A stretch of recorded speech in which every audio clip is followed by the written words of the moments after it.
it's like a well-oiled machine operation that is taking place. So God has made the human body so miraculously and defined in a way that it can function independently of our intervention. But when we have situations where we misappropriate, and in situation when we are exposed prematurely to or exposed prolonged to different ills, it causes a compromise in our bodily function.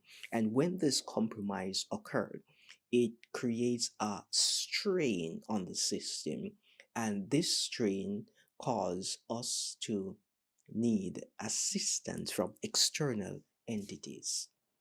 But the immune system is there to protect us from the cold virus, the rhinovirus, uh, the influenza virus, the flu virus, and whatever other virus or bacterial pathogen, whether it is syphilis, whether it is Treponema pallidum, we're talking about, whether it is uh, T-vag, whether it is whatever bacterial vaginosis, whether it is trichomonas, whether it is chlamydia, whatever it is, the body has mechanisms already in place to protect us. But if the body does not have the prerequisite resources, it will not be able to function efficiently and effectively. When it comes on to immunohematology or blood banking, we considered the alloantibodies and autoantibodies of importance in routine examination and testing of blood and blood products, because this gives us an idea as to the compatibility index and the likelihood of compatibility taking place. This detection is dependent upon several factors, including the binding forces between the antigen and the antibody, properties of antibodies itself, and individual host characteristics. So when we have antigen antibody complex formation taking place, or the reaction, these are influenced by a number of factors. So the factors that are critical include the distance, the antigen antibody ratio, the pH, the temperature, and the immunoglobulin type. So all of these things has to be taken into consideration when we are doing our typing, when we're doing our immunoglobulin assessment, when we are doing our compatibility testing. So we have to be very mindful in the gamut of things. So both the traditional and non-traditional testing laboratory utilize these same principal mechanisms. It's factors that affect antigen antibody reaction are standard across, because we use basically a standardized system. So the distance, the antigen antibody ratio, the pH, the temperature, and the immunoglobulin type. So these things need to be taken into consideration. All right.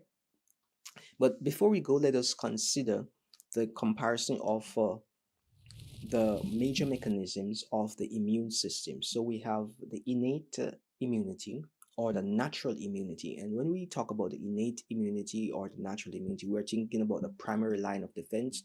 We're thinking about early evolutionary development.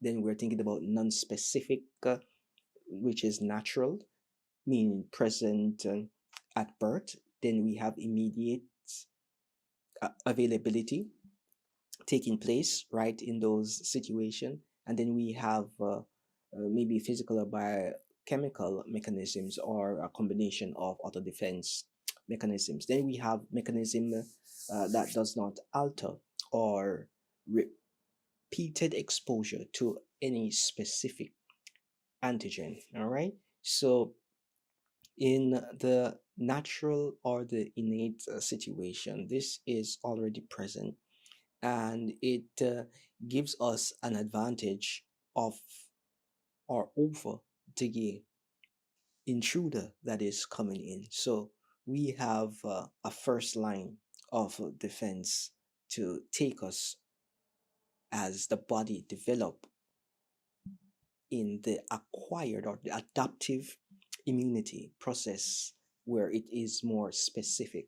So in the acquired or the adaptive immunity, we have supplementary protection provided by the innate immunity. So later, as we develop and the vertebra are developed and the body specializes and the body identifies the different epitopes and binding site, then the body produces specific antibodies towards the intruder, so that if there is anything that looks like that, the body already has those lock and key mechanisms ready to sequester and to destroy. So in this phase or this state of the immunity, what happens is that we have memory taking place. So the body has the ability to respond with each successive encounter faster and faster. So if you attack times in subsequent or in sequence, then each time the reaction time of the body is going to be faster and faster. So it's going to see like the infection, the disease did not even have a chance to, and then eventually there will be no real need for the disease to continue attacking, because the body would have developed such an immunity towards a disease, a specific disease, that there is no benefit in causing a disease for the disease that is acting on the body. All right. So let us get back into the whole scheme of things. So we have a beautiful idea in our mind. So in the first line of defense, we have the physical, which includes the intact skin, the mucous membrane, the cilia, the cough reflex. Then for the biological secretions, because our secretions are also a line of defense, we have the sweat, we have the tears, we have the saliva, we have the mucus. And pH also plays a very important part, just like the vagina of the female has a very low pH, that there is a line of defense, because most things don't like the pH of the vagina and they'll stay away from the vagina. So that there is very encouraging for the vagina. So now let us move into the second line of defense. We have internal components, which we have the cellular. So when we think about the cellular, we're thinking about phagocytosis or phagocytic cells, right? So we're thinking about the macrophage, the dendritic cells, the monocytes, the PNS, the large granular leukocytes, the natural killer cells. And then when we have the humoral component, we're thinking about our complement alternative pathway. We are thinking about the cytokines, the interferons, the interleukins, and the acute inflammatory reactions that take place. So this here is our second line of defense. Then as time progresses, we have our third line of defense. And when we have this line of defense, we're going to think about the cellular. We're thinking about the lymphocytes. And when we think about lymphocyte, we're thinking about the T cells. All right. And we're thinking about the helper cells. And we're thinking about the cytotoxic T cells, all right, or the killer cells, right? Then we also have our T memory cells as well. Then we move down to our B cell component, in which we have our B memory cells and we have our plasma cells. And these are our humoral cells, which produce the antibodies, and they activate different pathways like the classical pathway. They activate it, and they also engage in the cytokine mechanism. So knowing all these processes gives us an idea as to how advanced our body is naturally in mounting up a response, reacting to the response, and then allowing us to have a long life as we enjoy things as they were meant to be enjoyed. All right. So there are a lot of immune mechanisms that take place. There are a lot of processes that take place in order for us to maintain our bodily function. So, in a little while, we're going to go into the specifics of different components so that we can have a better appreciation as to what each component does and how does the body benefit from the involvement and interaction with these components. Today, I want us to focus our attention on the ABO blood group system.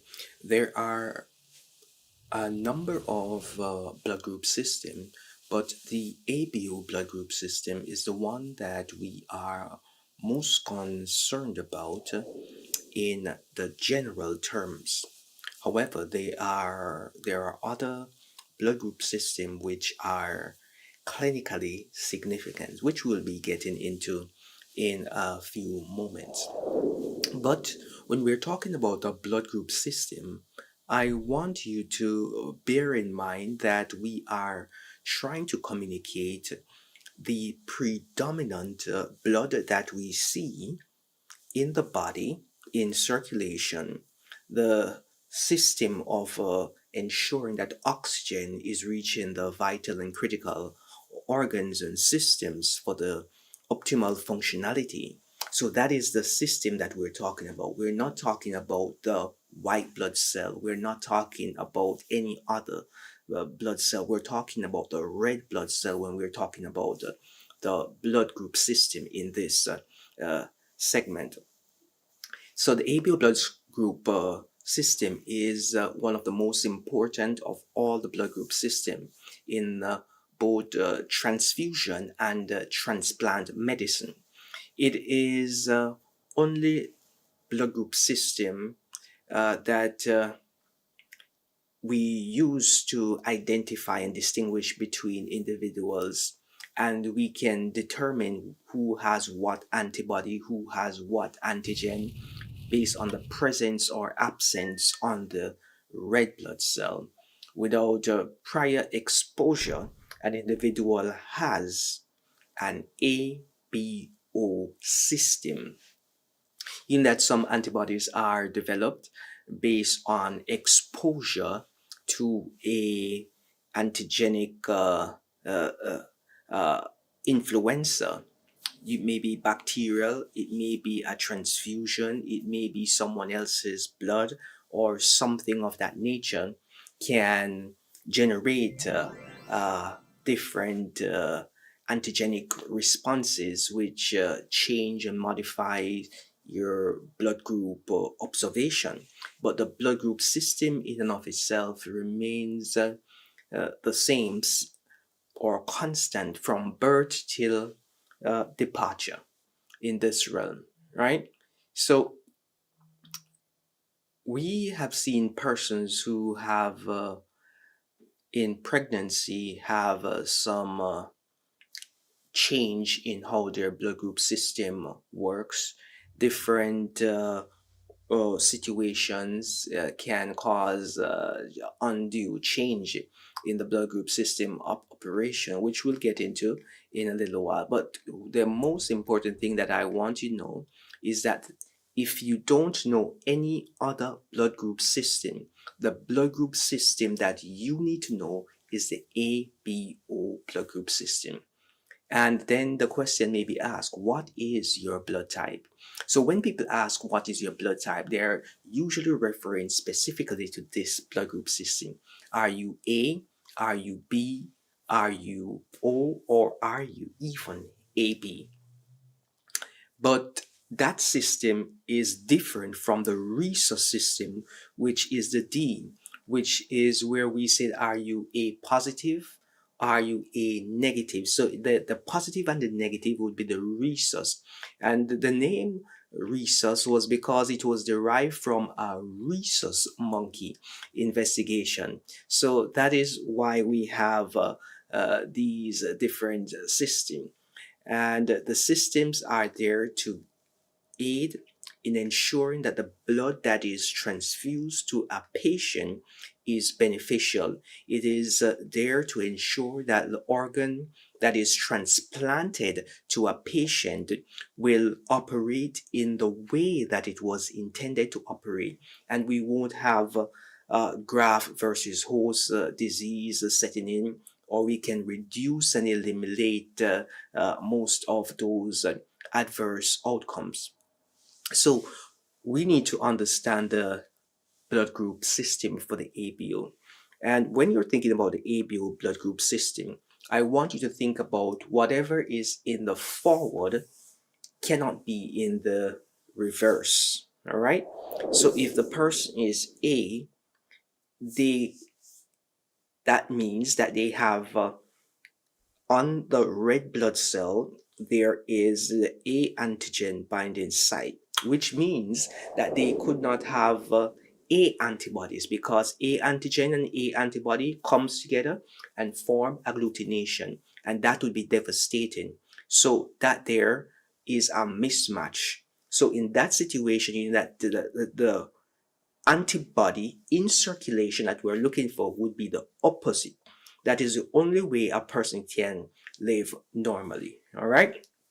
So if the person has A antigens, we are expecting them to have B antibody. If a person has B antigens on the cells, the red blood cells, we're expecting in circulation for them to have D. That's correct.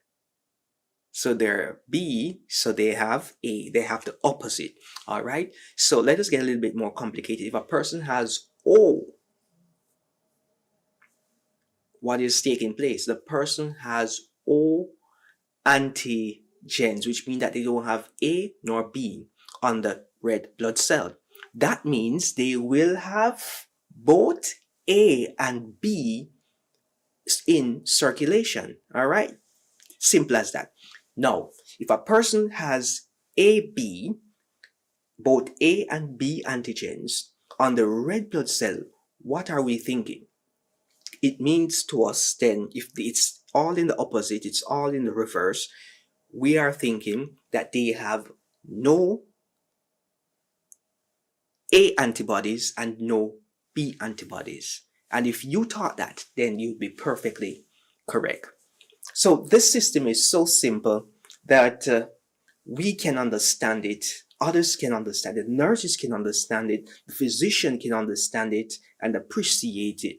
So this is what we normally use in the initial stages of determining someone's blood transfusion viability and the availability of bloods that are available. All right.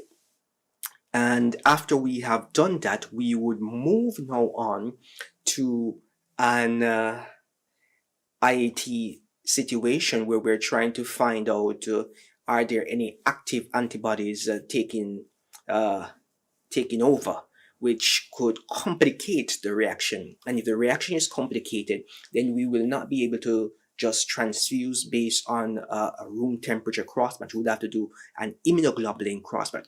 But before we can do the immunoglobulin crossmatch, we have to find out first what antibodies are causing the reaction that are not expected. So they are unexpected reactions, right? Because it's not following the normal protocol.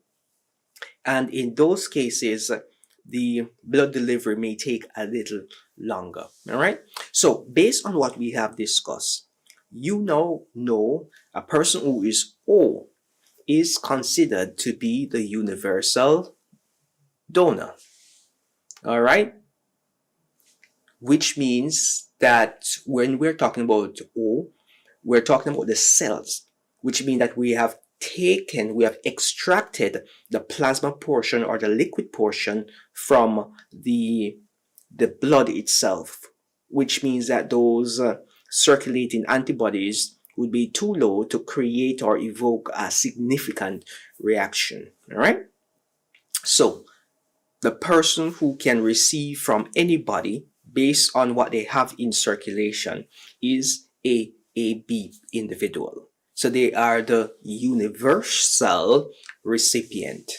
All right. They have both A and B antibodies. So they can receive from a person who is A, they can receive from a person who is B, they can receive from a person who is O, they can also receive from a person who is AB. That is for the blood portion of it, the red blood cell section. When it comes on now to the plasma portion or the FFP or the cryoprecipitate, we have to be a little bit more specific.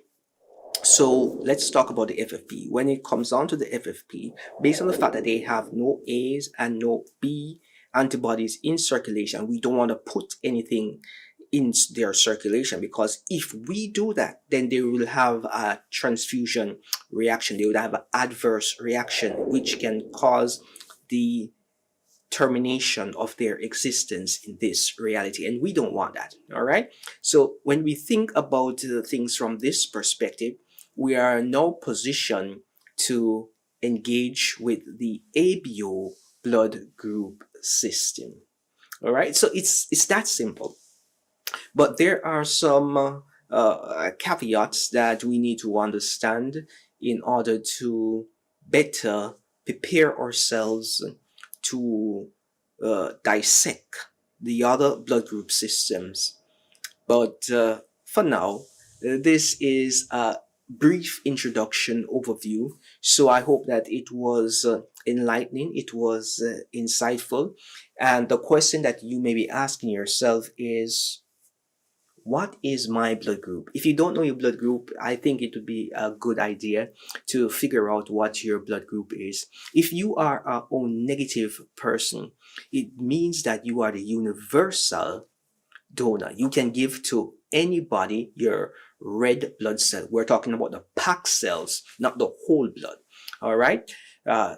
In a situation where they need blood and blood products, especially if their hemoglobin is low, they're bleeding out, and we don't know the blood group, and your health history, which means that you don't have any disease that can be transmitted through a blood transfusion situation, then you'll be good to go. And if you think that you're a healthy person, it would be advised that you will donate blood, so that blood will always be available in circulation. And depending on which jurisdiction you are in, when you donate blood, you will know how many lives that one unit that you have donated would have saved. Greetings and welcome once again to another session. Today we're going to be continuing our conversation in relation to the ABO system. In the last discourse, we established that the ABO blood group system is the most important of all the blood group system. And we established that it was important in both transfusion and transplant medicine. All right. And we also disclose that it is the only blood group system in which individuals already have antibodies in their serums to antigen that are absent from their red blood cell without prior exposure to red blood cell through transfusion or pregnancy. So this basically means that this blood group system, majority of the population is born with it. All right. And if you don't have it, then you are placed in another category, which is the lookalike to the ABO, which we classify as the Bombay. Due to the presence of these antibodies, transfusion incompatibilities can be derived. So if someone who is A gets B, that's a problem. If someone who is B gets A, that's still a problem.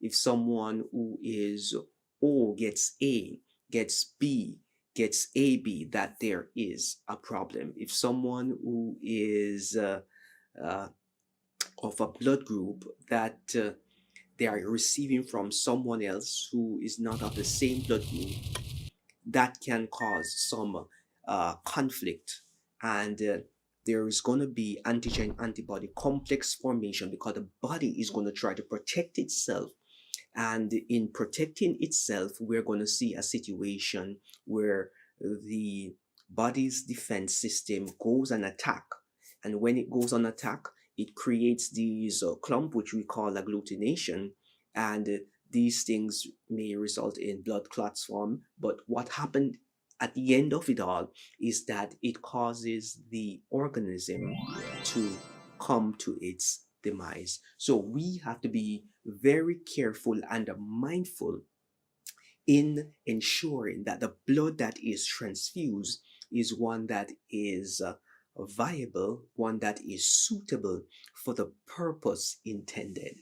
So ABO blood group system is a system that you want to be most proficient in, because this ABO testing is done in almost all blood banks.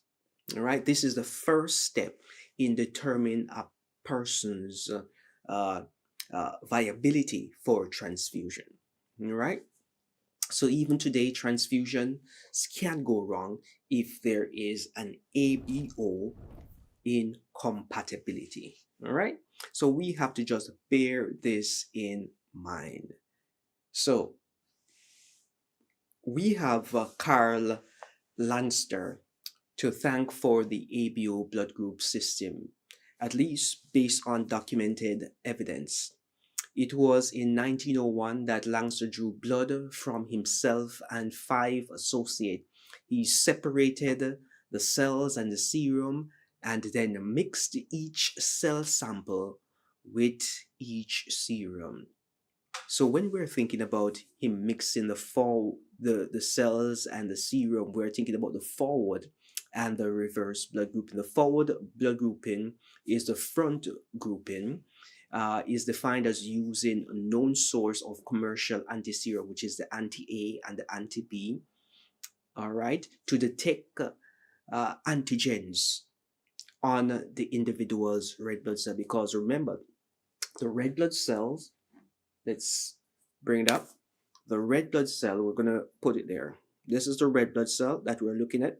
On the surface of the red blood cell, these are the antigen binding site that we have right here. These are the antigen binding site, and each of them have their own specific look. All right, and that is why we have the goodness to fit, because specific antigens bind with specific antibodies. All right, very good. So now the reverse blood grouping, or the back typing, is what we considered to be the method of detecting ABO antibodies in the patient's serum by using reagent red blood cell. All right, so we are doing the opposite, and basically we normally use the A1 cells and the B cell, but there are different subgroups of A's, and depend on where your testing is done, depend on what the predominant blood group pin is, then you may have to use the subgroups like the A2 or the A3. All right, so it all varies, but the idea is that you're going to have A cells and B cells in order to determine what antibodies are present. All right, so the A cells and the B cells give us an idea so that we can compare it with the forward group, because remember what we established first. If they have A antigens, then they will not have A antibodies, because if they have A and A, it's going to come together and it's going to form agglutination, and then that will lead to the termination of that individual's existence. So if the person has A, we expect them to have A antigens, we expect them to have B antibodies in circulation. If the person has B antigens, we expect them to have A antibodies in circulation. If the person has no antigens on the cell or their own, we expect them to have both A and B in circulation. If the person have both A and B antigens on the surface of the cell, then we expect them in circulation to have no antibodies. All right? So that is just an idea as to how things work. So let us go back to it. This is a cell, and on the cells we have the antigen binding site, and each antigen has its own unique look. So the A people have a specific look for the A, the B have the specific look for the B, and that is just how it is, right? So we have established the forward blood grouping, and we have established the reverse blood grouping.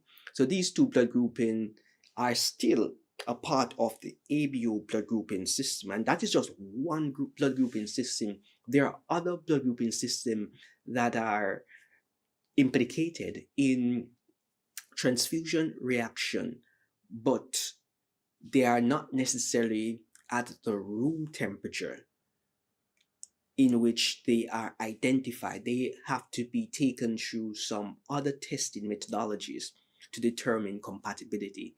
And we are going to go into those in a little while, but we just want to focus on the ABO blood group system. So ABO blood group is the most frequently performed testing in the blood bank. It's the most frequently performed testing. Both the ABO forward and reverse grouping testing must be performed on all donors and patients. So the donor has to be tested, the patient has to be tested, because this is the simplest form of compatibility. We want A people to receive A blood, B people to receive B blood, O people to receive O blood, AB people to receive AB blood as best as possible. But there are instances where we can give them different blood based on what is available and what is compatible.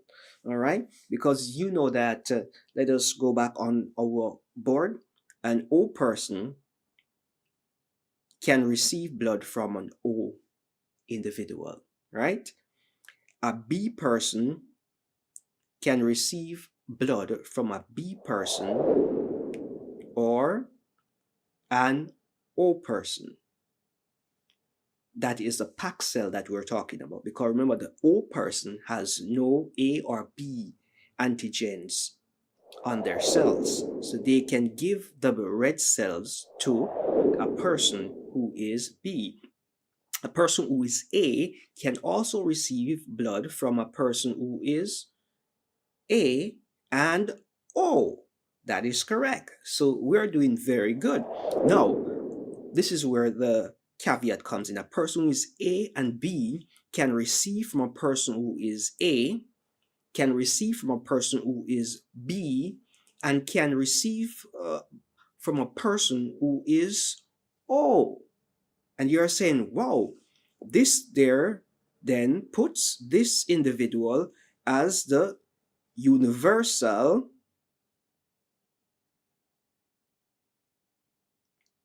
recipient. So the AB person can receive blood from any of the blood groups. The O person, we realize that O is right here, O is right here, O is right here, O is right here. So this O person can be considered to be the universal donor. So the O person is the universal donor, which means that they can give to anybody. And the AB person is a universal recipient, which means they can receive blood, the packed cell portion of the blood, from anyone. All right? That's all we need to bear in mind in this moment in time. Now, as we move further along into the ABO blood grouping system, it has been postulated that in some instances, bacteria, pollen particles, and other substances present in nature uh, are sometimes chemically similar to the A and the B antigens, right? So bacteria are widespread in the environment, which constantly uh, can create, in some instances, some exposure and present some A-like observation or B-like antigens being observed. This exposure serves as a source of what we call ABO discrepancy sometimes, because a person who is A should have a particular blood group in the reverse observation. The person who is B supposed to have a particular in the reverse observation. But sometimes environmental factors can cause someone who is O to look like someone who is A. So then there is some incompatibilities with the forward and the reverse, which would lead to further investigation to determine what is the cause of this situation. All right. So we just have to bear that in mind. All other defined blood group system do not regularly have naturally occurring situation taking place. They are usually based on exposure to something, right? And the body then produce the antibodies based on the reaction or the interaction with the antigens. All right. So just bear that in mind as we move further. Let us talk about the ABO antibodies. Individuals normally produce antibodies directed against the A and or the B antigen present on their red blood cells. So basically, as we established before, if you are A, you're going to have the opposite, which would be B antibodies in circulation. If you have the A antigens, you have the B antibodies. If you have the B antigens on the cells, you're going to have the A antibodies in circulation. So this is just the natural way how we have been designed to preserve our existence. So let us just bear that in mind. So let us move forward now and understand that the ABO antibodies are predominantly IgM. Yes, and they are activated by complement and they react at room temperature and can even react in cold environments, right? So ABO antibodies produce strong direct agglutination reaction during the ABO testing. ABO antibodies produced is initiated at birth. However, though we are born with all of this, when we are under 6 months, the body has not yet mounted enough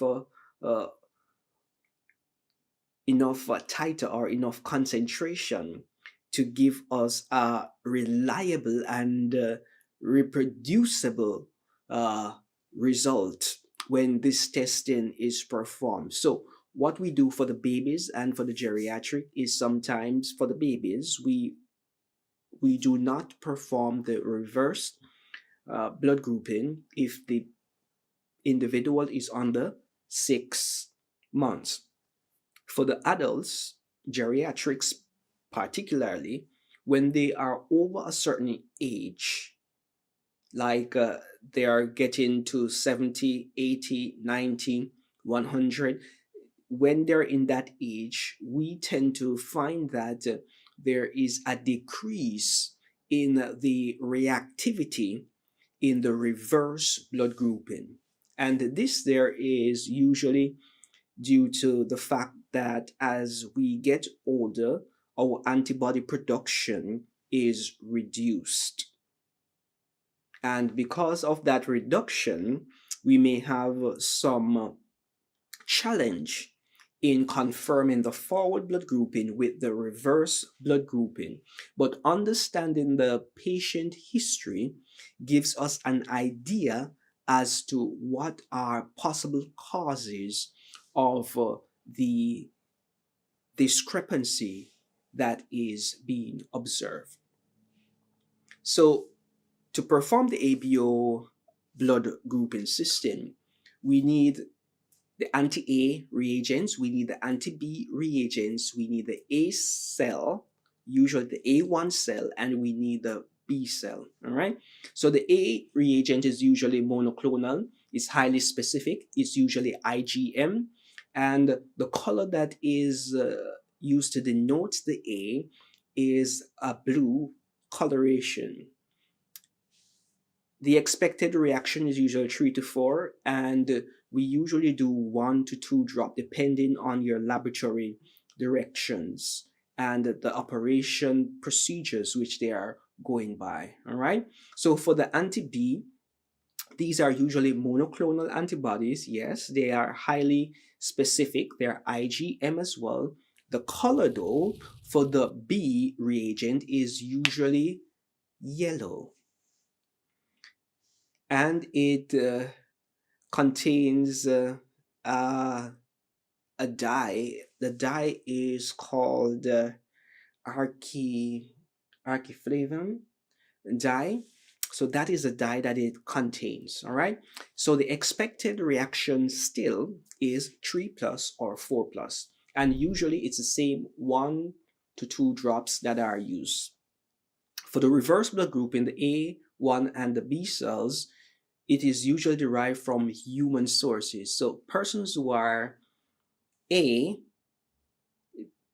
they are the ones who we get the A cells from. But we usually use the A1 lectin to determine persons who are A1, and we get the blood from that source and pool them together. But in some laboratories, there are commercially prepared A1 cells, which makes it easier for the laboratory to operate. So they don't have to be preparing their cells to use their cells. They can just source their cells and have them quality controlled from the preparer's laboratory while they just use and enjoy the benefits of the cells. All right. So we usually do 3 to 5% suspension.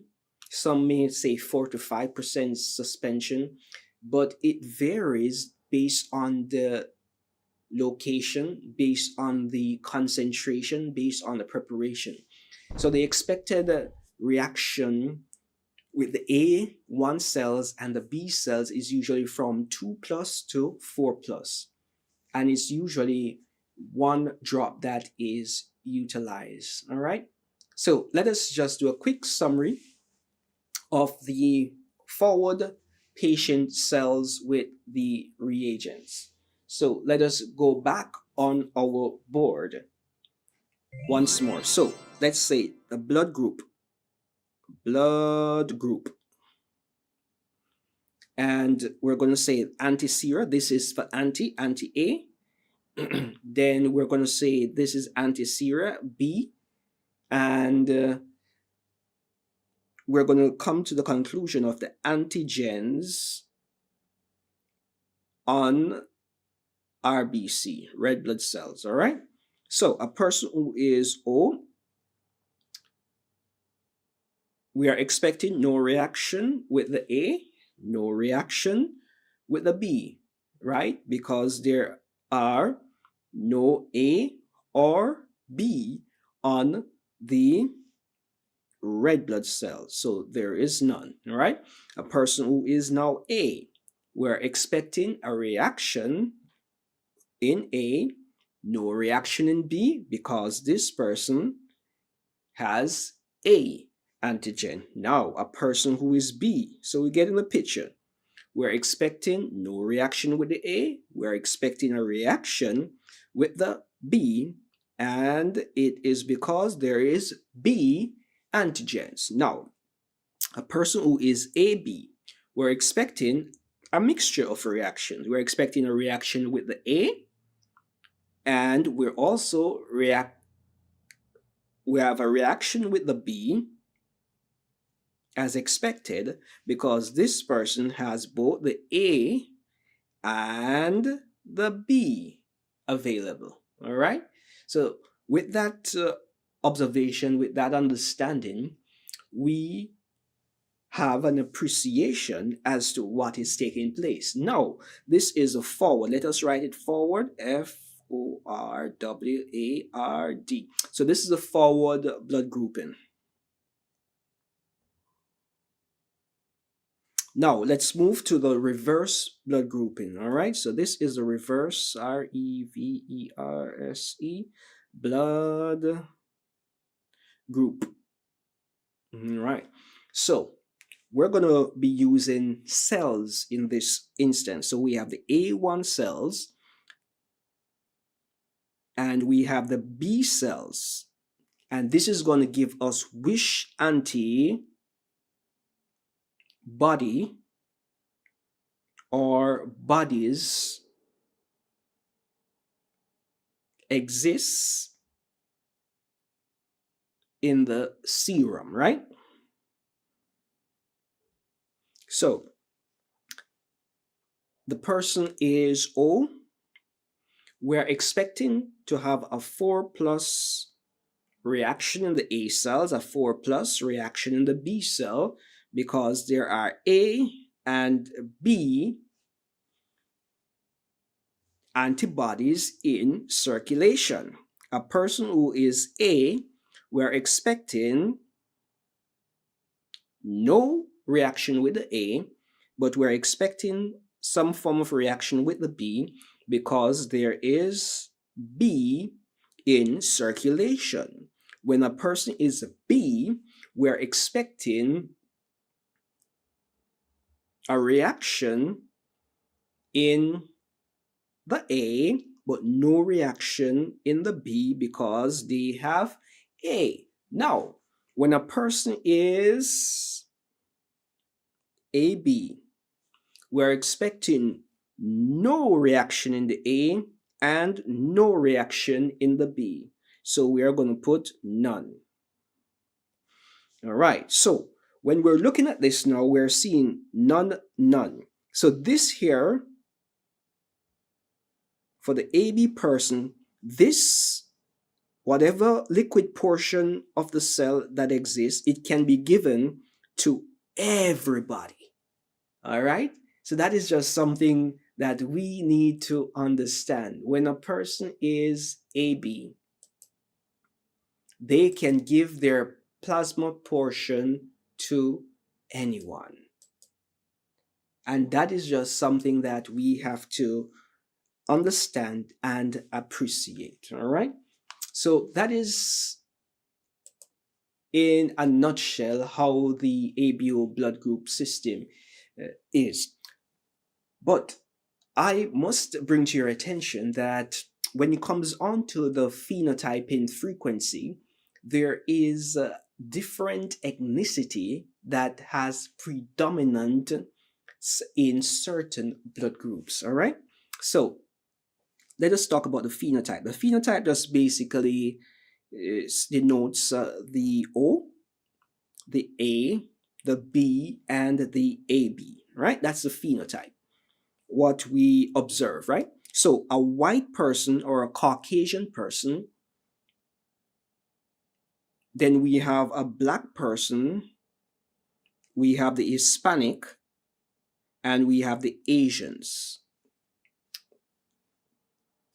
We are we're observing that 45% approximately of the O exists in white population. The white population,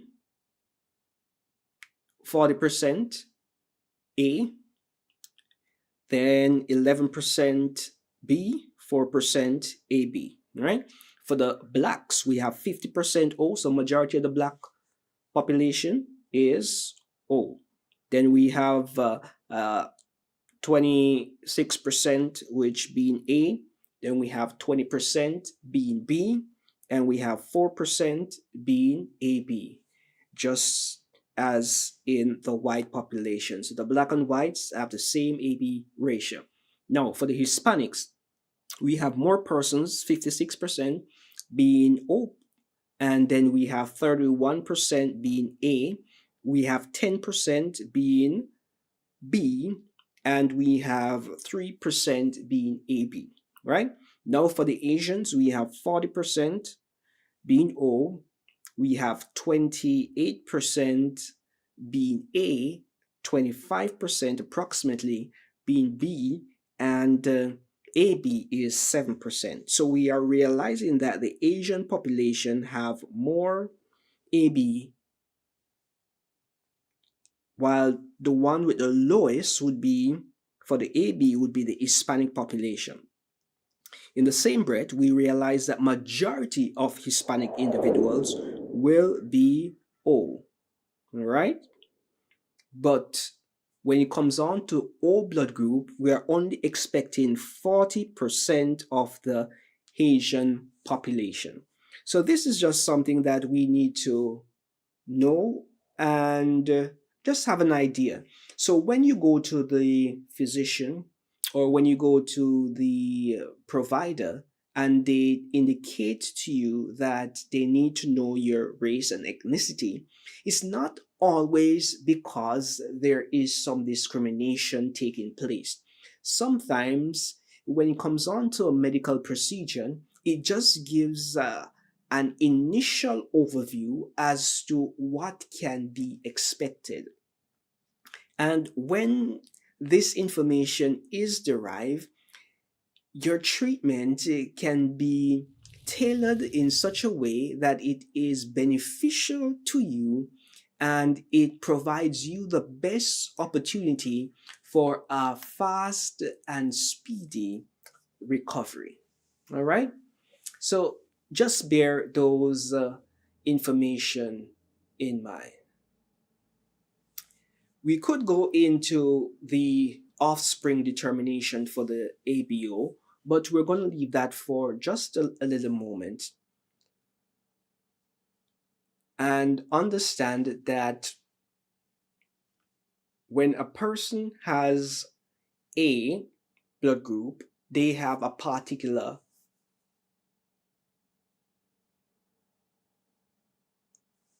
marker, right? When a person has B, they also has a particular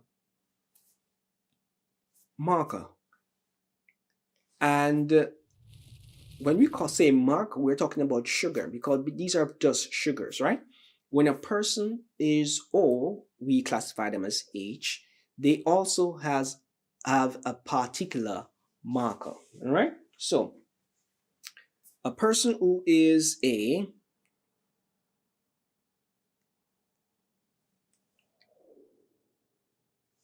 has this marker.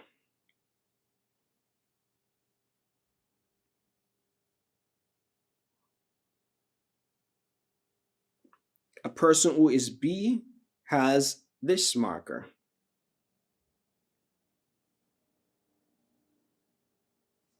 And a person who is O or H has this marker.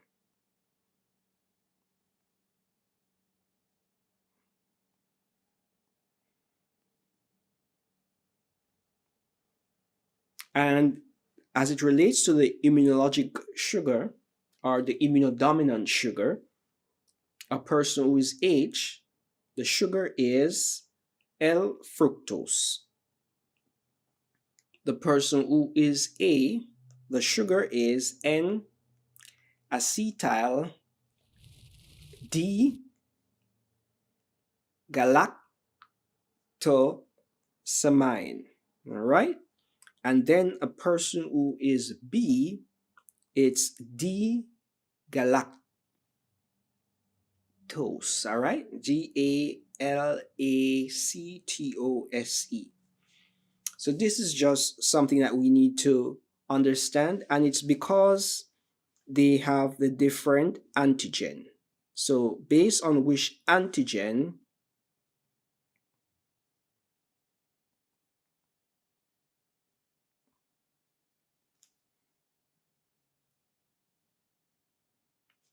they have, and then this here is the immunodominant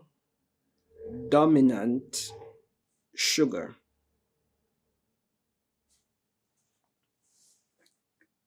So these are just some things that we need to understand as it relates to the ABO blood group system. So we need to go into the sugar a little bit more so that we can have a better understanding and appreciation. But we're going to take this up in our next sitting because, as you know, class is dismissed. Until we meet again, continue to study, continue to show yourself, approve. And at the end of the day, when the results have been determined, your results will be indicative of the invested time that you would have deployed into learning this material. We're going to go through some cases and some questions that are used to gear you for the examination, uh, the ASCP examination that is a possibility for majority of those of you who are observing and understanding. It is my intention to provide a resource, but before I provide the questions, I want to provide you some guidance in theory so that you can use the information you receive to answer the said question and apply the knowledge as is necessary. Let us talk about how people inherit the ABO blood group system. So, the theory for the inheritance of the ABO blood group system was described first in 1924 by indicating that an individual inherits one ABO gene from each parent because two parents normally come together to produce a child. So 50-50. All right. The inheritance of the ABO gene therefore follows the Mendelian genetics. So ABO, like most other blood group system, is codominantly expressed. So codominantly expressed means that it is co in partnership with, all right, one position or locus on each chromosome 9 is occupied by A, B, or O gene.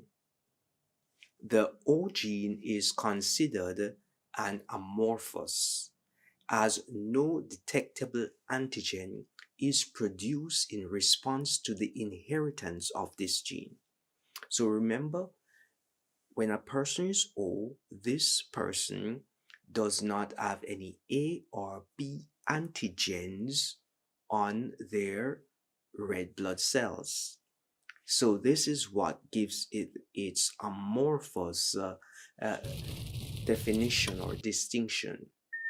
So the group O phenotype is an autosomal recessive trait with the inheritance of two non-functioning O gene. And in order to be O, you have to have OO and OO. All right. So both genes non-functioning, so we call it the auto recessive. The designation group for the A and B refer to A and B phenotype. You can be AA, you can be, yeah, for A, you can be AB, and for B, you can be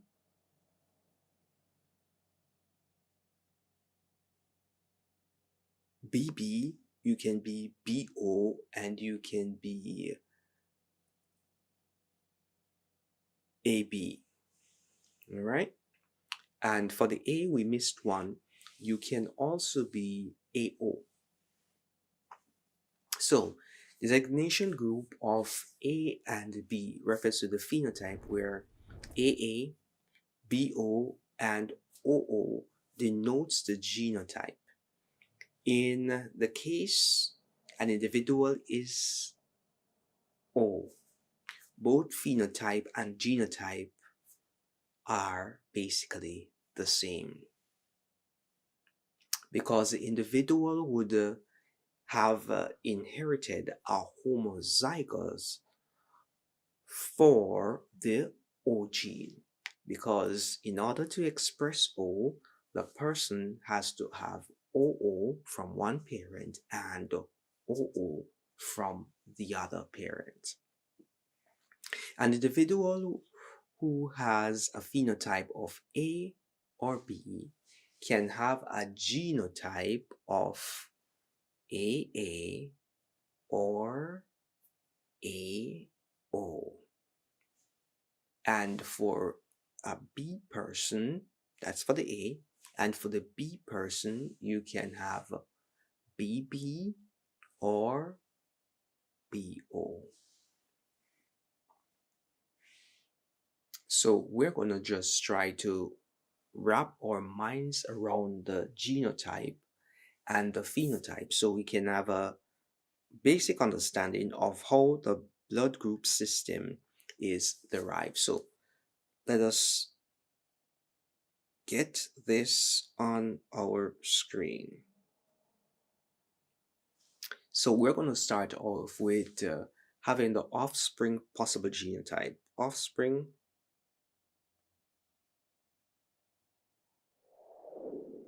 possible genotype. Well, let's go with the phenotype first. And then we're going to do the mating genotype.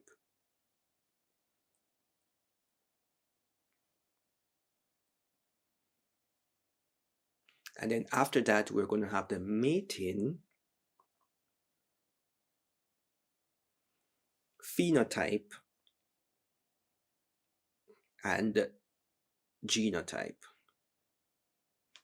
All right, so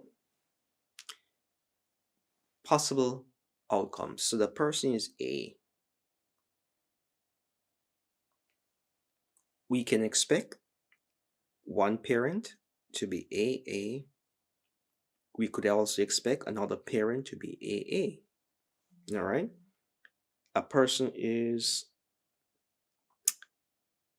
one parent is AA, another parent can be AO, because AO also gives you an A. One parent could be AO and another parent could be AO. All right. So that is basically what is happening.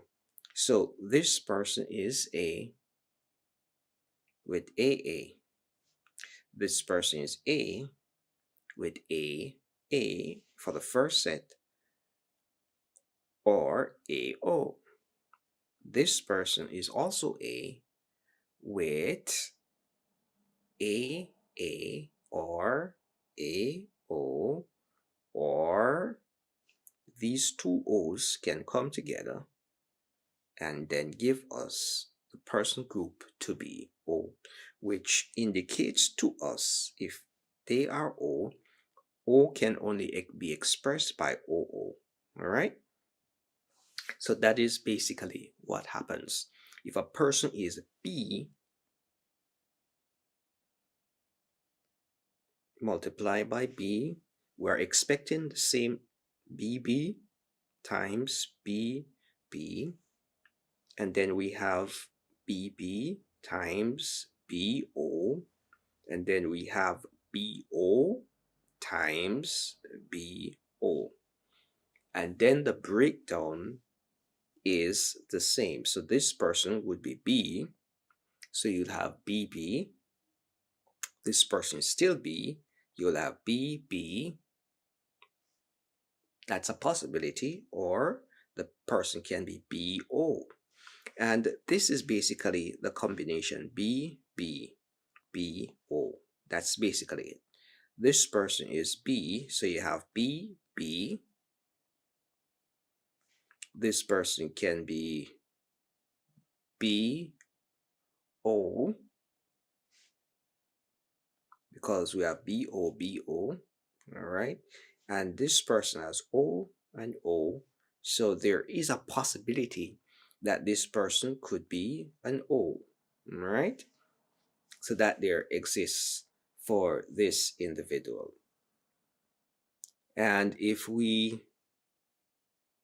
do the other groups, we can realize how they play out if we're mating with different persons. So if an AB person, let's try to put that on the screen. Let's see if we can get some space.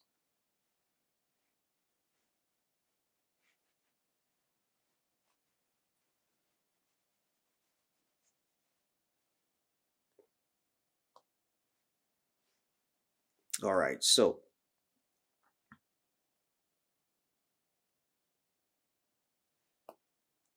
we're going with a AB person. AB, I hope that this is bright enough. Let me see if we can get a little bit bigger. Let's go back. Let's erase this.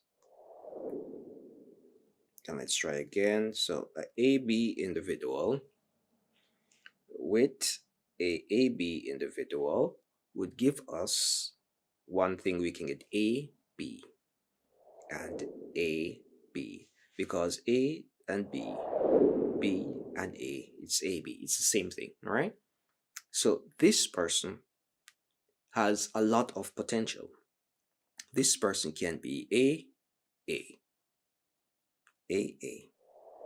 This person can be AB, AB, all right? So this is one, this is two. This person can also be B, B. However, we should note that this person will never be O, because there is no O recessive to give us the O. So none of the parents have O recessive, so we can't have an O individual. But if even one parent had an O recessive in this grouping, we would also need another parent to have a recessive O in order for us to have the expressed O. All right? So that is just something. Let us try the O and see O person times O person. In order to be an O person, the only thing that you can have is O, O, and O, O. And if you have OO and OO, then all you can have is O. All right? So that is basically what is happening. All right? And this here would be for the A. This is A. This is A. This is also A. Or AB. This is A. This is AB. And this is B. All right? So we have that clear up. So let us look at mating with someone who is of a different blood group system. So if your partner or you may be A, let's go. So you're A and your partner is probably B. What do we expect? So this one person is going to have AA. That is a possibility, right? The other person may be BB. That's a possibility. Then, if that person is A, this person can have AO, and this person can have BB. This person, one person can have AO, and the other person can also have BO. So we have a variety taking place right here. All right. So we have one person being AA times BB, or AO times BB, or AO times BO. But we also could have a situation where we have one person being AA times BO. All right. But all of these would be the combination of this, the mother and the father coming together. So this person has a potential to be a B individual.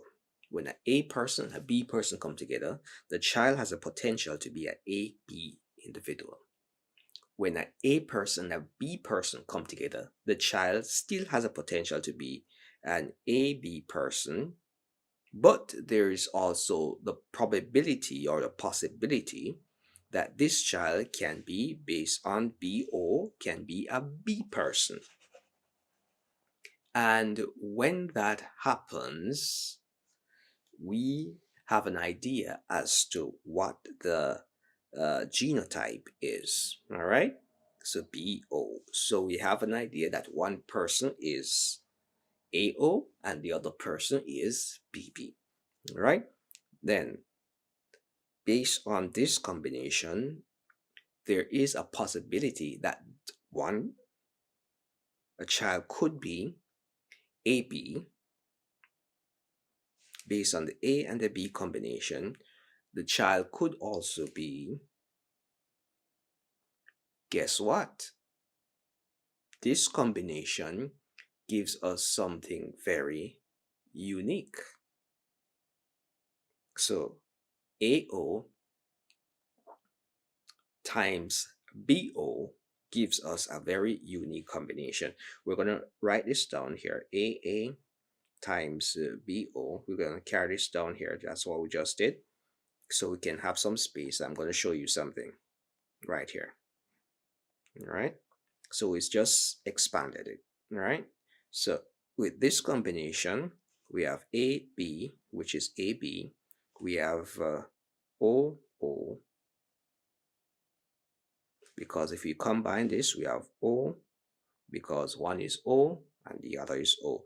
So a AO and a BO can give a O individual, because we have two O's that exist right there. All right. Then there's another combination that is possible from this. And this combination is, guess what? AO, because A and O. So you have A, which is AO. So if you have AO, there is a possibility that you can have BO, right? Because you have B and O. So for combination B, and you have this person is a BO individual.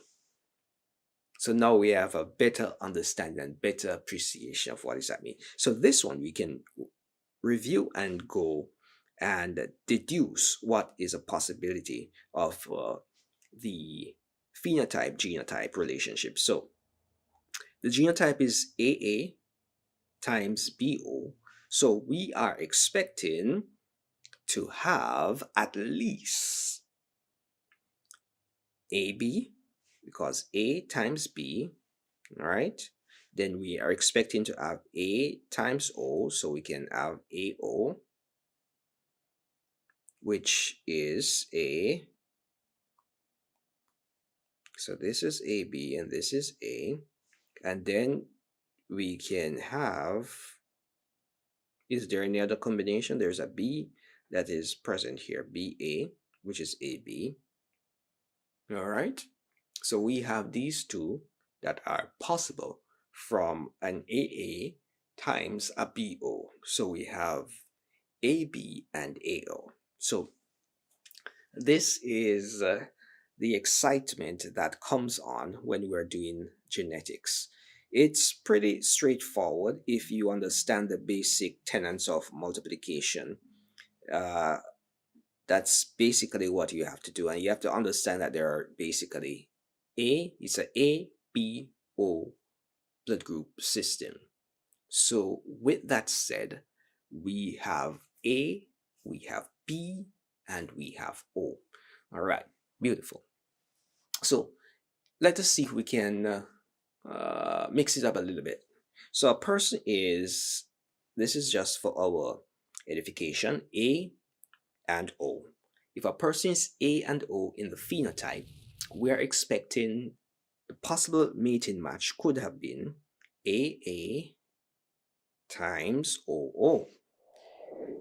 Or for the A, what else could give us A? We have AO, but the person is O, so the person has to be OO. Once a person is O, there is only OO that produces an O. All right. So from this, we can deduce that the person is going to be A, and this A that is going to be produced would be an AO in the genotype. So this person could also be an A, and from this A, what is going to be produced is an AO. But A times O give you AO, but you have O and O. So you have this person has also the possibility of being an O. So you have OO. So this person can be an A or an O. Next, let us try a person who is A and they mated with an AB person. So in order to be A, we know you can be AA. In order to be A, you can be AO. All right, so those two give us A. Now, in order to be AB, all you can have is A and B and A and B. So based on this, we're going to deduce what are the possibilities. So this person could be an A based on A times A, which would be a solid A, AA. All right.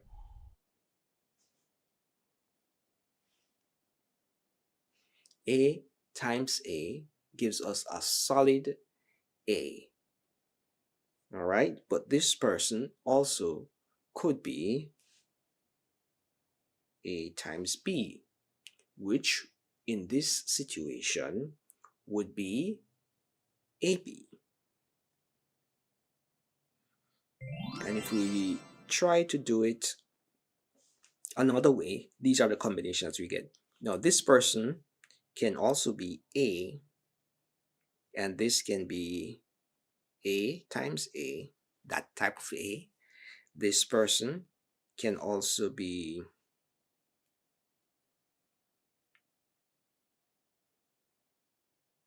so you have AO. So we were going to look at it.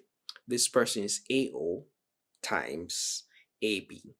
So this person can be A, and this A is AA or AO. This person can also be B because the AB, which would be a BO, and this person can also be AB as expected. All right. So we have AA, we have AO, we also have BO, and we have our favorite AB. All right. So this is just an idea for us to understand how the offsprings come about with a different genotype based on the phenotypic expression. All right. So let us do a little bit more just for the euphoria that comes with it. Now that we have a better understanding and appreciation. So the person Two parents come together. One is B, one is O. In order to be B, you can be BB or you can be BO. In order to be O, you can be OO or OO. So based on this combination, we are expecting the person to be B, and this person is going to be BO. So B times O, B times O. So that's BO, right? This is a B, BO, all right? This person is BO or possibility BO or OO. So we have two things that's happening here. This person can be BO, bam, that's number one, or this person can be a O. And the reason B times O, O times O. So when there are two O's, that's the only time an individual can become a O person, all right? So that is beautiful. Now let us go to another. Let us try B.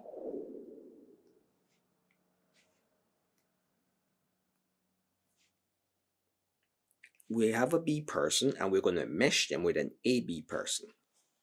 All right, so to be B, you can be B. To be B, you can also be BO. And when you are AB, you can only be AB and AB. All right, so now B times A, we have AB. Just like that, right? And then if we come down a little further, we can see where we have B times B. So guess what? We have a B right here, a solid B taking place, right? Let me just give some room to this. Let's bring this down a little bit. So BO and AB. And then let us erase this so we can have some clearance. All right. So now that the person is BO or AB, what are some of the possibilities that we could expect? So a person who is BO, what we can expect is, in order to be B times A. So the first thing that we're looking at is AB, and it's because A times B. Then we have O times B. So 2, we are seeing B, we're having BO. All right.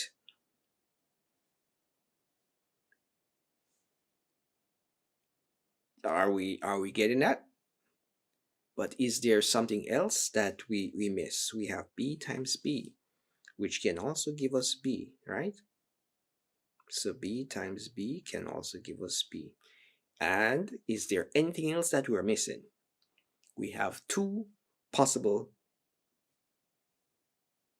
combinations grouping. Is there any other possible? Remember, the person is AB, so we are going to see if there is an A that is possible. All right, is there an A that is possible? A times O would give you AO. So from a B person times an AB person with the genotype of BO and AB, we can have an AB person and we can have a B person with a BB or a BO, or we can have an A person with an AO. All right, beautiful.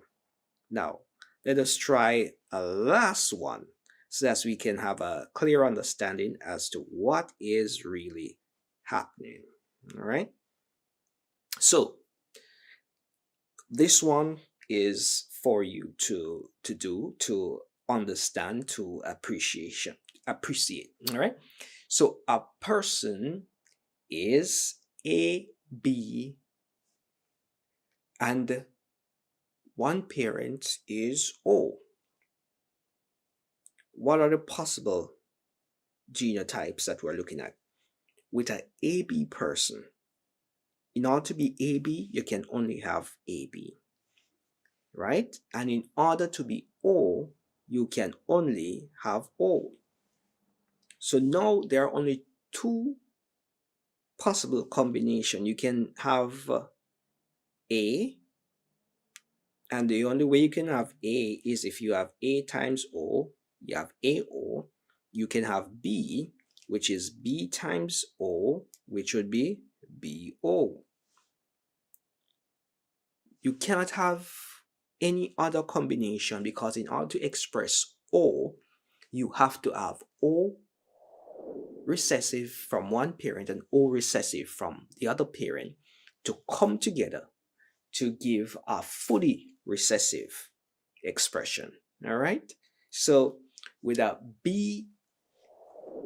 AB patient and a O patient, the only two combination is to split that AB to A and to O.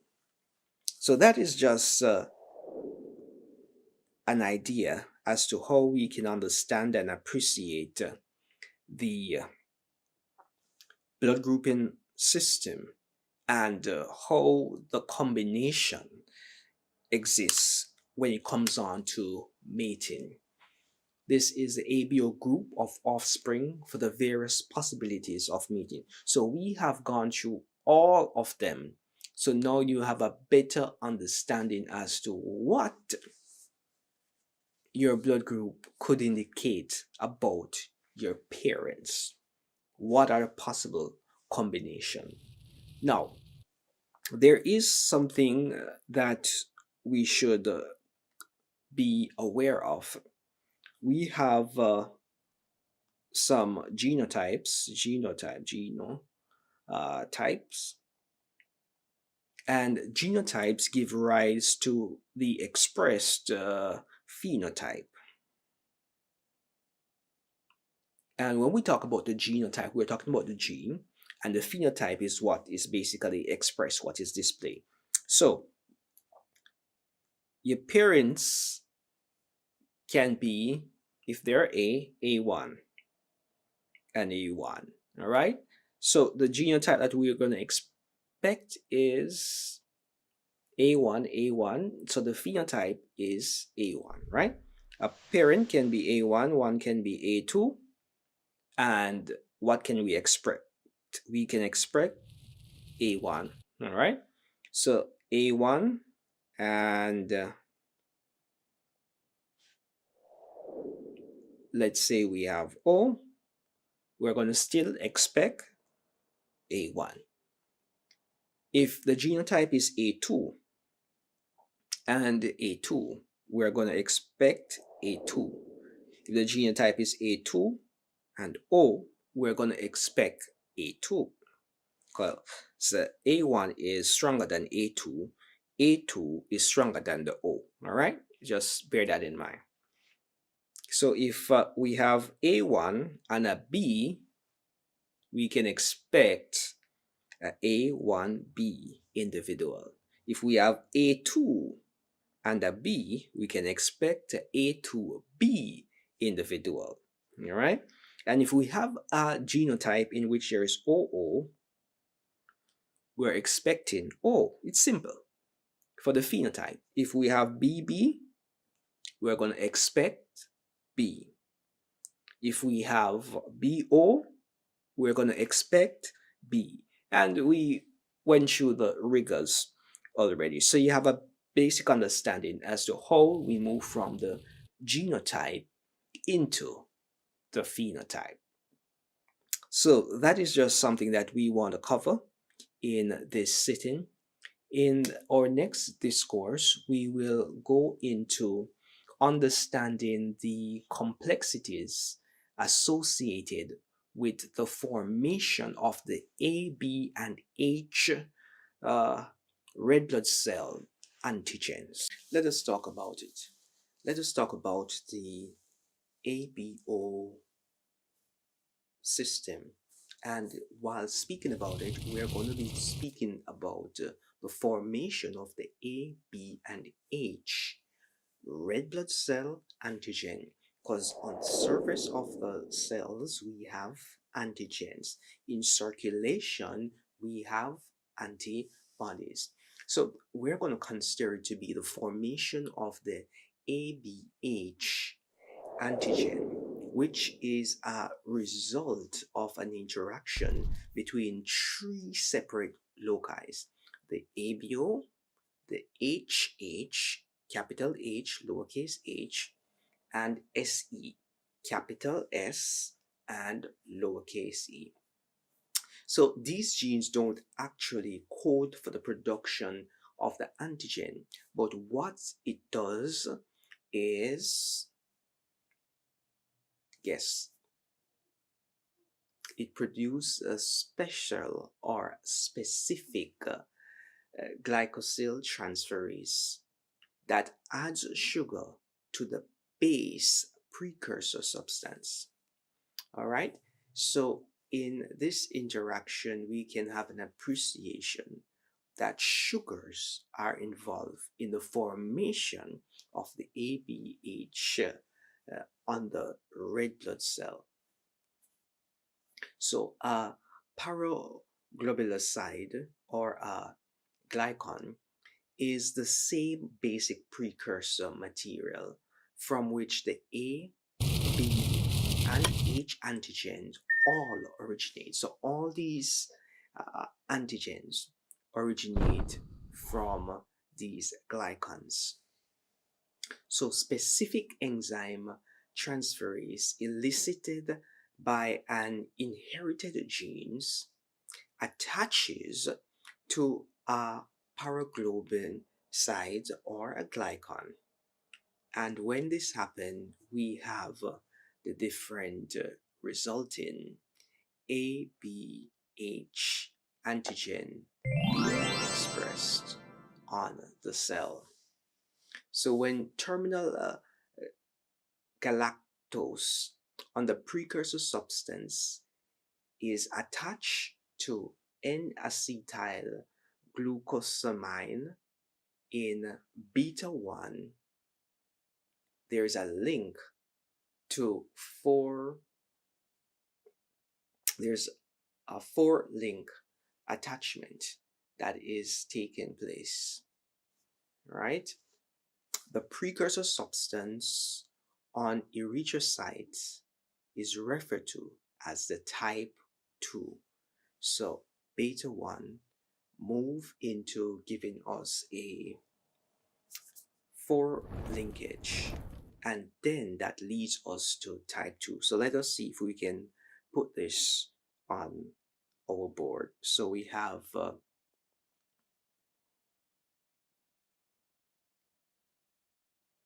beta,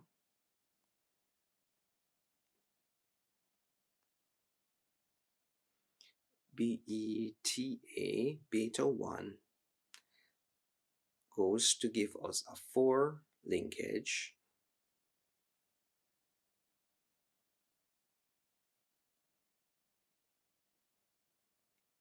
and then this now gives us type 2. All right, so the ABH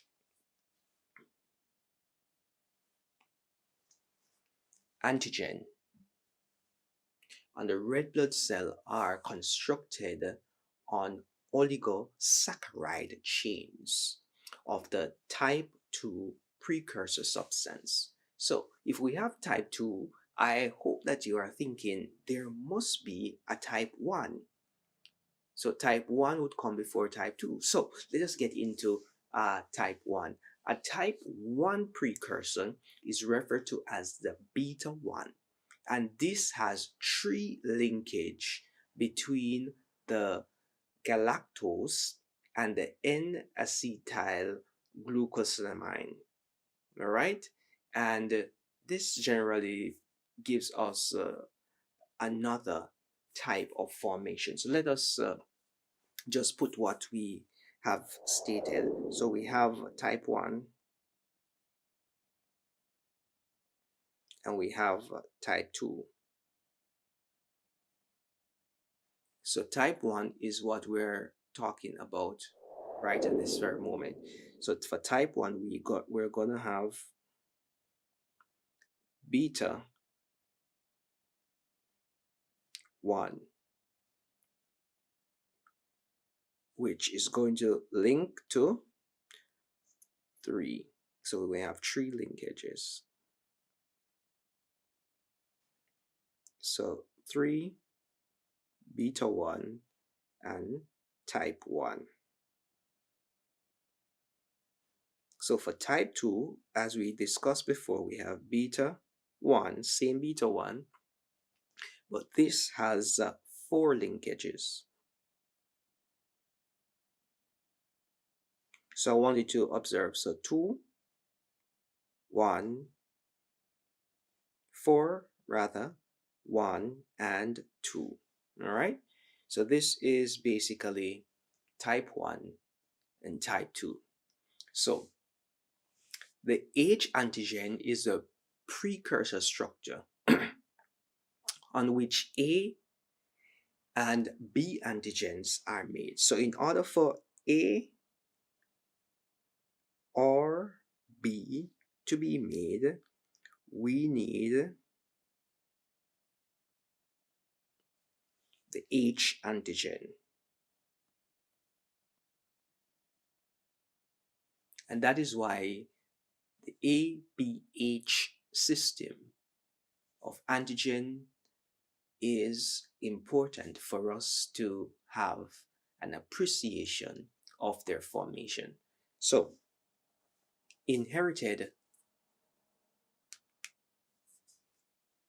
based on our inheritance of the H gene, this will result in the formation of the H antigen.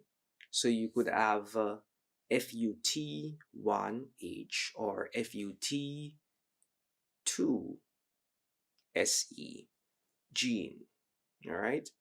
So these two genes are closely linked and located on chromosome 19. So let us put that down so we can have a visual as to what is that mean. So we have FUT1H and FUT2SE.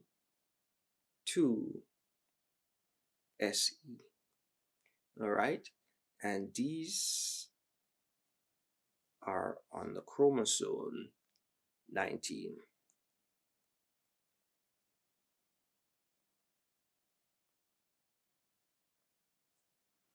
So just remember that, all right?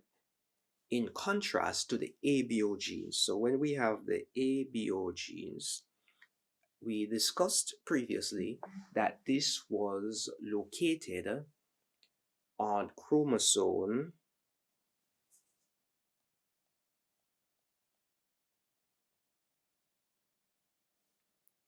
9. All right. So the H and SE are located on chromosome 19, while the ABO genes are located on chromosome 9. So the H and SE genes are not a part of the ABO system. All right, so we need to get that clear. Yet there is the inheritance influence to the A and the B expression. So though they are not directly associated, they do indirectly influence the formation of the ABO antigens on the red blood cell. Then this brings us to another idea that we need to be mindful of. All right, and we think about the SE genes. When we talk about the SE gene, which must be inherited to form the ABO in the secretions, I want you to get the two things. SE, secretions. When we think about secretions, we are thinking about secretors. So just bear that in mind as we traverse the exploration of the ABH formation. So the ABH antigen develops early in fetal life, but it does not increase much in strength during the gestational period.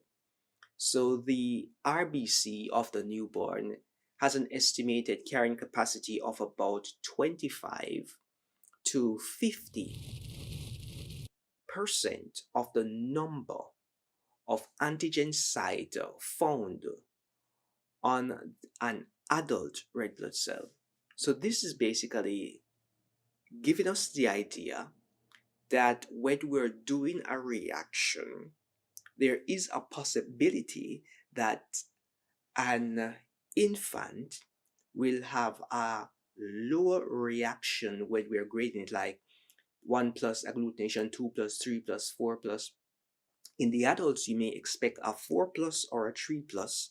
For the infant, you may expect a 3 plus, a 2 plus, or even a 1 plus based on the amount that is being expressed. All right, so just bear that concept in mind so that this will give you a guide or give you insight as to how different markers are expressed, and we can take advantage of this when we're doing our ABO discrepancy assessment.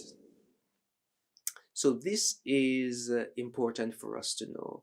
And now that you know, let us move along. So consequently, reaction of the newborn red blood cell with ABO reagent antiserum are frequently weaker. All right. The expression of A and B antigen on the red blood cell only fully develop at about 2 to 4 years of age. And when it is fully developed at that time, it remains constant throughout the rest of the life. However, in some instances, when a person becomes a geriatric, the body starts to produce less antibodies.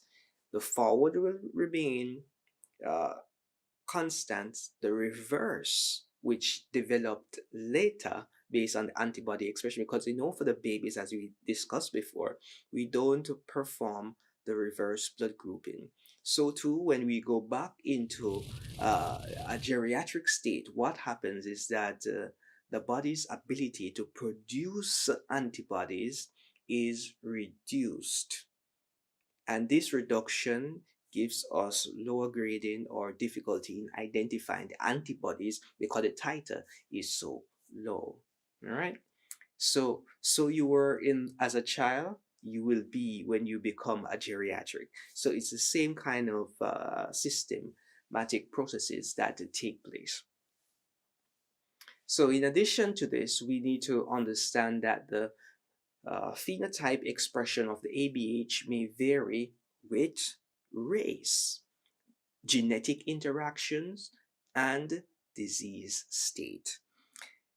I know that when we speak about race, many persons are apprehensive to disclose their identity, but when it comes on to the medical field, understanding where a person is derived from, the race of the person, their genetic markers, their disease state helps us as practitioners to come to a realization as to what are the possible causes of the condition which impales the individual.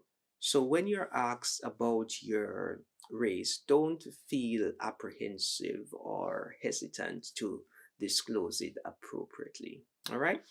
Now let us look at the glycosyl transferase and the dominant or the immunodominant sugars responsible for the H, A, and B antigen specificity. All right. So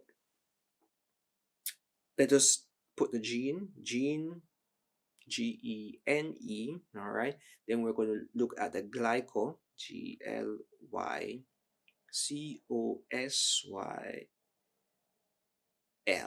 transferase. All right. Then we're gonna have maybe I shouldn't write this out. Let me make some more glycol SYL. We're going to put transferase down the bottom, but this is one word, transferase. All right, but that is one word. Then we're going to talk about the immunodominant sugar, immunodominant sugar, and then we're going to talk about the antigen, ANTIGEN. All right, I hope that we can make this out. So we're going to talk about the antigen. Let's write that. ANTIGEN. TIGEN. All right. Let us draw a line. All right. So the first we know is the ABH system that we're talking about. So let us talk about the H. When we talk about H, we are thinking the gene FUT1, right? So in order to get FUT1, the glycosyl transferase that we need is let's start with the alpha.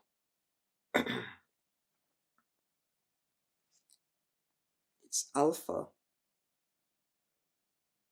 2L,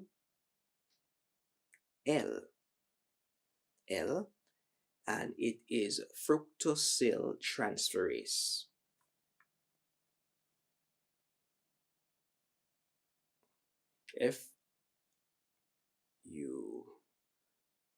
FUCOSIL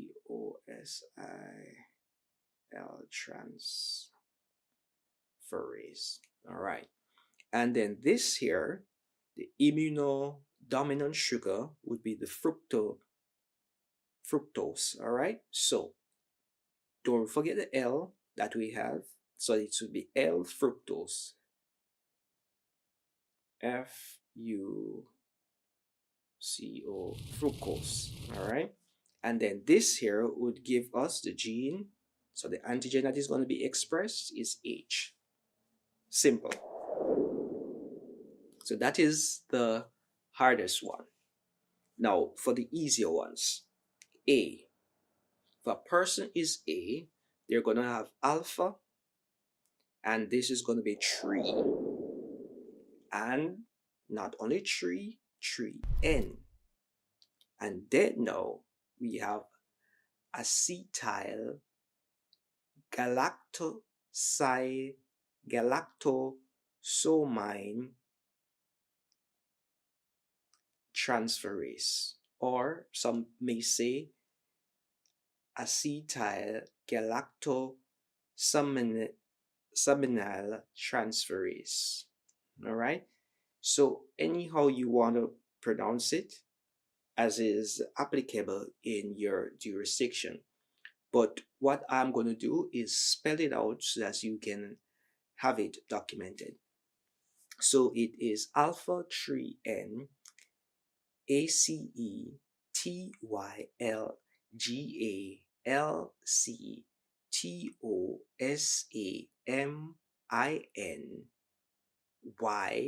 TRANSFERASE. All right. So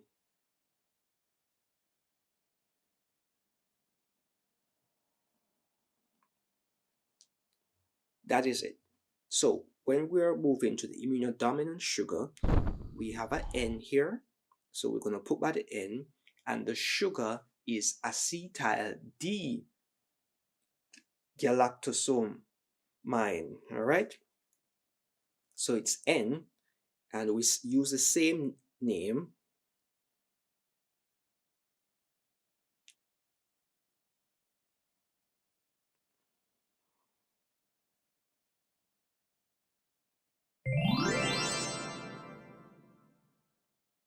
And remember, we started with A, so we are going to end with A. Beautiful.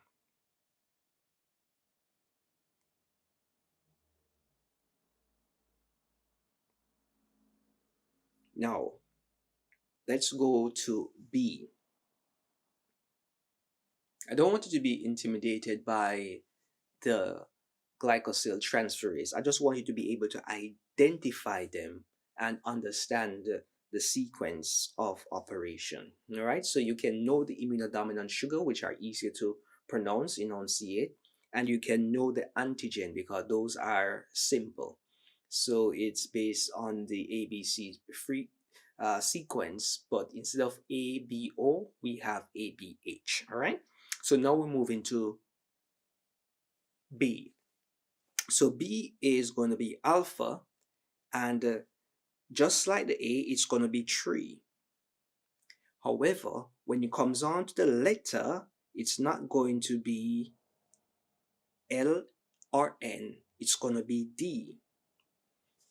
And for B, it's going to be galactosyl transferase. All right, so GALACTOSYLTRANS ferrase. All right, so we're going to be putting the immunodominant sugar, and remember the D, we put back that D, and it's galactosyl. Where does it come from? Galactose. Galactose. All right, so we're going to write GALACTOSE. And then this, now we started with B, so the antigen that we expect to be expressed is B. Beautiful. So that there is exactly how the operation and the association with the glycosyl transferase and immunodominant sugar are expressed. So this is just something that we need to be aware of so that we can identify, and then we can explain as is needed. All right, so what I want you to know is that there's an interaction with the HH, capital H, lowercase h, and the ABO genes. So individuals who are blood group O inherit at least one FU1H genes, or its genotype HH, capital H, or H, capital H, lowercase h, and 2 O genes, because you know that to express O, you have to be O. All right, so if you are AO, you're not going to express O, you're going to express A, but you can transfer the O and you can also transfer the A to the child that is going to be derived. All right, so just bear those concepts in mind. So the H genes elicit the production of an enzyme called alpha 2L fructosyl transferase that is that transfers the sugar L-fructose to an oligosaccharide chain on the terminal galactose of the type 2 chain. So basically, this is explaining to us the interaction that takes place and how the ABO system interacts with the H system, so as we can have a mental visual picture. Therefore, let us consider the L-fructose is a sugar that is responsible for H specificity. The O genes at the ABO loci is sometimes referred to as an amorphous and does not elicit the production of a catalytically active polypeptide transferase. Therefore, the H substance remain unmodified. All right, so this is what we need to understand for the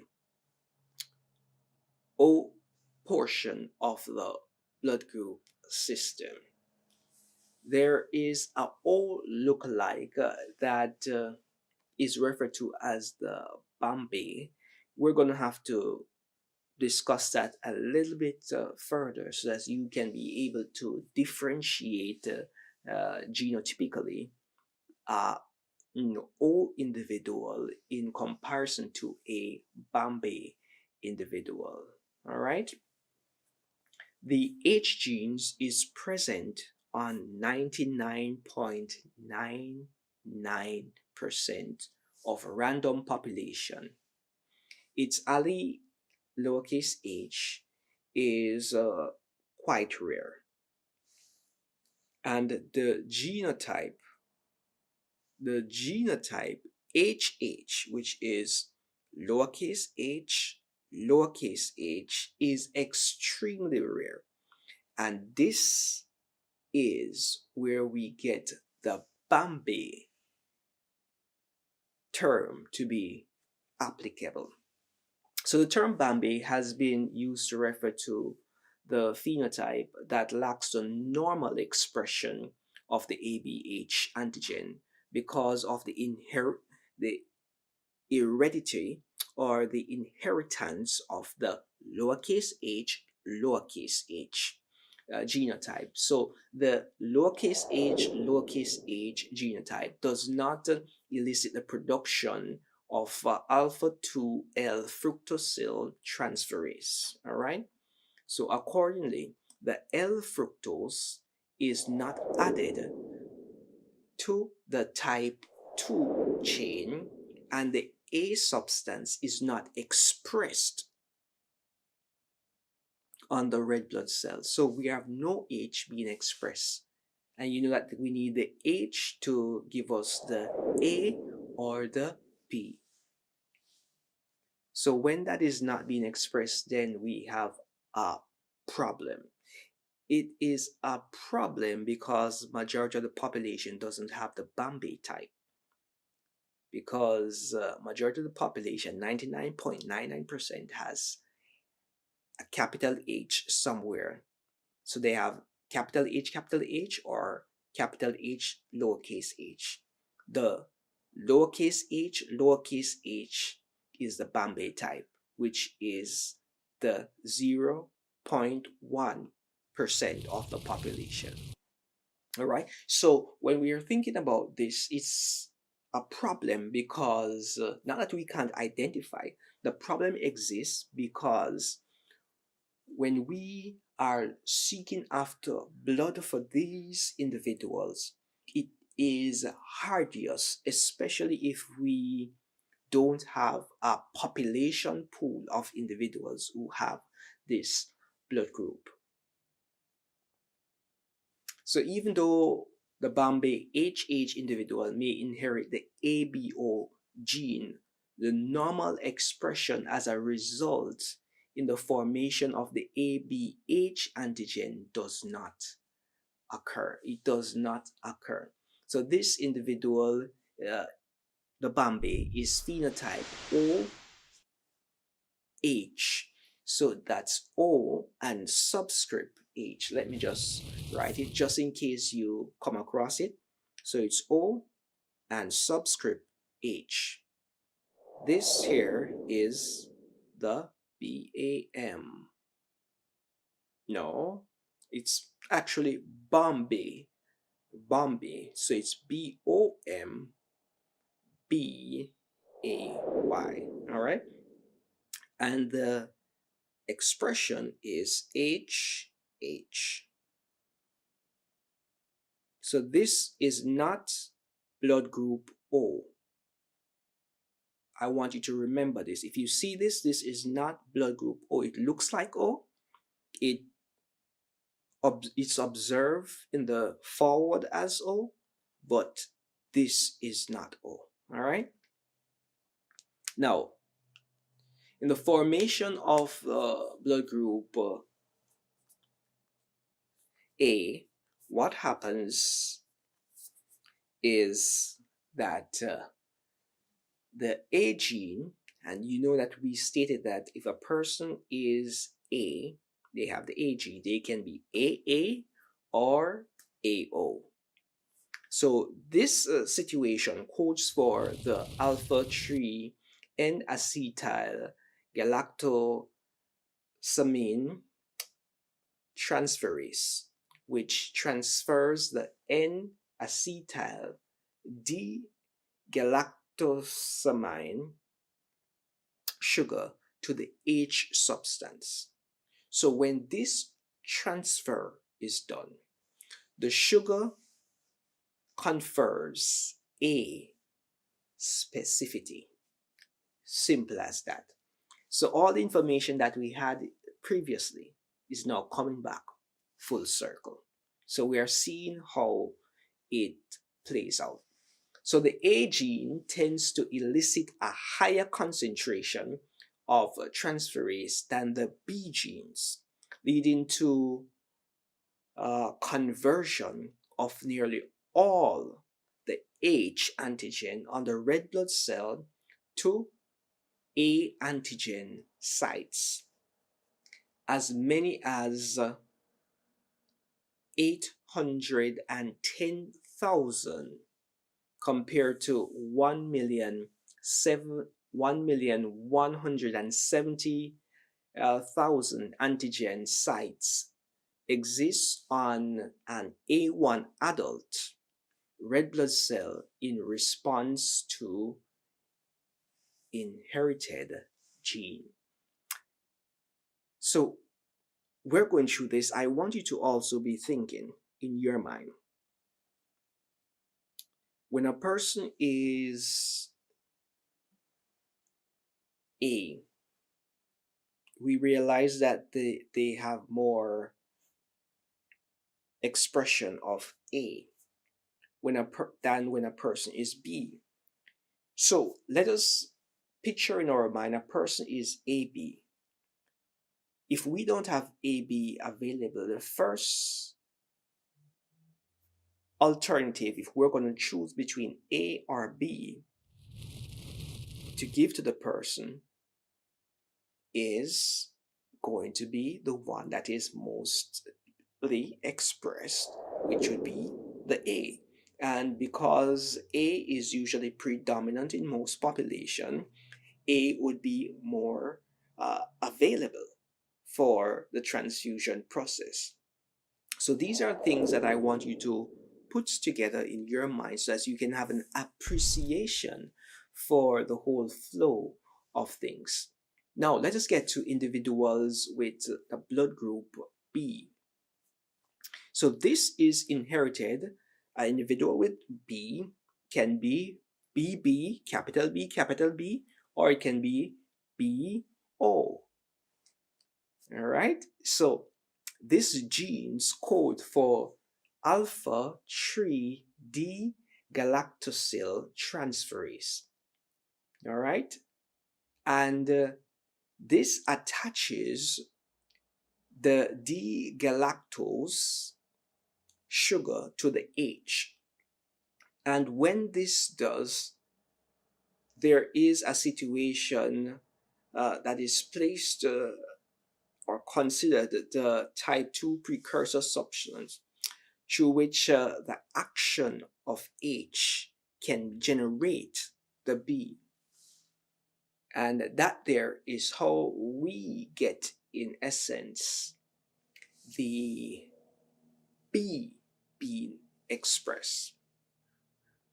This sugar is responsible for the B specificity, anywhere from 610,000 to 830,000 B antigen site exists on a B adult in response to the conversion of the H antigen by the alpha 3 galactosyl transferase to produce or produced by the B gene. So if you have the B gene, then you know which sugar was implicated in the expression. So let us go back now. When both A and B genes are inherited, the B enzyme seems to completely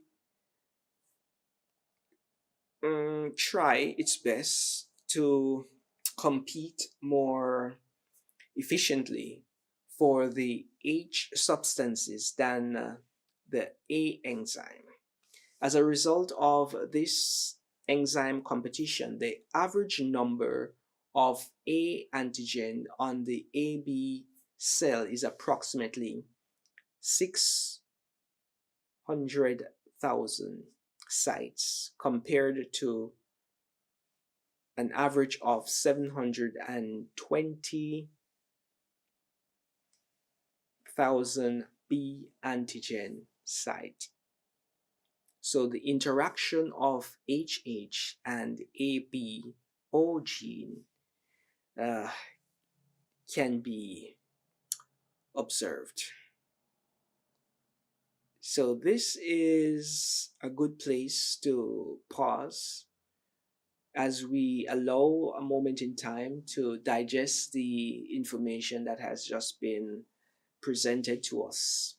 As we have covered in brief the interaction of the capital H, lowercase h, and the ABO gene. So we have established the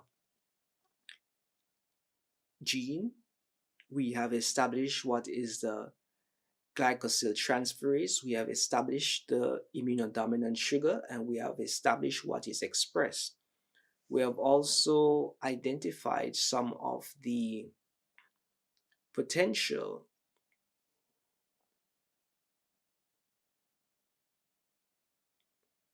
sites expression in what quantity, so that we can have a mental picture or mental framework as to what would be possible for transfusion. So sometimes in transfusion, the thing that is given is not necessarily what is available, because if it's available and it is not compatible, then that becomes problematic. So what is normally being given is that which is suitable for the specific situation or the specific case. And we have to take into consideration the population expression as well, so as we can use that information of their race, the demographic information, to determine what is their medical condition, the disease state, to determine what is the most suitable and viable product. So as we continue our journey through the immunohematology aspect of the profession of medical technology, medical laboratory science, clinical laboratory science, laboratory medicine, I hope that this will give you insight as to some of the theoretical frameworks that are used in the different investigation in coming to a conclusion as to what is most suitable in different situation and cases. With that said, thank you once again for spending some quality time with us. I hope that the information that you gained was meaningful, was impactful, and you have a better grasp and understanding. Is something that many persons fail to realize as it relates to the ABO blood group system in terms of the molecular genetics. Some persons believe that there is only one ABO allele, but since cloning was taking place in the 1990s, the complementary DNA corresponding to the messenger RNA transcribed at the blood group ABO loci, it was determined that more than 250, yes, you heard that right, there are more than 250 ABO alleles that have been identified by molecular investigation. And the ABO genes is located, as we had disclosed before, at chromosome 9.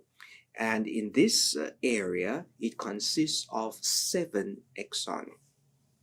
The last 2 exons, the 6 and 7 exons, they encode for the catalyst or the catalytic dominance of the ABO glycosyl transferase. So exon 6 and 7 actually constitute 77% of the gene, which most of the coding sequence is lined in number 7, right?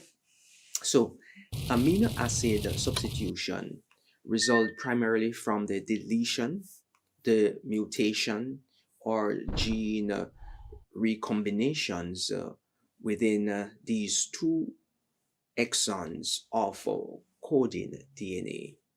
So from this, we can derive variant ABO glycosyl transferase, which are responsible for less effective transfer, or they react weaker when the conventional sera is used. Anti-sera, anti-A, anti-B is used in identifying the blood group.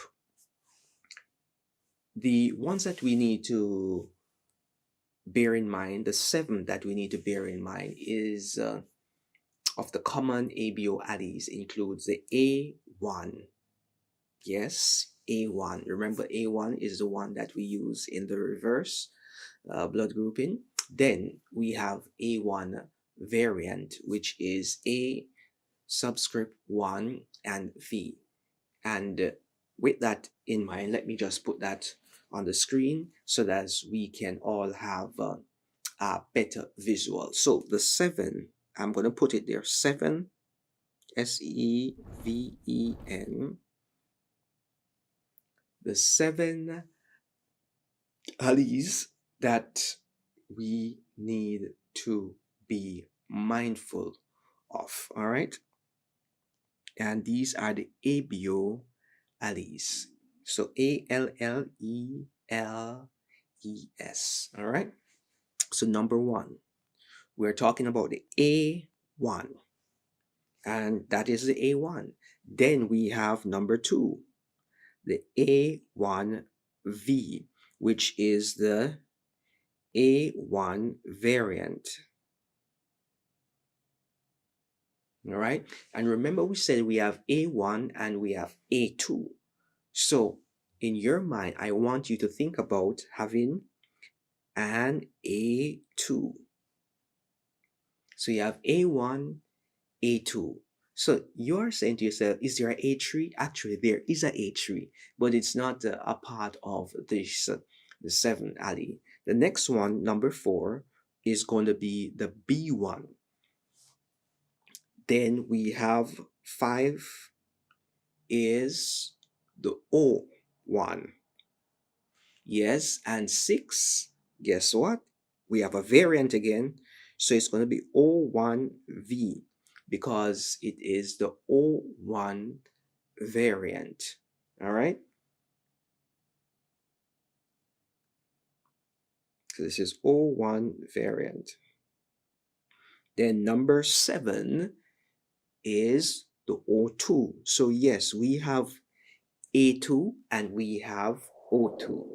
So this is just something for you to be able to mentally visualize that these 7 ABO alleles do exist. And as we will come to note, the A portion has also many variants. But if you divulge a little bit into molecular genetics, which is a part of the whole systematic training in becoming a medical technologist, a laboratory medicine practitioner, clinical laboratory scientist, medical laboratory scientist, whichever route you decide, then you will be given some idea as to how molecular genetics plays an important role in the ABO blood group system. So if we are focusing in that area, we can go a little deeper. But for this study, for this moment in time, we will leave that detail for another sitting. So I want you to understand that all ABO antigens arise from mutation in the single ABO gene. So only 3 specific mutations show a higher frequency in the population, indirectly leads to the change in the epitope structure, resulting in A, B, or O specificities. All right. So there are just 3 mutations that occur that has been noted to change your blood group. So somebody can be A and they present as B. All right. And somebody can be A and then change over to B.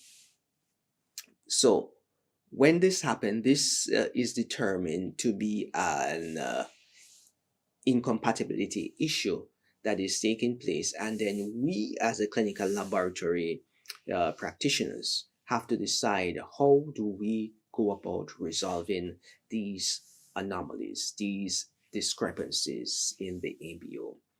So the two mutation of substitution changes the specificity of the enzyme for the alpha N acetylgalactosamine transferase. All right. And this is the enzyme for the A, or the A enzyme. All right. And then it would convert from that to an alpha 3D galactosyl transferase, which is the B enzyme. The A, more difficult to call, the B, a little easier to call. All right. So these glycosyl transferase in turn introduce an alpha 1,3 N acetyl lamine, which is the A, or it can also introduce alpha 1,3 galactose, which is the B carbohydrate at the end of the H oligosaccharide or the glycan chain, right? The third mutation can be a deletion within the 5' region. And you know that when we're doing molecular genetics, we have the prime region, we have the folding, we have the replication process of the DNA and the RNA taking place. So this is one of the 5' location or region that a mutation can occur, and this mutation at the 5' is usually a deletion. So a deletion within the 5' region of the catalytic dominant creates a premature stop to the codon that inactivates the enzymes altogether, leaving the H glycan unmodified. So you have H that are unmodified, right? So these different glycan differentiate the A, the B, and the O antigen or the epitope. So when we have this situation, we realize that we can have discrepancies in our interpretation of the blood group system. Now, let us try to wrap our minds around the formation of the A, B, and H soluble antigens. So we already discussed the A, B, and H antigen as a whole. Now let us talk in more detail about the formation.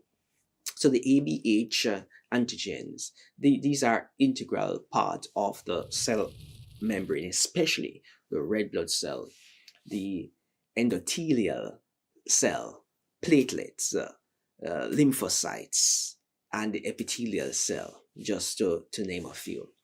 The ABH soluble antigen can also be found in all body secretion.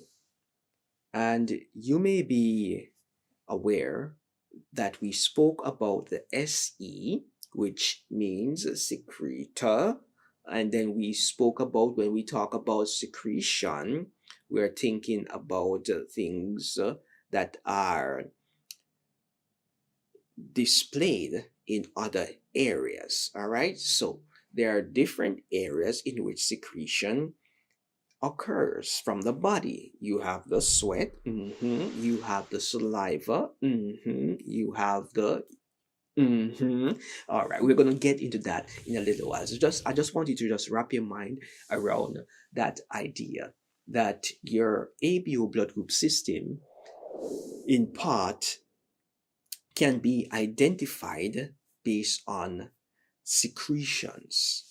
All right, so let us go back now to the ABH soluble antigen. So the ABH soluble antigen can also be found in all body secretion, right? Just remember that.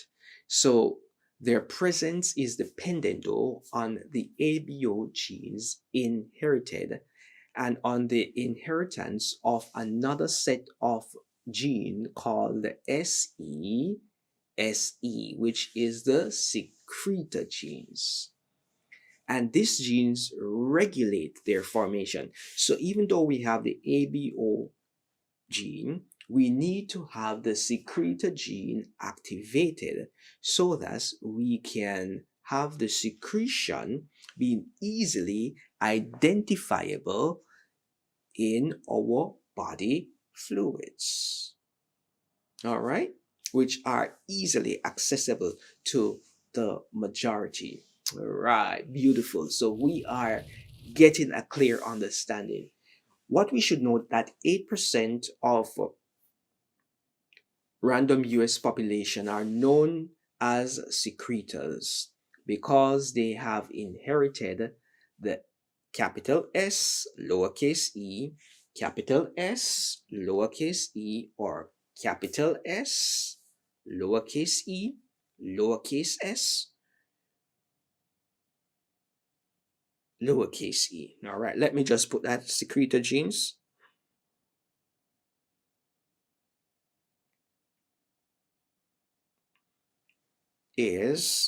Comes to us from the SE, let me,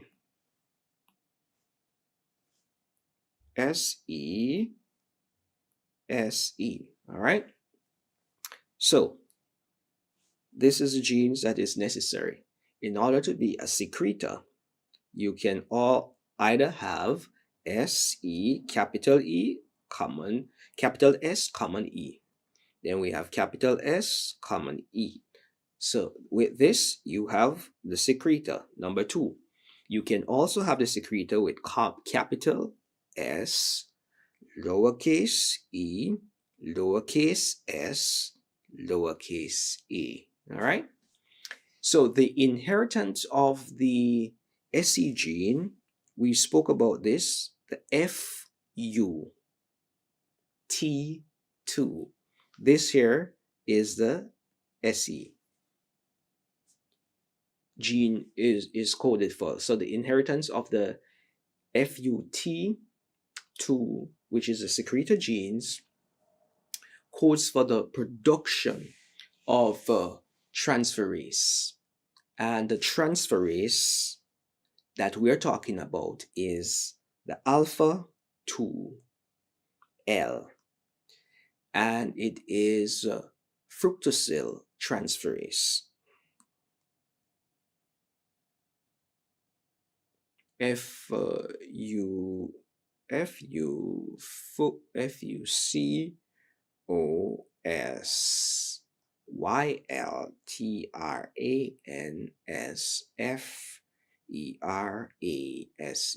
All right, and that is used as a modifier. It modifies the type 1 precursor in the secretion of the H substance. And we know that H substance is necessary to determine your ABO, ABH blood group system. All right. It can then be further modified to express A and B substances in the secretion. And when we think about secretion, the first thing that's supposed to come to our mind is saliva.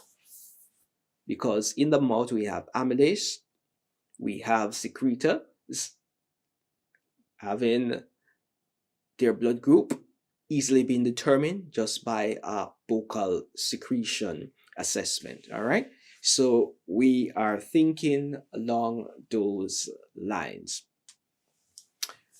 So a group A individual who is a secretor will secrete glycoprotein carrying the A and H antigen. So if you are a group A,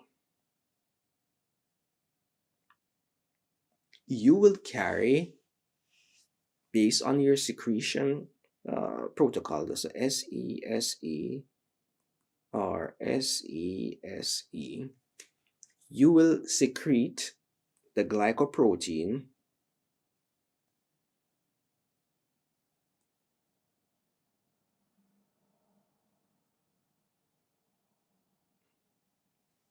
and this glycoprotein that you will secrete carries the A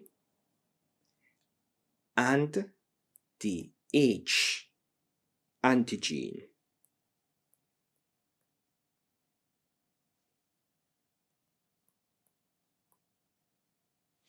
So now you can see why you use the anti-A, anti-B, anti-H in our determination of blood grouping system. All right. So that is just something for us to think about. So, but what if the person is B? Let's go to that. So the person is group B. We're going to expect them to have the secretor genes as well, SESE and SESE, right?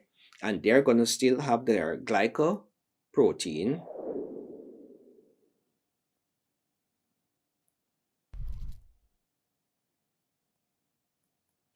And then they are going to be giving us a direction towards the secretion of the B and the H anti gene.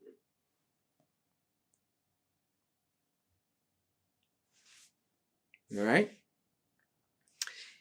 It is the presence of the SE gene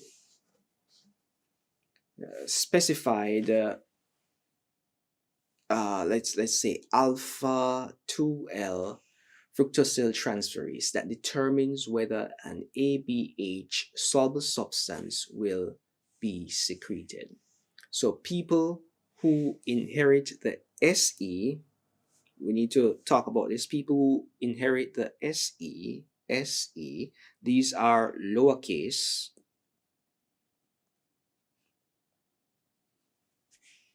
So persons who inherit the SE genotype are termed non-secretor.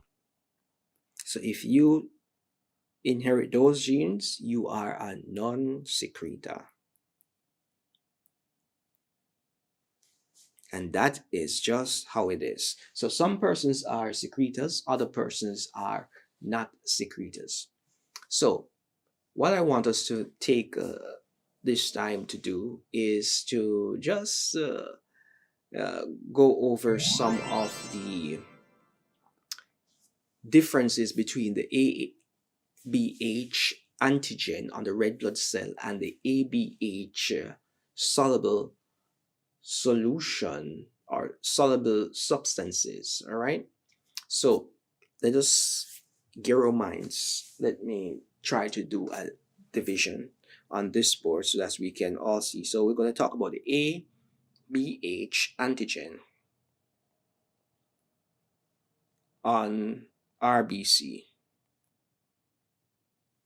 All right, and then we're also going to be talking about the ABH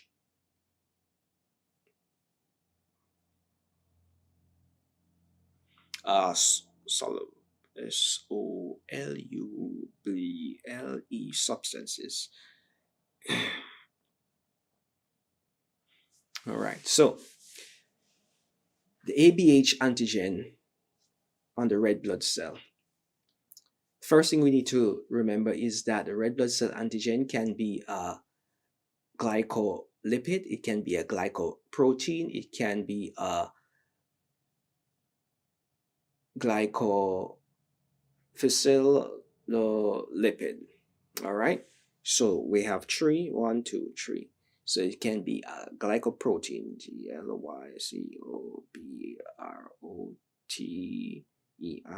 glycolipid, glycolipid. It can be a glycosph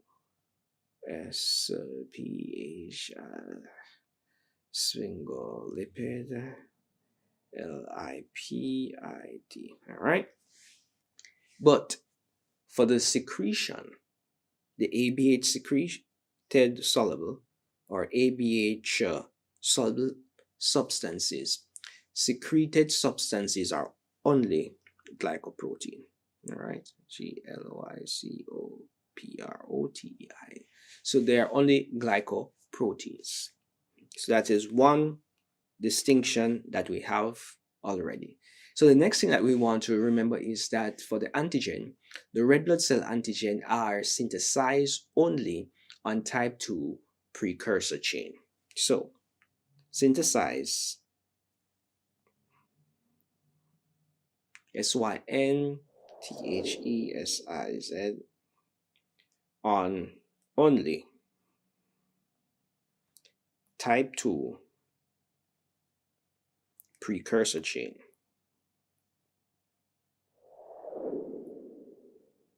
All right, the next thing, if that is on type 2 and we talk about type 1, I want you to put in your mind, if this is type 2, the other one must be type 1. All right, so for the AB and H soluble substances, secreted substances are primarily synthesized on type 1 precursor chain.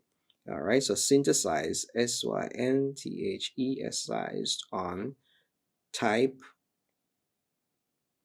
1 precursor chain. All right,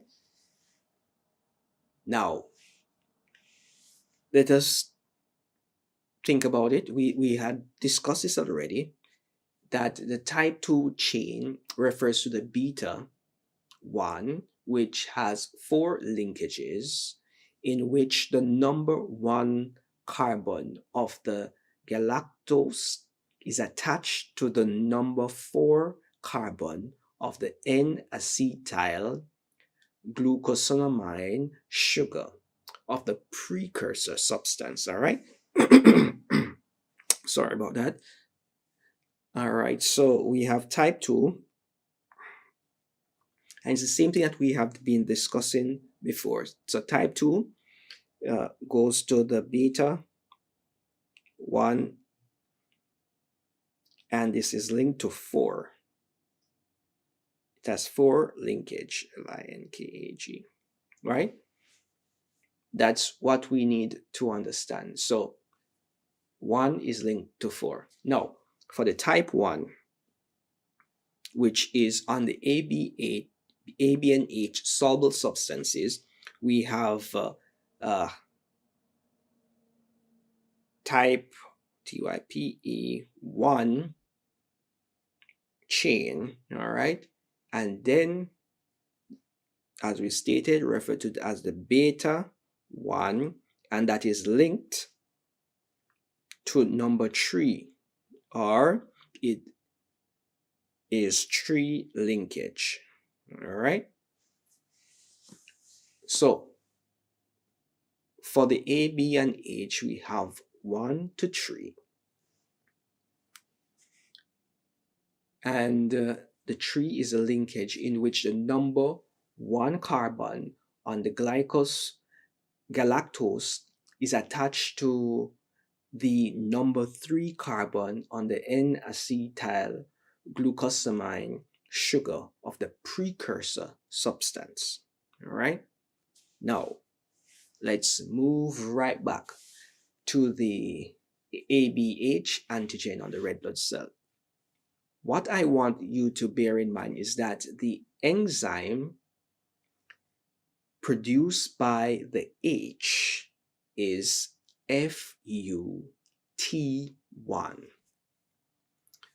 The gene is alpha-2L fructosyl transferase, which acts primarily on type 2 chain, which are prevalent on the red blood cell membrane. All right, so remember the enzyme. So when we talk about ABH antigen, we're talking about enzyme, ANZYME,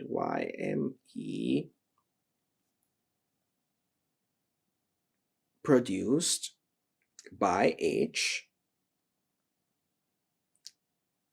is FUT1. All right, just remember that. And for the AB and H soluble substances, the enzyme produced by the secretors, so enzyme produced by secretors, and the secretors are the SE, and we know that this SE is going to be FUT2. All right, that is a gene, and this gene is we're still talking about the alpha-2L fructosyl transferase. All right, its preference is towards action on the type 1 chain in the secretory tissue. So if we bear that in mind, we are on good terms in understanding the concepts of these ABO system, not to mention the ABH antigens on the red blood cell.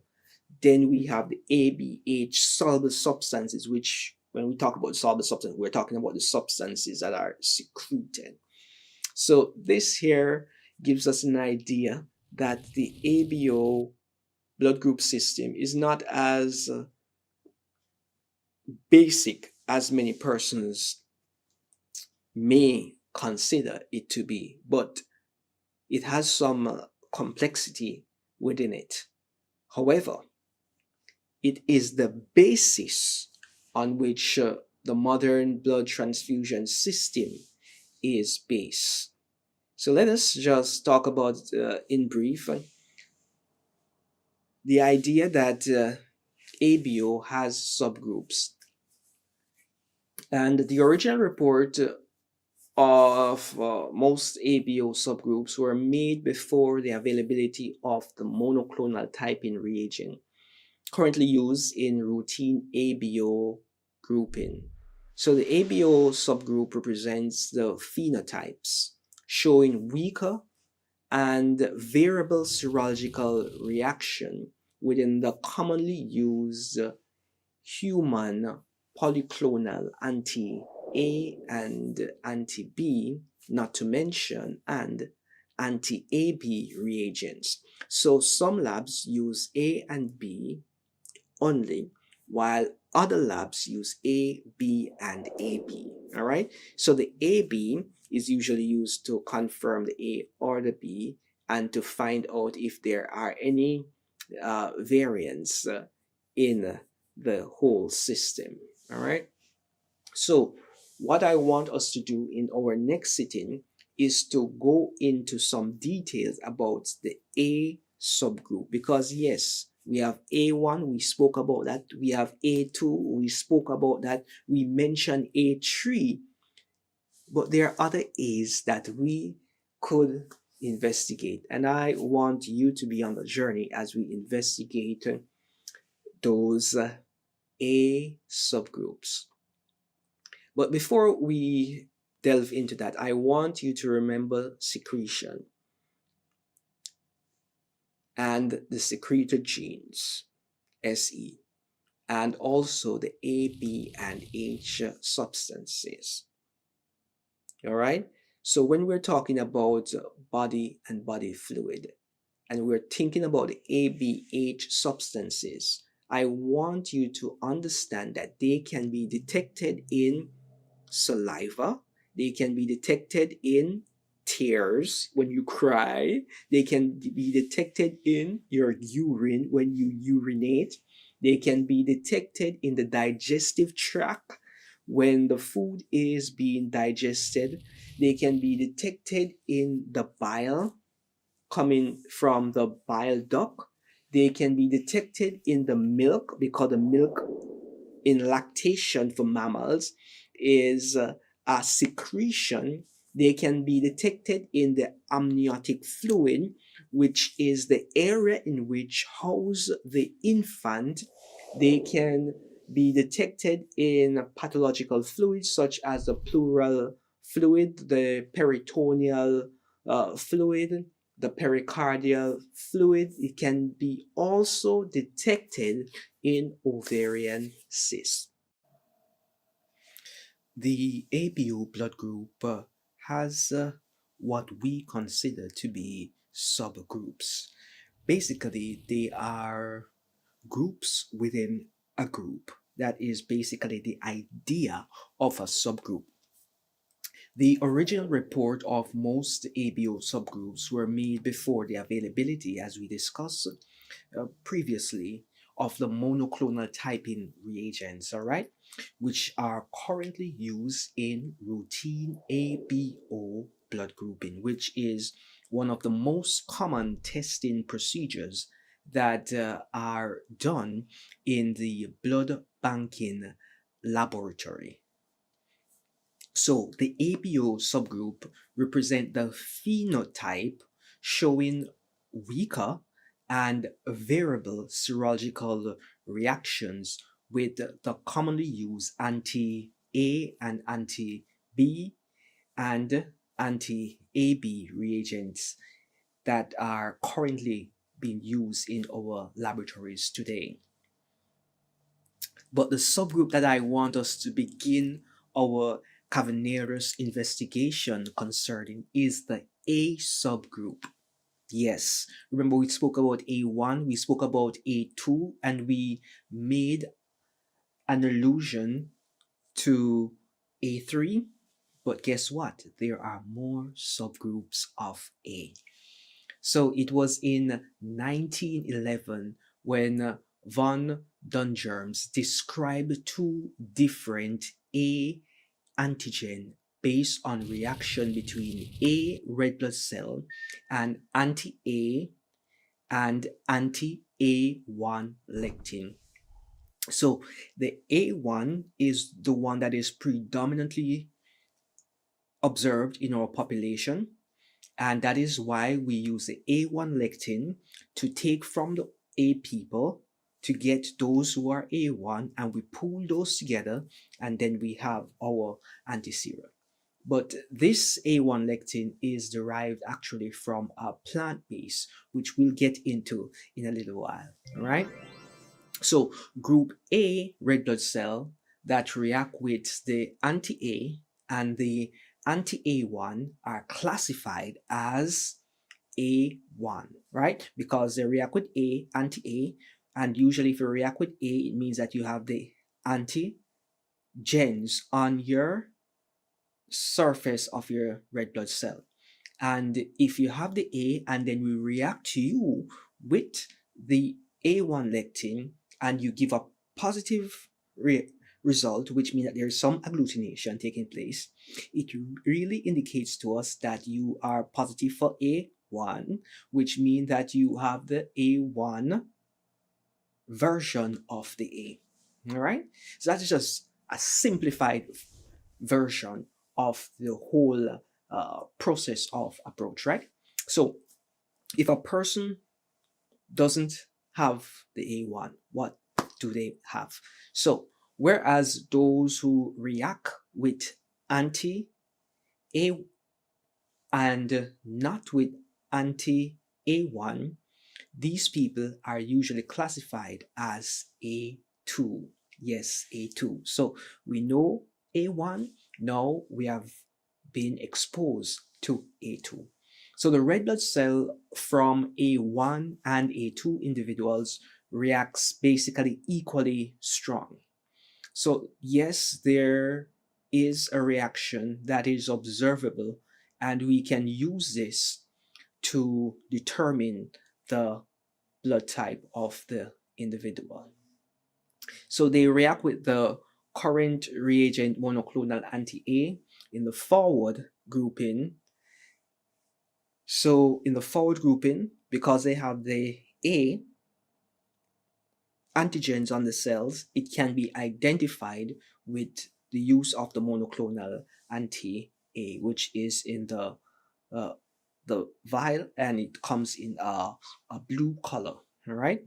So the A subgroups are more common than B subgroups. So yes, we are alluding to the fact that A subgroup exists and we also have B subgroups that exist. So the A subgroups are more common. And we have seen both A and B in practice. The weaker serological reaction of the ABO subgroup is attributed to the decreased number of A and B antigen sites on the individual's red blood cell. So depending on how many antigen binding sites you have on your red blood cell, that would give an idea as to the reactivity and the expression that will be observed, right? So the classification of the A into A1 and A2 phenotype accounts for 99% of all A individuals. So if you know the A1 and you know the A2, guess what? You know 99% of what you need to know about the A people. All right. So the cells of approximately 80% of A or AB individuals are A1, or if they are AB, it could be A1B, all right? Because with AB, you have A and B being expressed, all right? Or if it is the A person, it is just A1. Now, the remaining 20% are A2, or for the AB person, it would be A2B, all right? So understanding this based on the results that we get from our typing and the use of the A1 lectin, we can determine if a person is A1 or A2. If the A1 and the A2 are not differentiated, then we'll just put A or AB, right? But if we know we use A1 lectin and then we get a positive reaction and the person is A, we know that this person is A1.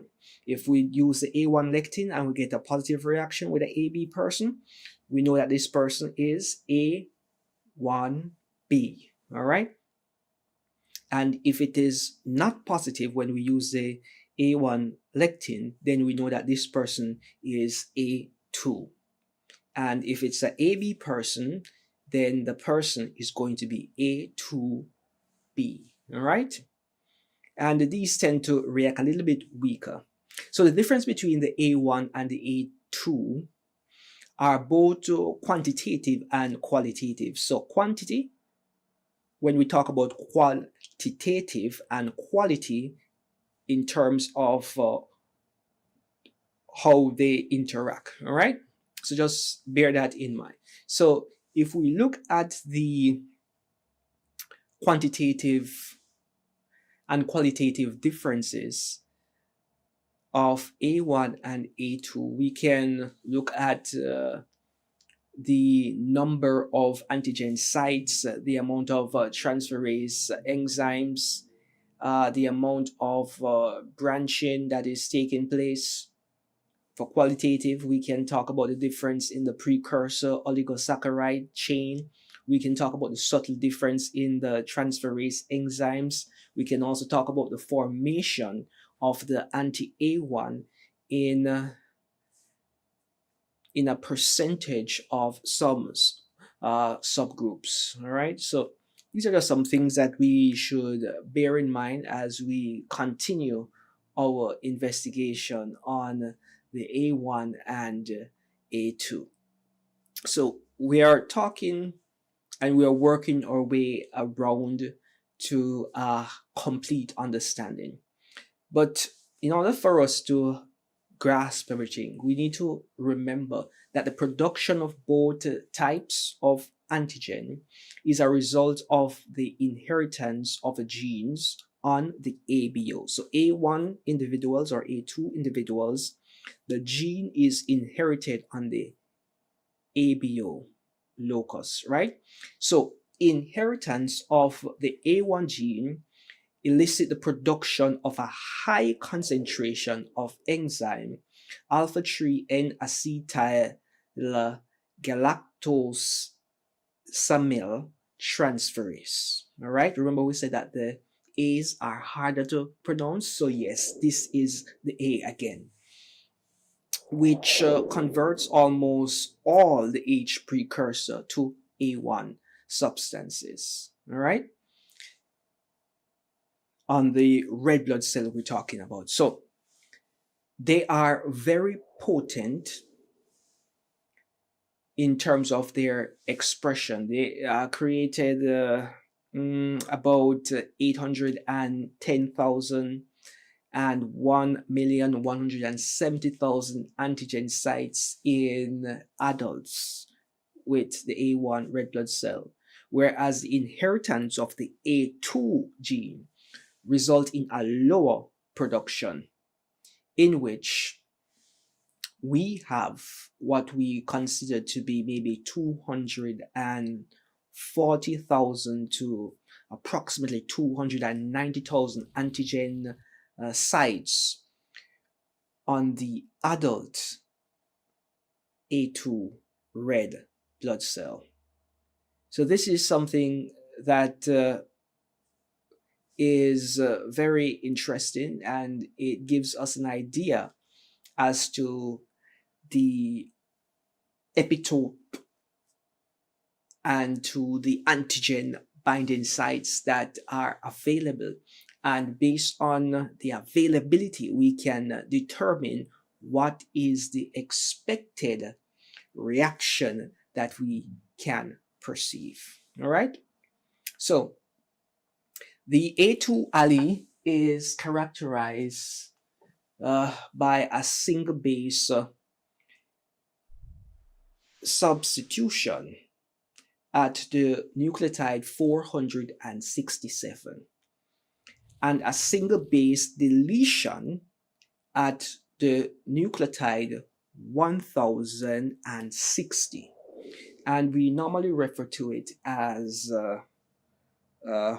1060 del, deletion of this nucleotide. All right, so this is what we normally refer to it as. And remember, most of this reaction takes place in 6 and 7, but in this situation, it is taking place in exon number 7. All right, so let's just do a quick recap again for the antigen binding sites. So for the A1, which we made mention of, it has 810,000 to 1,170,000, right? Then the A2 has less antigen binding sites. They have 240,000 to about 290,000, right? And this is in adults, in adult adult humans. So we have a nice understanding of what is taking place. And let us not forget the sugar. So it's alpha 3 N acetyl, ACETYL, galactosamine nil transferase, TRANSFERASE.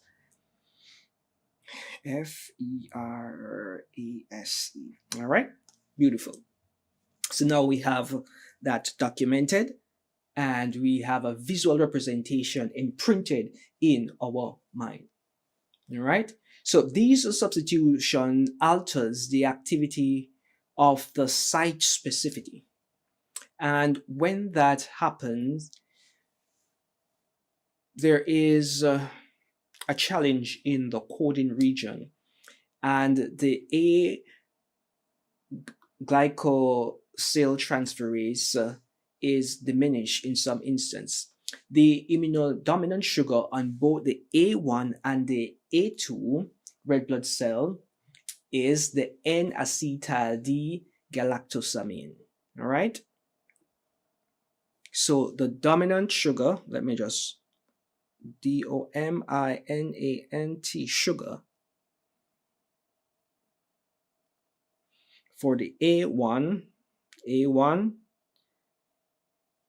and the A2 is N acetyl CETYLE D, don't forget the D, the N, D, and gal, lactose amine. All right, so now we have that. So qualitative differences that exist,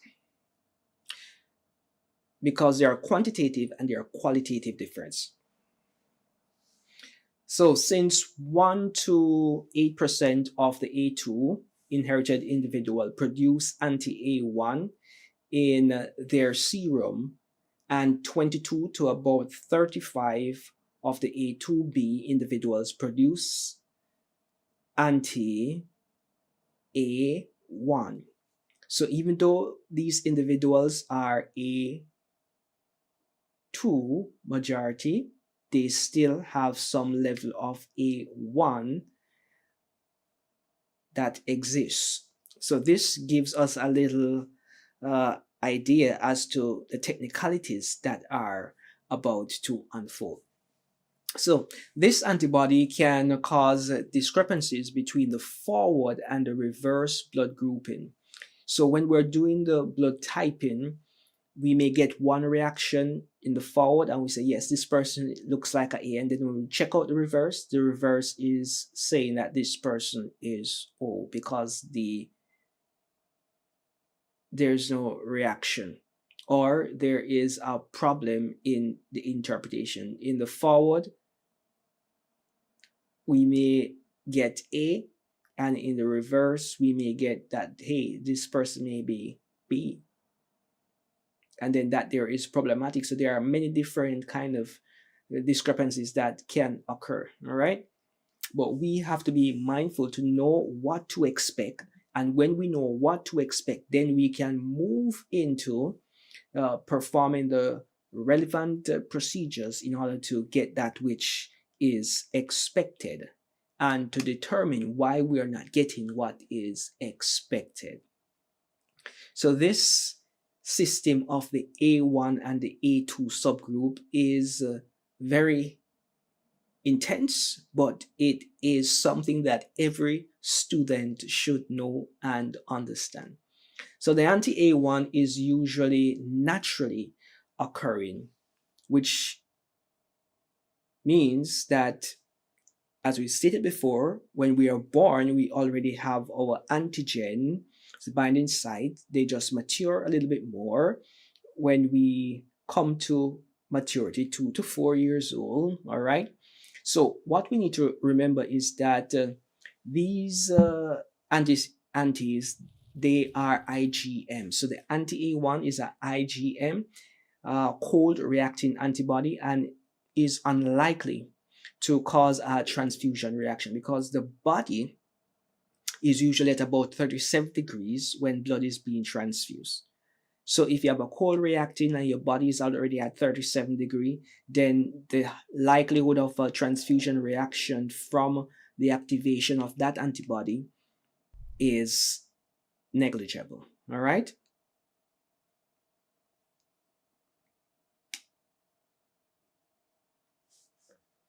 So let us bear in mind that the body is at 37 degrees. We normally transfuse blood at 37 degrees. So the blood is warm and it is transfused. So the antibodies that will be considered to be clinically significant in terms of can mount or evoke a transfusion reaction would be those that react at 37 degrees. All right. So just bear that in mind so that you can navigate your notes and have a better understanding and appreciation for what is happening.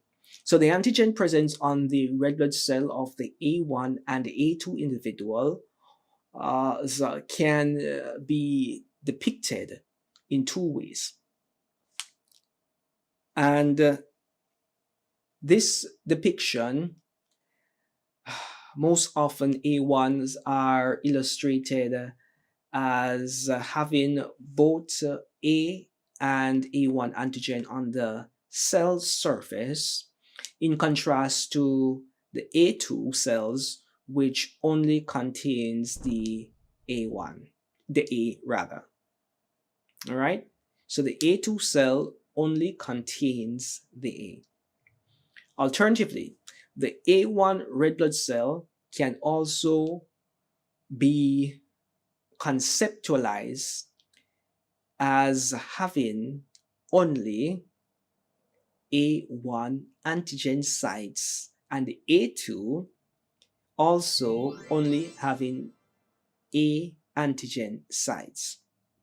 But in routine forward grouping, reagent anti-A strongly agglutinates both A1 and the A2 phenotype.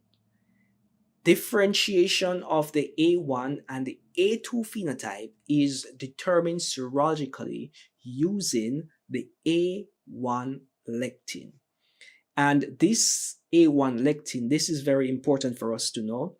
The A1 lectin is made from a seed of a plant. It is called the Dolichos bifloros.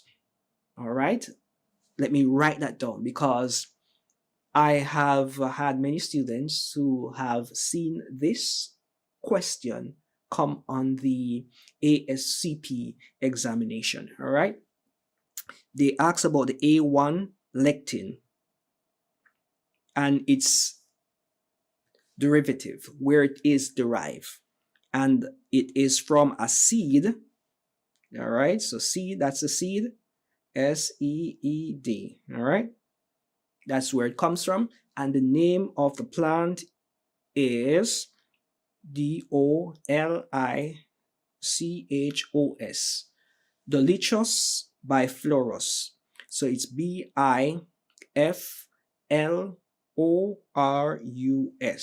All right, and this is all italicized. All right, so this is a plant.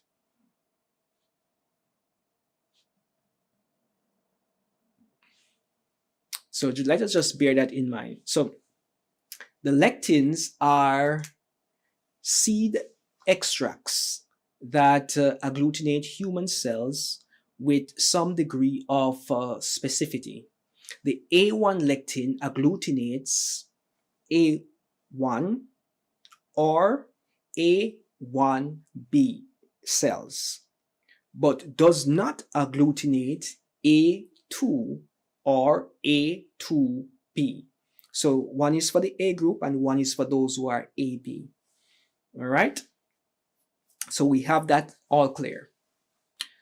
Due to the A2 glycosyl transferase being less efficient at adding the immunodominant sugar to the H antigen precursor, the A2 red blood cell shows an increased reactivity with the anti-H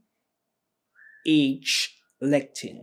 All right, and this is very important for us to know. So we have what we call the anti-H lectin. So anti-H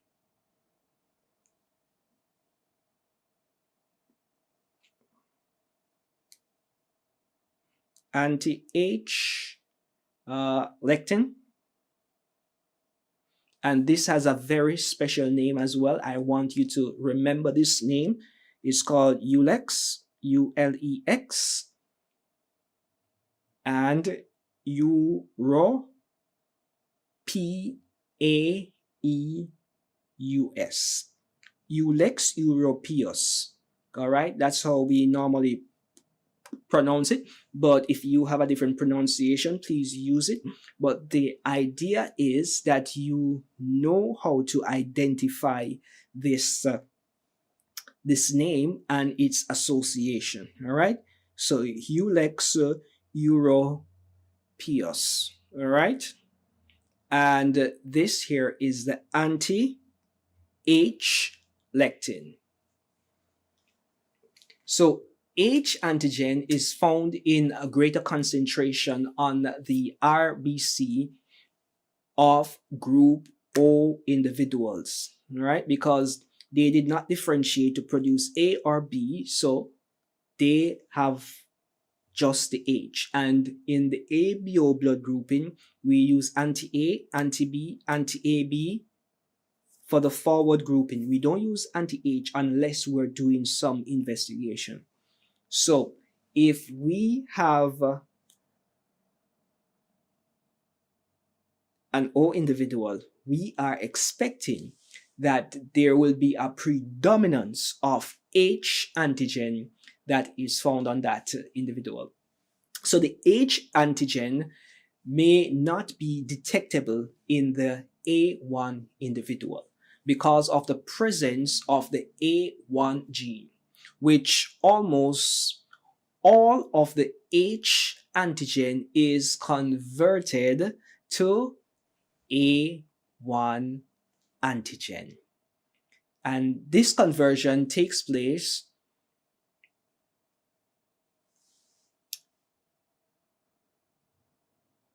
by a sugar reaction. All right.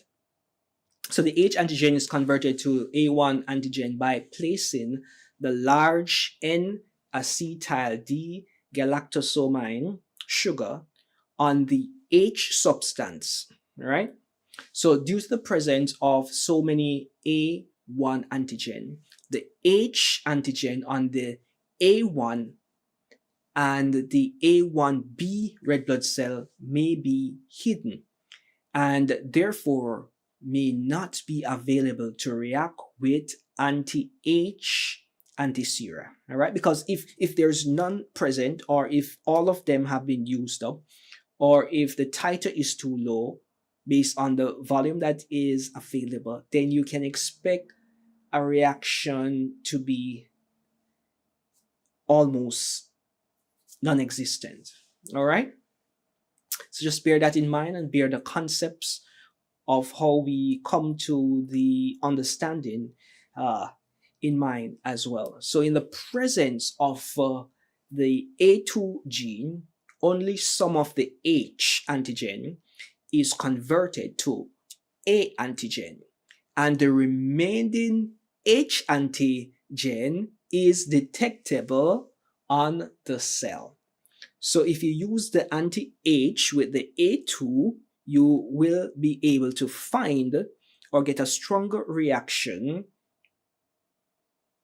with the anti-H than you would if you did it with the A1 individuals. So weak subgroups of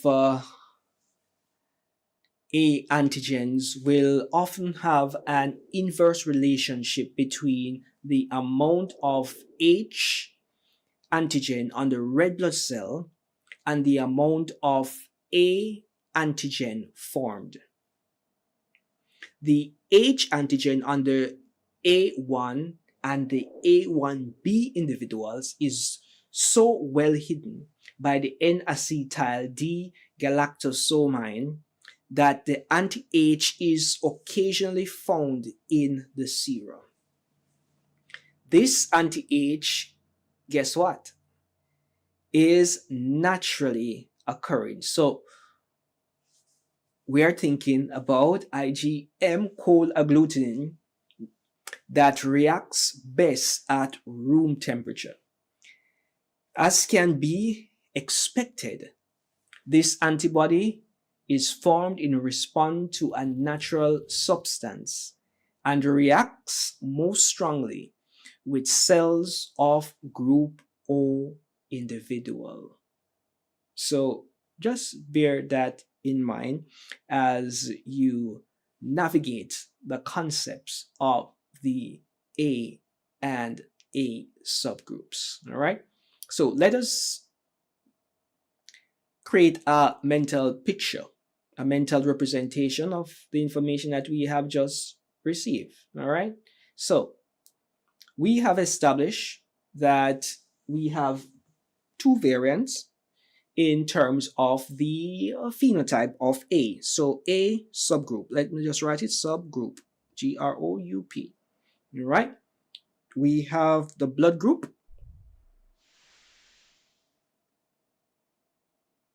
and then we have the anti-A reagent, because we're going to react anti-A reagent with it, anti-A reagent, which is yes, and then we're going to use anti-A1 lectin, anti-A1 lectin.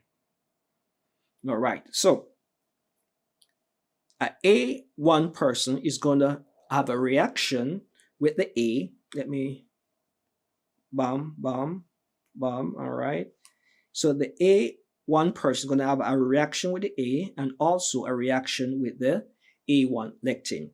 An A2 individual is going to have a reaction with the A, but they will not have a reaction with the A1 lectin, because the A1 lectin is specific for A group with the A1. All right. So that is all you need to have an appreciation for at this time. All right. So let us try to do a reaction to determine the A substances. So if the blood group is A1, what antigen? Let's do, this is a blood group,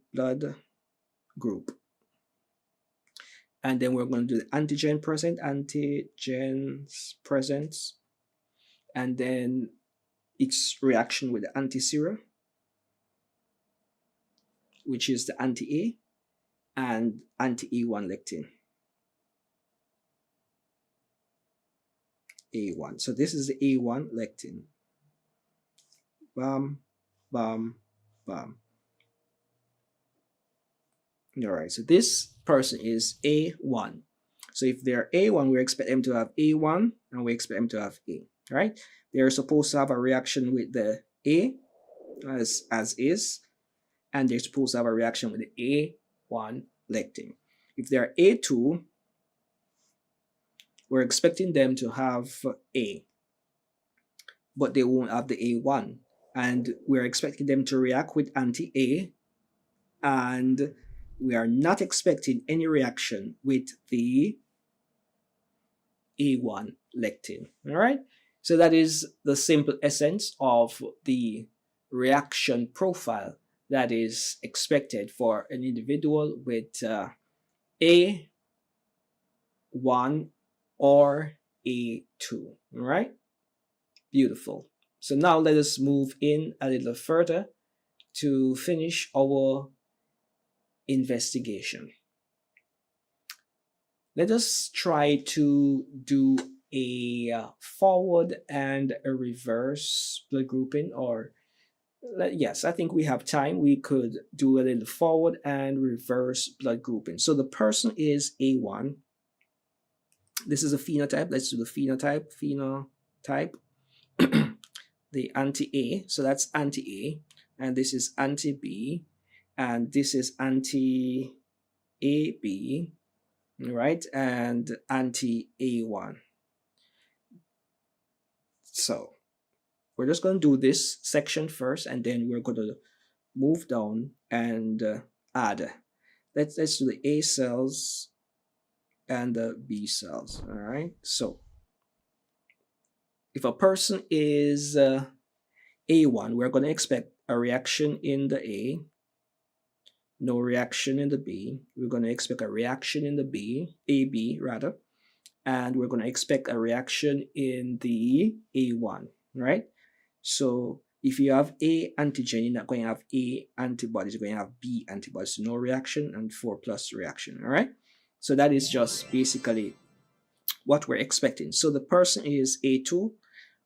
We are going to also expect a 4+ reaction.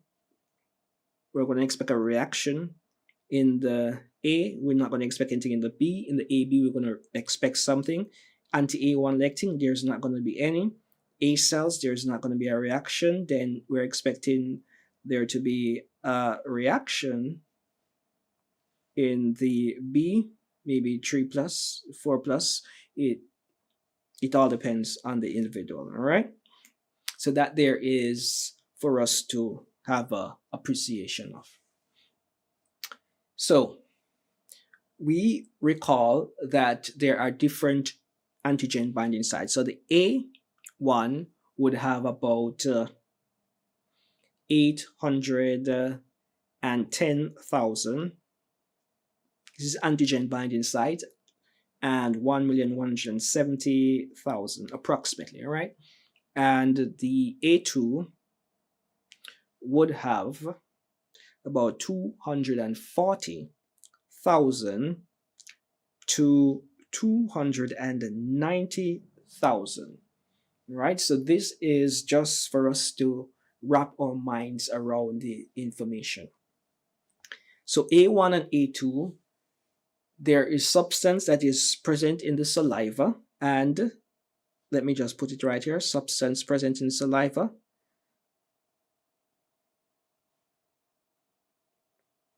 In saliva, and that would be the A and the H. So that is in A1, and the same thing in A2. So just keep that in mind, all right? So we were discussing previously that there is a difference in the reactivity of the anti-H antiseria or the anti-H lectin with the ABO, all right? So I want you to bear this in mind. The O individual has the most amount of H, all right? So O has the greatest amount of H, greatest amount of H. And the A1B individuals has the least amount of H.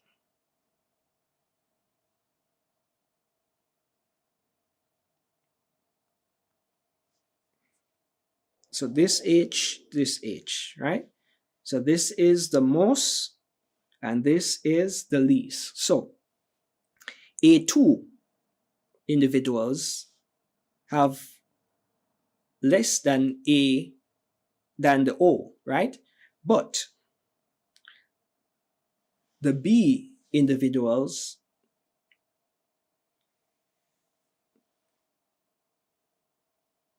have less than A2. Guess what?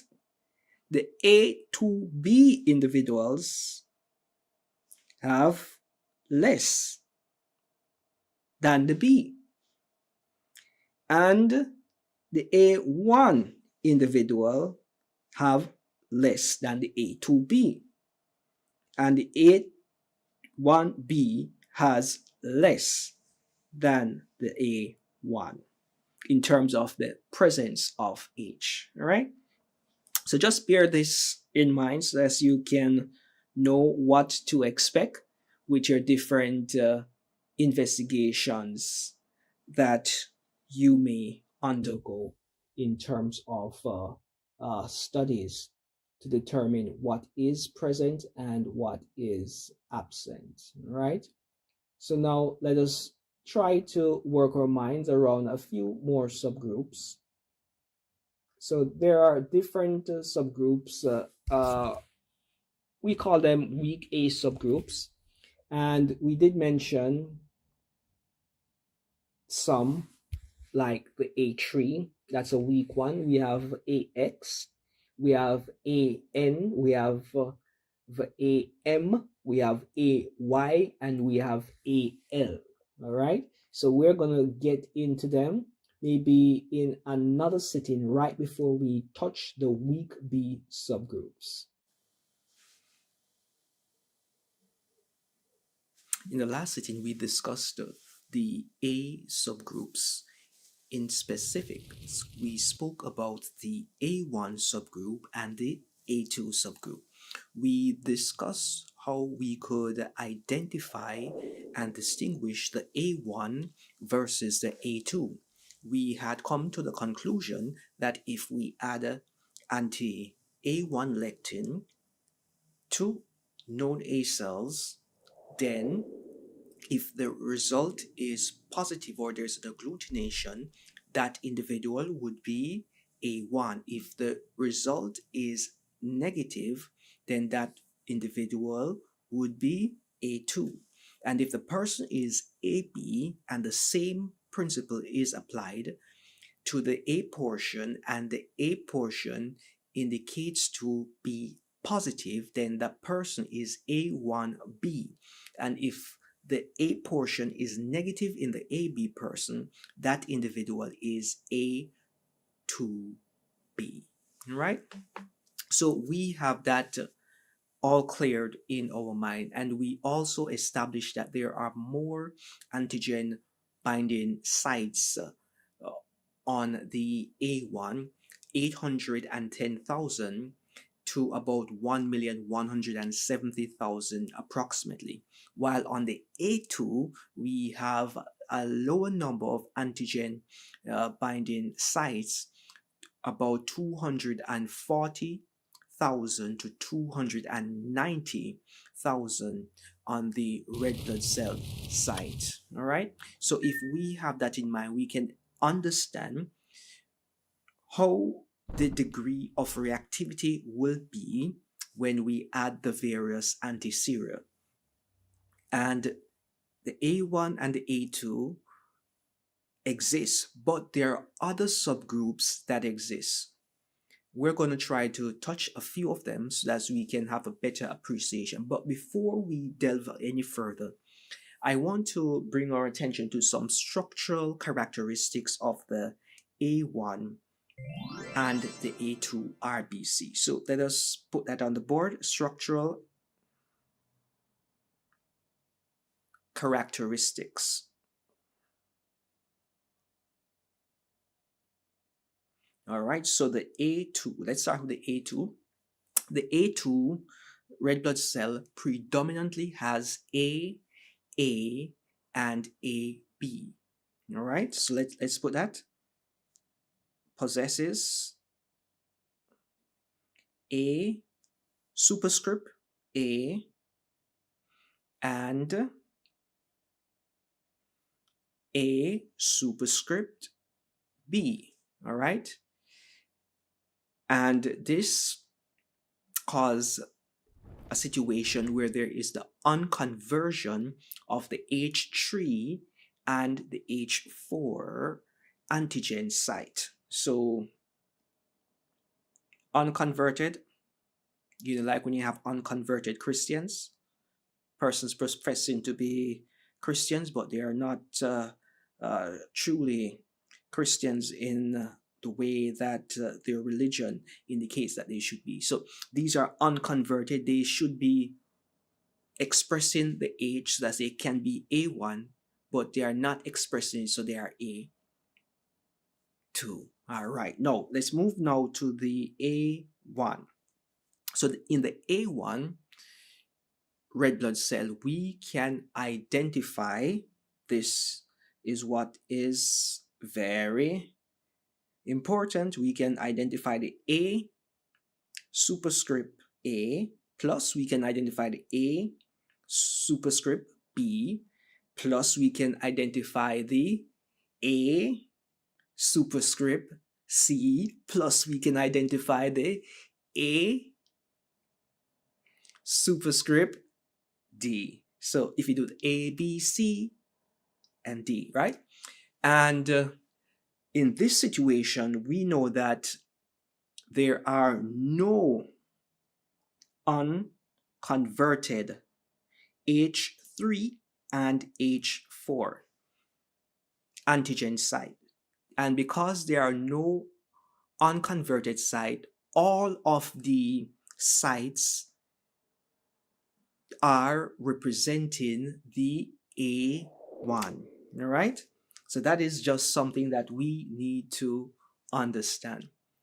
So that is a structural characteristic that I think would be necessary for us to appreciate a little bit more as we progress. Now, we have been speaking about the possibility of a A3. And yes, we have A3 available for us to investigate. And let us talk about it. The characteristics of the weak ABO phenotype. So let us put it up.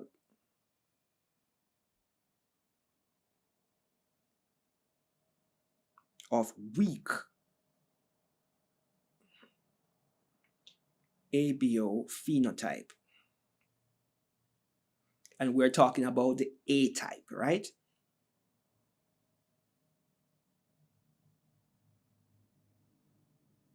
Or let's call it subgroup. So let us say, what phenotype are we looking at? So let's write the phenotype, and then we're going to try to see the reactivity that would exist between the anti-C or the anti-A, the anti-B, anti-AB, and the anti-H, right? And then we're going to see what is present in the serum of this individual. Now, the phenotype, then we're going to look at the reagents, REA, GNT. So the phenotype, we want to start with A3. Then we're going to look at the anti-series, anti-A. Then we're going to have anti-B, anti-AB, and anti-H. So 1, 2, 3, 4. All right. So we can see what is happening.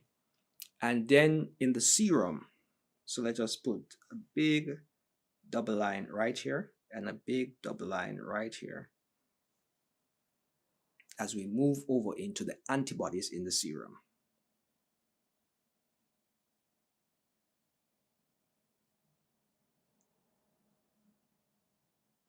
All right, so we're going to think about having the anti-A. We're going to think about having the anti-B and the anti-A1. Let me see if we can get this a little bit better. Let me see if we can structure this a little bit better so that we don't have much confusion. So let me go into the pen. Let's bam, bam, and then we're gonna have bam, bam. All right, let's carry it across. Then for this, we're gonna have anti-A, anti-B, anti-AB, and anti-H. Then in the serum, we want to know if there's anti-A, we want to know if there's anti-B, and if there's anti-A1. All right. So, and then we're going to have the phenotype as usual. So now let us start with A3. So for the A3 person, there may be some form of mixed field reaction with the anti-A. So you may get a 2+ mixed field reaction. For the anti-B, there is no B present. For the AB, the same reaction you get in the A, you tend to get in the AB portion. And with the anti-H, remember with the A3 subgroup, this one has H present for all of it is not fully converted, right? So this here is going to give us a 3+ reaction. When we talk about in the serum, we're going to have no anti-A's, but we're going to have anti-B. With the A1, it may or may not react. So let us put plus or minus, so that is sometimes, all right? So sometimes it will react, other times it will not react. Now, let us look at the AX, because we have an AX subtype or phenotype. And with this one, you will get a weak reaction or no reaction taking place with the anti-A. When it comes on to the anti-B, you're going to have no reaction because it's an A individual, not a B individual. For the AB, you're going to have a 2+ reaction. But when it comes on to the H, there's going to be so much H there. You're going to have a 4+ reaction. So you're going to have a field day with the H's, right? In circulation, you may or may not have anti-A. And if it is present, it's going to be weak. For the anti-B, you probably have a little bit present, yes. And A1, there is a high possibility that you're going to have that present, all right? So this here, always you're going to have the A1 present. Then let us move to another one, A and E and D, all right? And this is not the one that is the end of the world, but this is very important as well. So for this one, we have a weak reaction in the anti-A, and we may have a mixed field, a weak mixed field reaction in the anti-A. For the anti-B, we're not going to expect anything because it's a patient that is A and not a patient that is B. And the same reaction we have in the anti-A, we expect that reaction to be in the AB. So the weak mixed field reaction.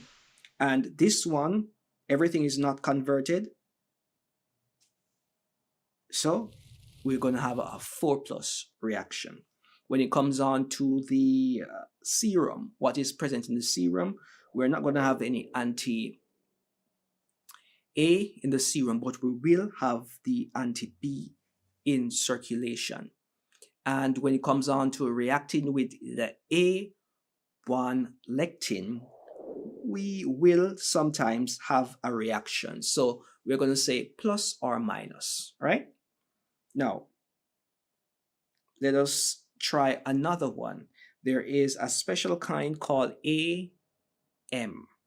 Yes, AM. So for this one, the anti-A, we have no reaction, or it's a weak reaction in the anti-A. When it comes on to the anti-B, we're not going to expect any reaction. So none of the A is supposed to react with the B, right? Because if it's just A, you're not going to react with the B any at all. All right? And for the anti-AB, we may have no reaction or a weak reaction, maybe a 1+ reaction. And for the anti-H, everything is not converted, so you're going to have a 4+ reaction taking place. When it comes on to the antibodies in the serum, we are not going to have any anti-A, but we are going to have anti-B. And guess what? It's not going to react with the A1 lectin. Then, after we move past that, we're going to have AY, yes, and we're not talking about the AY service that they have at church. We're talking about the A lowest subscript Y, all right? So for the anti-A, you're not going to have any reaction whatsoever. And this is something that I want you to bear in mind. And for the anti-B, there's no reaction. For the anti-AB, guess what? No reaction. But when it comes on to the anti-H, there's a 4+ reaction. Now, in circulation, we're not going to have any A antibodies in circulation, in the serum. But we're going to have the B in the serum. And there's going to be no reaction with the anti-A1. All right? Now, there is another A subgroup that I want us to bear in mind, and that is the AL, like Elohim, but it's not Elohim. It's A subscript EL, all right? So for the anti-A, anti-B, and anti-AB, there is no reaction. It's similar to the AY, the church situation. But when it comes on to the anti-H, there is a 4+ reaction. When we move now, this is where we get things a little bit tricky. When we move now into the antibodies, when it comes on to the anti-A being present, sometimes, so we're going to put plus or minus, we may have anti-A in the serum. So plus or minus. Anti-B, we are going to find the anti-B, and guess what? The A1, it is going to react with the A1. So positive, positive, positive, positive reaction you're going to expect with the A1. All right? So these are just some characteristics of the weak ABO phenotype that I think that you should bear in mind so that you can have an appreciation for the whole design of the ABO blood group system. All right? What I want us to look at now is to see if we can determine if the substance is present in saliva of the secretor, or what substance is going to be present in those secretors or those with the secretor genes. All right? And to what degree is there a present, whether it is there's no present, there's a little trace, there is present, there is rarely present, or there's sometimes a present. So let us go into characteristics, same characteristics of the weak ABO phenotype. And we are talking about A's, right? A subgroup.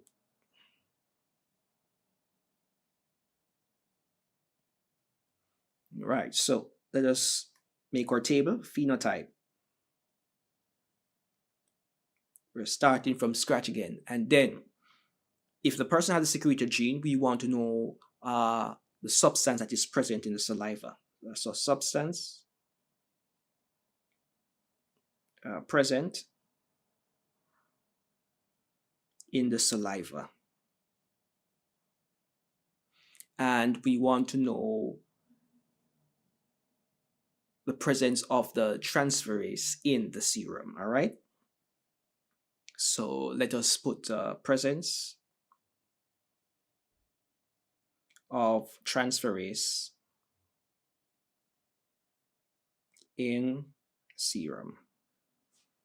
All right, beautiful. So let us make our table and get ready to rumble. So we discussed the subgroup. So now in your mind, you should know the subgroup. We have A1, bam, that is what majority of the population have. We have A2, bam, we know that already. Then after that, we have some other subgroup. We have the A3, good. We have the AX, we have the AN, we have the AM, we have the AY, and then we have the AL, all right? So all of those are subgroups, and we just need to bear them in mind. So let us start with the A3. So the A3 subgroup, we are expecting the presence of A and H. A and H, all right?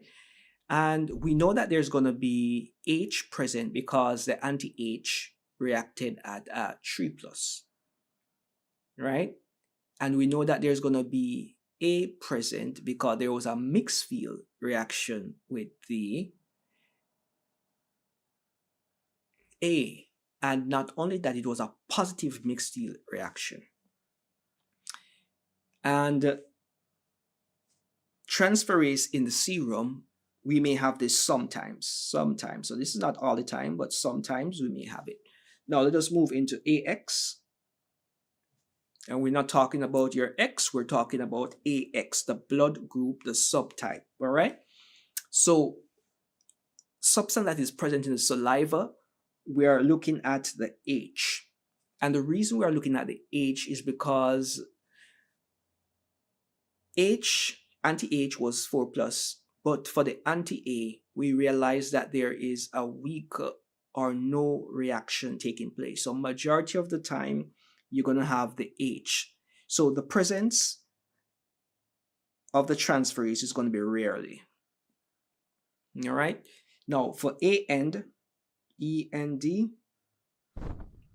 and all of these are subscripts. For A end, we are going to have the H present. All right. The H is going to be present. And the transferase in the serum is not going to be there. So there's going to be no transferase in the serum. For the AM, we are going to have both the A and the H.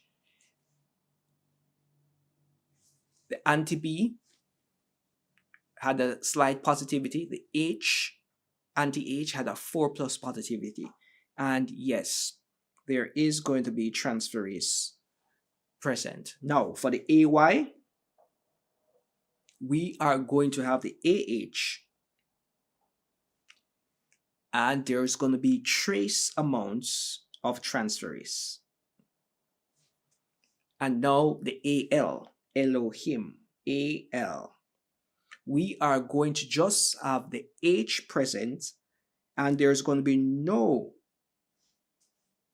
presence of a trace transferase in the serum. All right, so just bear those in mind as you go on your journey to explore the different classes of the A blood group, the ABO blood group system, and understand that these phenotypes do exist.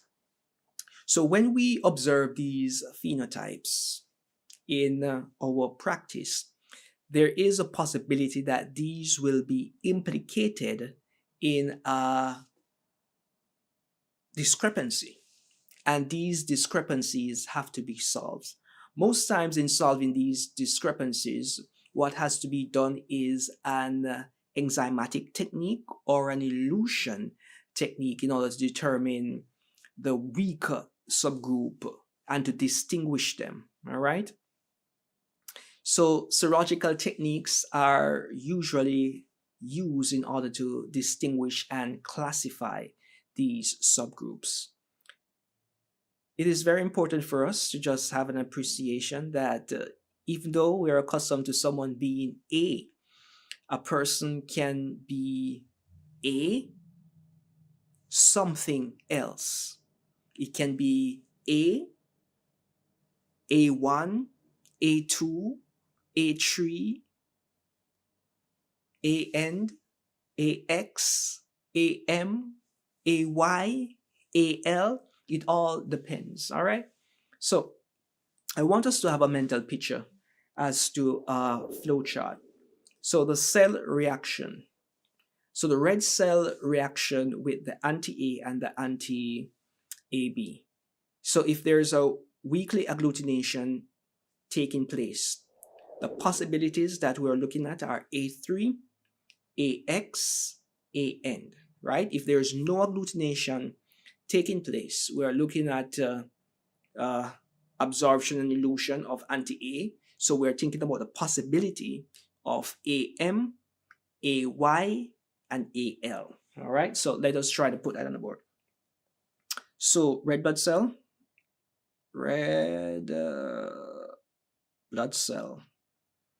reaction with the anti-A and anti-AB. All right. So if we have a weak agglutination, weak agglutinates, we are thinking about possibly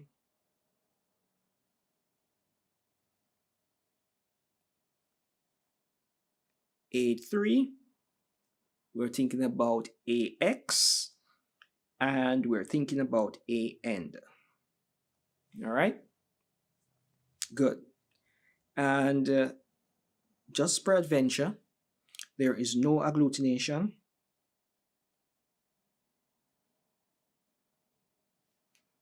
We have to examine a little further and do some absorption, ABSOR, and elution of the anti-A. All right. So when we think about this, we are thinking about the possibilities of AM. We're thinking about AY. And because we're already in church, let's just go to AL. All right. So this is just something that I want you to bear in mind. So now, if we get a mixed field reaction when we do this, so we get a mixed field reaction, we are thinking of A3. If 10% of the cells show very weak mixed field,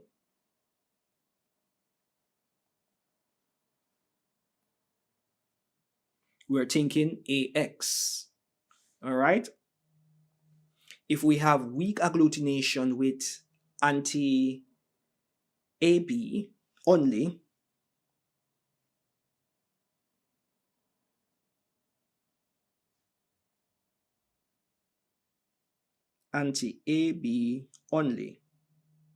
we're thinking about AN. All right. So that there is just an idea for us to proceed with our investigation. So let us move into the non-agglutinations. All right. So when there is anti-A that is easily absorbed and eluded, and secretors demonstrate quantitatively in the saliva, we are thinking about AM. When the antibody absorption and elution occur, and the secretors contains a small amount of A in the saliva, we're thinking about AY. When the A absorption and elution occurs, and secretors contain only H, substances and no A substances in the saliva, we're thinking about AL. All right, so bear that in mind. So for AM, let's put it down. AM, we do the anti-A illusion. This is easy illusion, EASY illusion. All right, and we have secretion of a substance in the saliva. All right, now for the AY, we have anti-A eluded.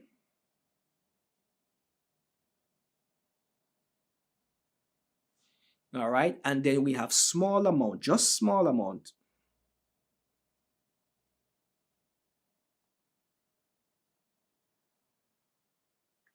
of A substances in the saliva. All right, and then the big boy, we have anti-A absorbed and eluted. So anti-A absorbed plus eluted. But this is the kicker. We have only, so let us write that big and bold, ONLY, H substances. H substances. We are thinking about an A that is L. All right, so we have only H substances and no A substance in saliva. All right, so just like that, we have covered majority of the A subgroups that we need to know. But we discussed that we have A subgroups and we also have B subgroups. So yes, we are going to have to go through the B subgroups.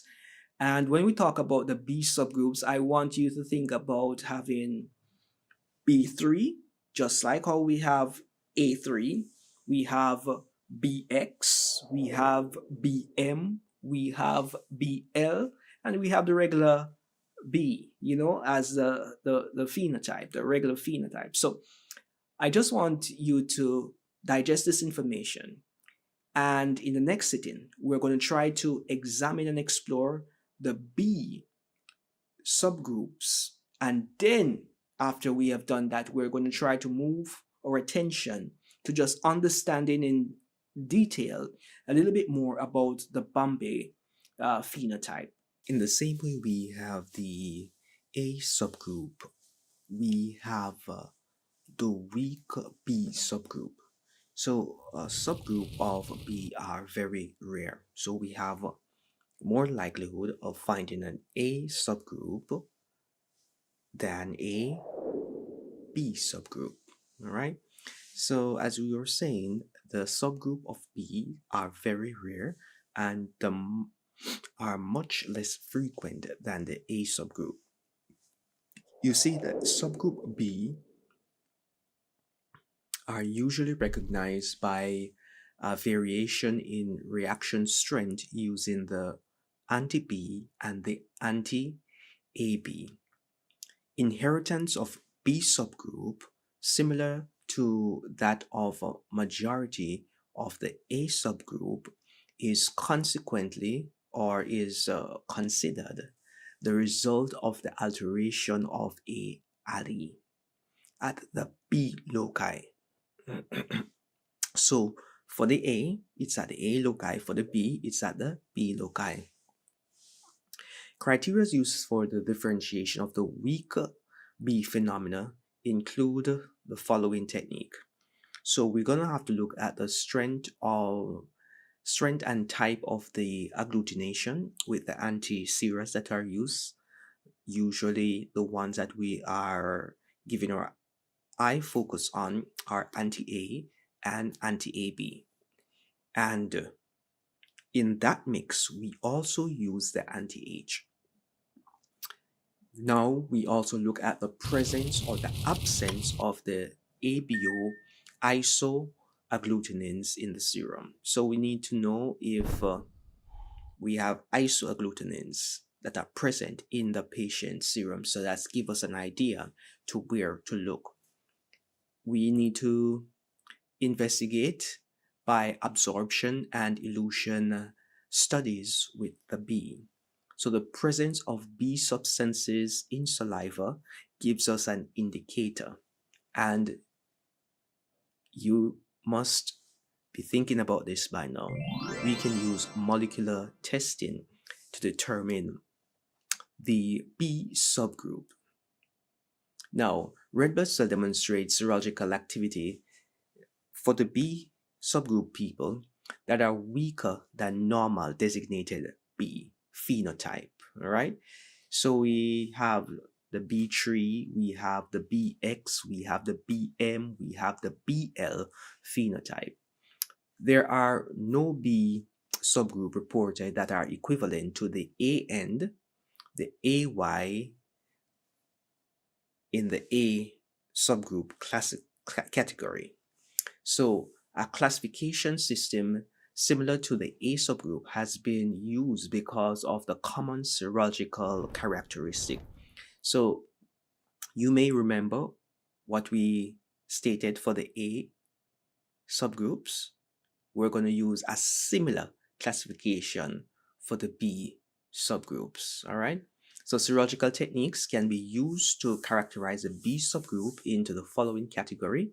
We have B3, BX, BM, BL. Those are the ones that we're going to be focusing on. The characteristics of each weak subgroup are represented by the following, and we're going to get into those in a little while. All right. So the B3 phenotype generally results from an inheritance of a rare gene at the ABO loci and is characterized by the mixed field pattern of agglutination with the anti-B and the anti-AB.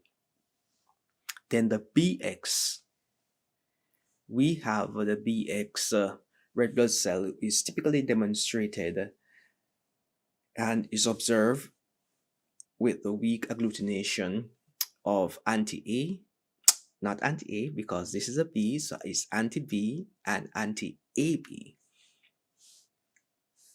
And then we have other variations, the BM. So the BM red blood cells are characteristically unagglutinated by anti-B and anti-AB. But the BM red blood cell easily absorb and eludes the anti-B. All right. So let us just bear that in mind so that we can have a better appreciation as we move forward. But did we mention the BL? In the BL, red blood cells are unagglutinated by the anti-B or the anti-AB antisera. All right. This is extremely rare. So this is a rare phenotype and must be determined by absorption and elution of anti-B. So no glycosyl transferase has been identified in the serum or RBC membrane of the BL individuals.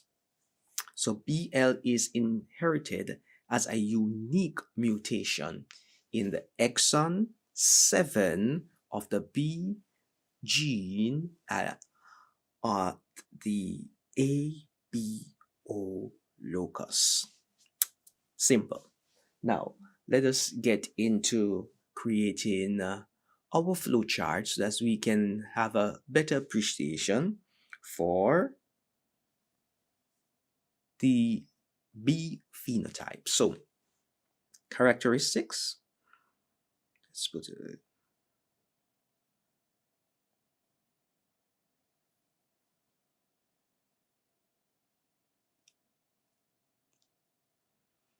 So characteristics of B phenotype. So we're going to list the phenotype.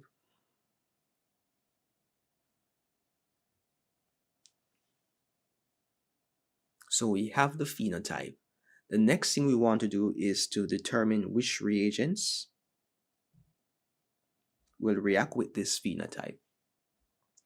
Then we want to know about the antibodies in the serum.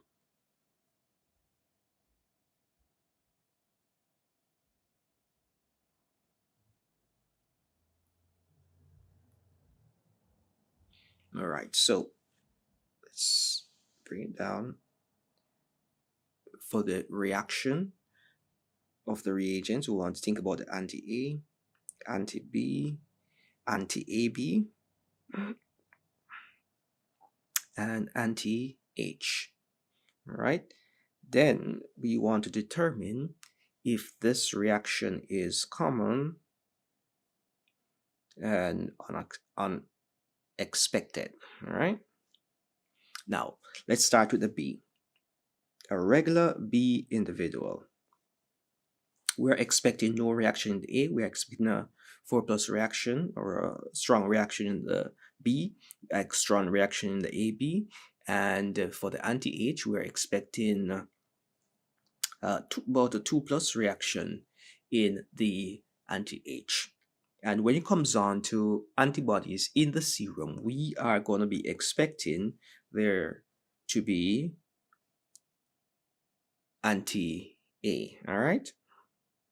Not only that, when it comes on to unexpected, this one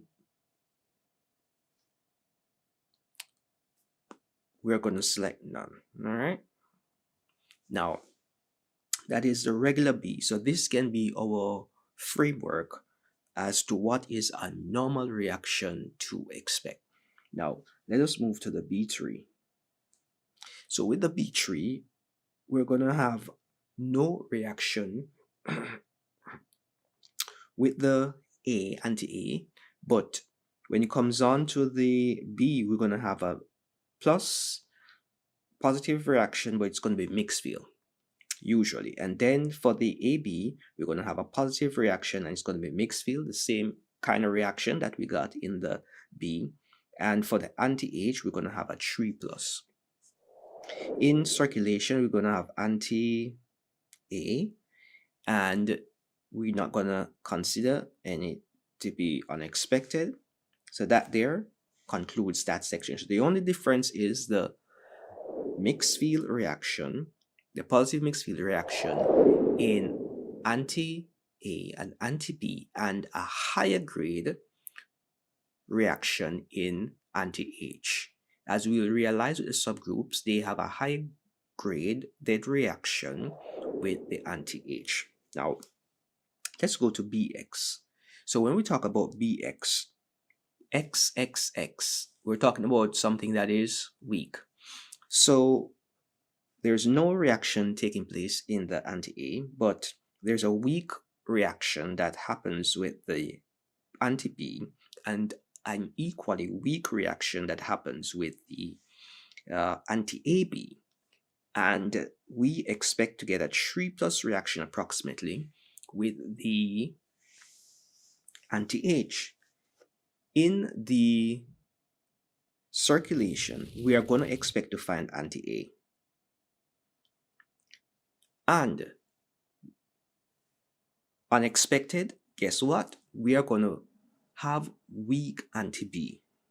So unexpected, this is very important, weak anti-B. So for the BX, we just want to remember that it's weak for the anti-A, anti-B, and we have a 3+ reaction, the anti-H. And because this reaction is weak, we're going to expect some weak, unexpected anti-B to be present in the serum. And what is commonly found is the anti-A. So now let us move to BM. So with the BM, we can have a situation in which, similar to the others, there is no reaction in the anti-A, but as it comes on to the anti-B and the anti-AB, we're going to expect no reaction or a weak reaction to take place. No reaction or a weak reaction. But with the anti-H, we're expecting, as with the other subgroups, 3 plus reaction. Then things kind of go back to normal. So in the serum, we have anti-A, and we have none for the unexpected antibodies in circulation. All right, beautiful. Now let us go to BL. So with BL, this one is a little bit tricky in that for the anti-A, there is no reaction. For the anti-B, no reaction. For the anti-AB, there is still no reaction. But when it comes on to the anti-H, we have a 3 plus reaction. All right? When we check the serum antibodies, we are expecting to find anti-A. And when it comes on to unexpected, sometimes we can have a weak anti-B. So sometimes weak anti-B.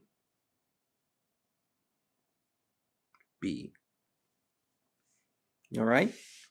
So this is for us to have a understanding as to the whole matrix of the B phenotype system and their characteristics.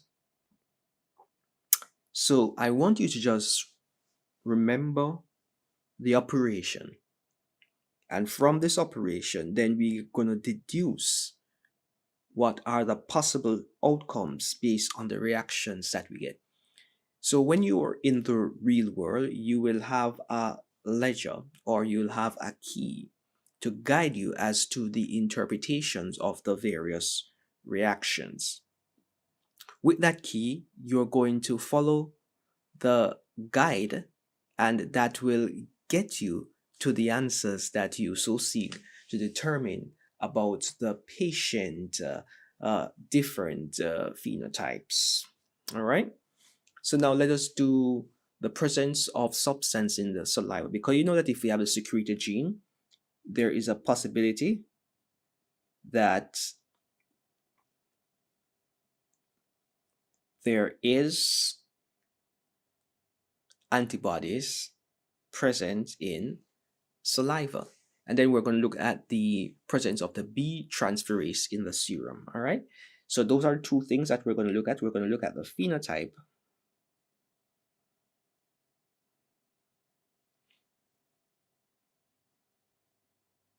Then we're going to look at the substance present in saliva.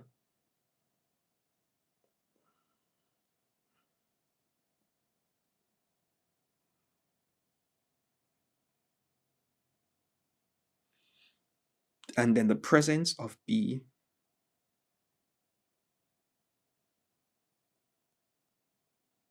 transferase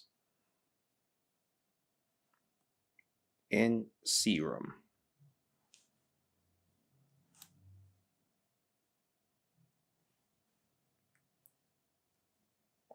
So let's get to it. So for the B person, the substance that we are expecting to find are the B and H. All right. And you'll realize that for all of these subgroups, there is going to be the H, because with the anti-H, we had some form of a reaction. The B, straight B, had the weakest reaction, which was a 2 plus, and the others had a 3 plus reaction. So all of them, we're expecting to find at least the H. So just bear that in mind, all right? And I just want you to wrap your mind around it. The ones that reacted weakly with anti-B and AB, or didn't have a reaction with anti-A and anti-B, those will usually only have H. All right? So just bear that in mind as we proceed. So for the regular B, you have B and H that can be present in the saliva. And when it comes on to B transferase, yes, there is the presence of B transferase in the serum. All right. Now, when we go to B3, we are going to have B and H because we had observed a mixed field plus positive mixed field reaction with anti-A and the anti-AB. All right. So we have that B being present. And sometimes, yes, we will have the B transferase and we'll get a weak positive based on that mixed field that we had, right? Now, we move to BX. So with BX, we had a weak reaction in the anti-B and a weak reaction in the anti-AB. In this situation, we're going to have H present because anti-H was 3 plus. But there is going to be no B in the saliva. And there's going to be no B transferase, all right? So if there's no B in the saliva, no B transferase is observed for this one. Now, for BM, we had a situation where there is no to a weak reaction. So in this case, we will have B and there is a possibility of H, right? Yes, there is going to be B transferase and this is going to be a weak positive as well. Just like the B3, right? And the final one we're going to look at is the BL. With the BL, we are going to observe something similar to the BX because the BL had no reaction with the anti-B and no reaction with the anti-AB. So what is going to happen is that we had a 3 plus reaction with the anti-H. So in the saliva, we can identify anti-H, but because of the nil or the non-reactivity with the other antis that could be identified in the saliva, we will have no B being secreted. And if there's no B being secreted, then there will be no B transferase in the serum. So there is a no. So this is just something that I want you to bear in mind as we continue to examine the different subgroups of the ABO blood group system. So A's have their subgroups.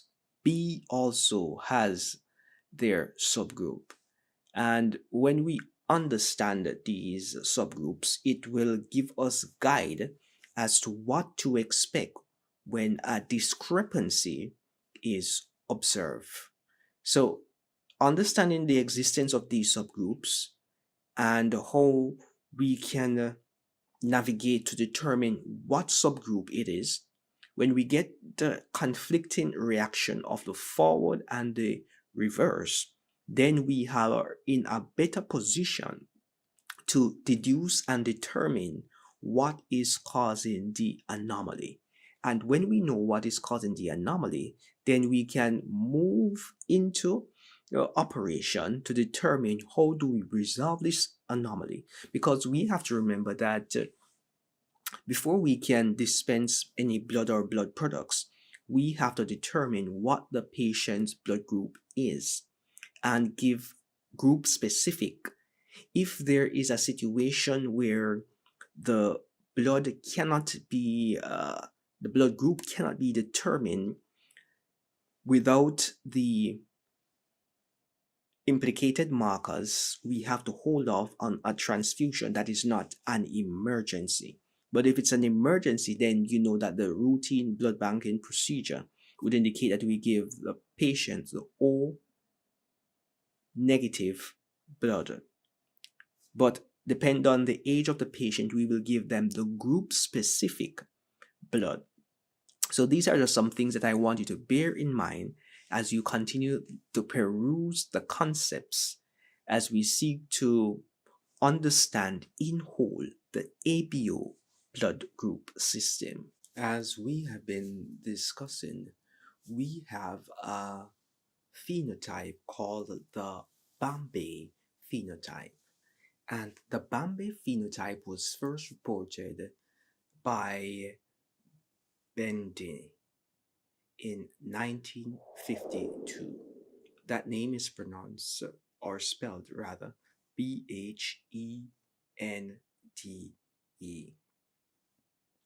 And in 1952, the location of the discovery was Bombay, India, or Bombay, India. So the phenotype results from the inheritance of a double dose of the H genes. All right. Remember, we said that in order to be O, you have to have H, capital H, lowercase h, or capital H, capital H. That way you can have an expression of O. But in the Bombay situation, you have lowercase h and lowercase h gene being expressed. So the production of Bombay is very rare, but it does exist, and it's something that we need to be mindful of. So this phenotype, Bombay phenotype, can be represented genotypically by the lowercase h. As a result, the ABO genes cannot be expressed and the ABH antigen cannot be formed since there is no H made in the Bombay phenotype. So because there is no capital H, and you know that we need the ABH system to be in effect so that we can have the production of A people, B people, or O people. So the H helps us to determine what the blood group is. And the H is the one that directs the body in producing the various antigen markers. But in relation to the Bombay individual, there is no capital H. And if there is no capital H,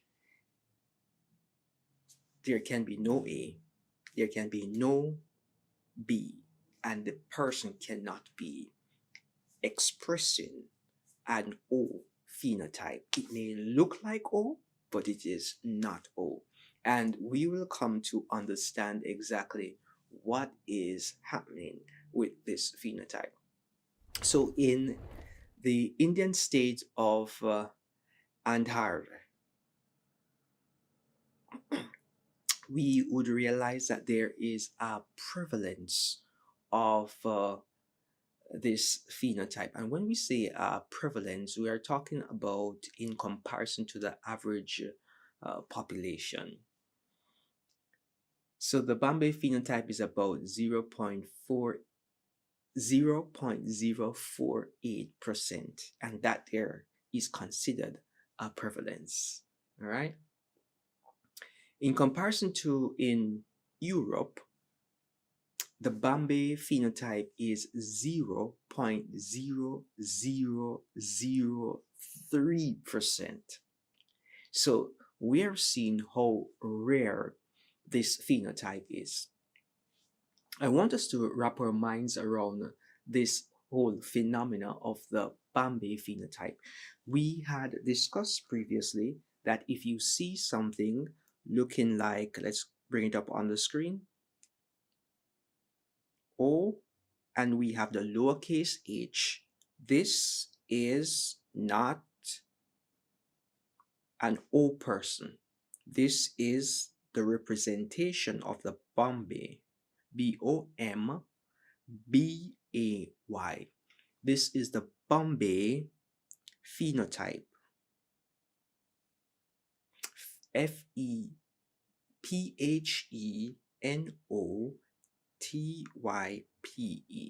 All right. And the genotype is denoted by HH. So this is the Bombay genotype. So if you see this or you see this, we are talking about the Bombay blood group. Now, in understanding the underlying molecular defect that occurs in the Bombay blood group, we have to realize that this is not a normal occurrence. And if it's not a normal occurrence, then we are going to be looking at the possibility that this could be considered a mutation.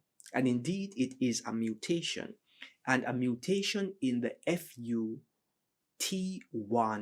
genes, which is the genes that codes for the H. FUT1, this is the H genes, and this is where we have the mutation. So the Bombay mutation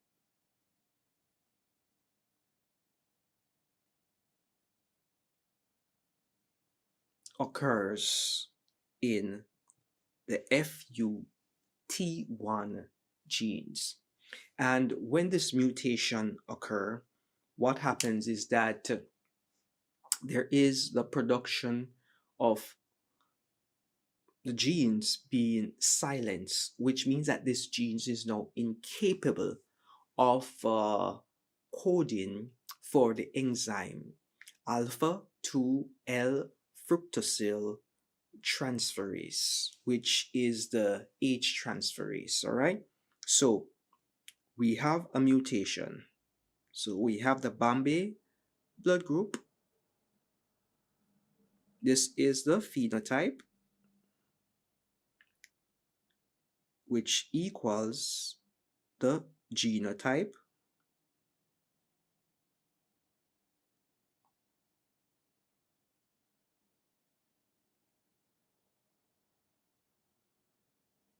All right, and this occurs due to a defect in the FUT1, which is the H genes. All right, when this defect occurs, what happens is that there is the silencing of the gene.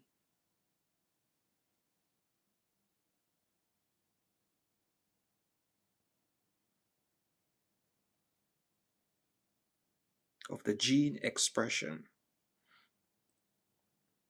All right, and then when this happens, we realize that the H transferase is inhibited. So the enzyme that is responsible is for the H2L FUCOSYL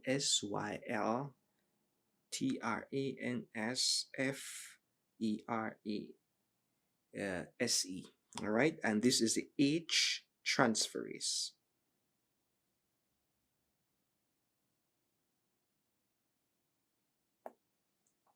So this is basically an idea of the overview of what is happening. So, as we proceed with our investigation on this phenomena, we need to understand that when this happens, the enzyme that normally catalyzes the transfer of the L-fructose in an alpha 1,2 linkage to the terminal on the galactose of the precursor molecule on the RBC, forming the H that there is inhibited. So the mutation, this mutation that we're talking about, the Bombay mutation, it underlines this kind of expression. And even though this mutation affects the FUT1 genes, the H genes, it also affects the FUT2 genes. And the FUT genes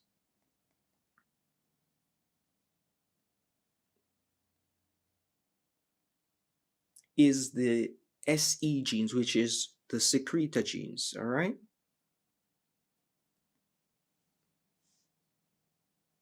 And these genes code usually very similar to the alpha 2L fructosyl transferase. That when it is activated, it transfers fructose to form the H antigen in the secretion. So this genes is usually responsible for the expression of your blood group in your body fluid, like your saliva, your intestinal tract, your amniotic fluid. So this is the secretor genes that allows this to occur. All right. So the FU1 genes, FUT1 genes is silenced, and nobody likes to be silent, but this gene is silent, and this is the H genes. So if there is no H genes being expressed, then we can expect that there is going to be no A, no B, and no H antigens being observed. And then we have another challenge. The FUT genes is also inhibited, in which this genes is the secretor genes, the SE genes. And this genes is usually what allows our blood type to be detected in our body fluid. So now that we have an understanding of that phenomena, we can go a little deeper into observing some more intricacies as to this rare situation. It is rare, but it does exist. And if you're in the Indian population, then there's a probability that you may know of someone that has this phenotype. When family studies demonstrates the ABO genes is inherited in the Bombay phenotype, the genes are usually written like this. So you know that we have normally, so normal, we have A, we have B, and we have O people, and we have AB individuals. All right? But when the gene study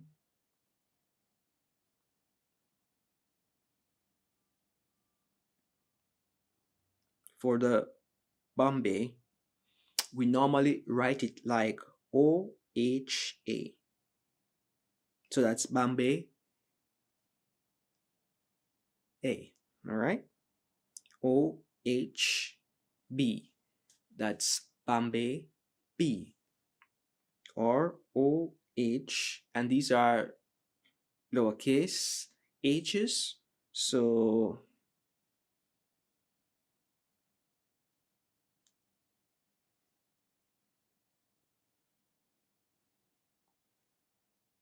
OHAB. So this is how it is normally represented. So since these red blood cells lack the ABH antigen, they fail to react with the anti-sera. The anti-A is not going to react because there are no A antigen binding sites on the red blood cell. The anti-B will not react because there are no B antigen binding sites on the red blood cell. The anti-H will not react because there is no H present because the H genes has been silenced. All right. So in RBC testing using the anti-A and the anti-B, the Bombay would phenotypically looks like a O person. So let us put it on it. You have anti-A, you have anti-B, and we have anti-H. All right, so let us put the group, GROUP. This is just a forward grouping, forward group. We're not going to use the AB, but let us put the AB just so that we can help someone who may needs to understand it fully. Anti-AB and anti-H. So the anti-H is what we are focusing on, and then this is the phenotypic group, FE. Let's just put the blood group.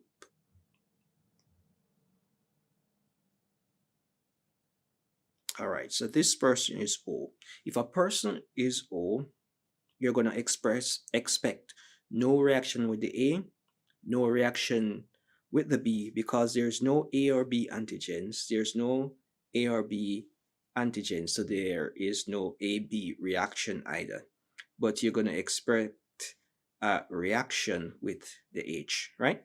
So this person is going to be O for the forward.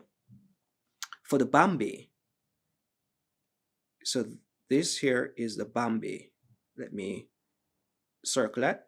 So it's going to look similar to the O. So no reaction with the anti-A, no reaction with the anti-B, and there's no A nor B, so there's going to be no reaction with the AB.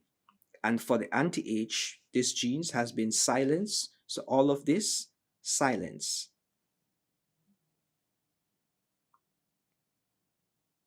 So it's going to look like a group O, but this is not a group O because of the anti-H inability to respond. It gives us an indication that something is wrong. And this is just in the forward grouping. So this here gives us an idea as to how we'd go about investigating a discrepancy if observed. So this is just something that you need to bear in mind so that if you ever come across it, maybe not in real life, but maybe in an examination, you'll be able to dissect to understand what is happening and how you would go about resolving this situation. So the Bombay serum contains anti-A, anti-B, anti-AB, and anti-H. And we're going to have to understand it. If it doesn't have the anti-H on the cell, we're going to expect it to be in the serum. If it doesn't have the anti-B, it's going to have it in the serum. If it doesn't have the anti-A on the anti-A antigens on the red blood cell, it doesn't have the B antigens on the red blood cell, it doesn't have the H antigen on the red blood cell, we're going to expect, because they are not present on the red blood cell, we're going to expect that they are going to be in circulation. And when they are in circulation, they can then be identified. So in the serum,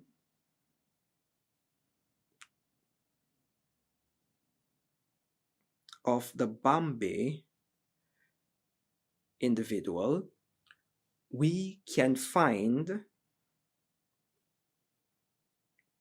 anti-A, we can find anti-B, we can find anti-H.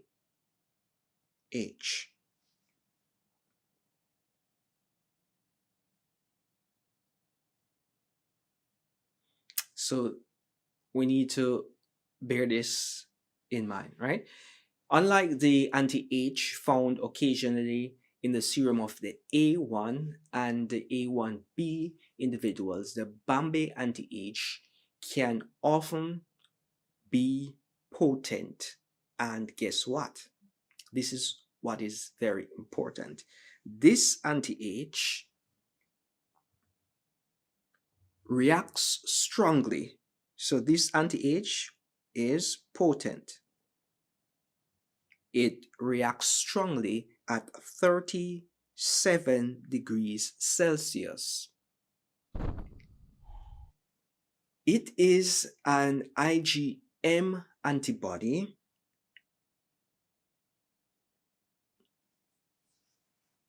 capable of binding complement. So it's capable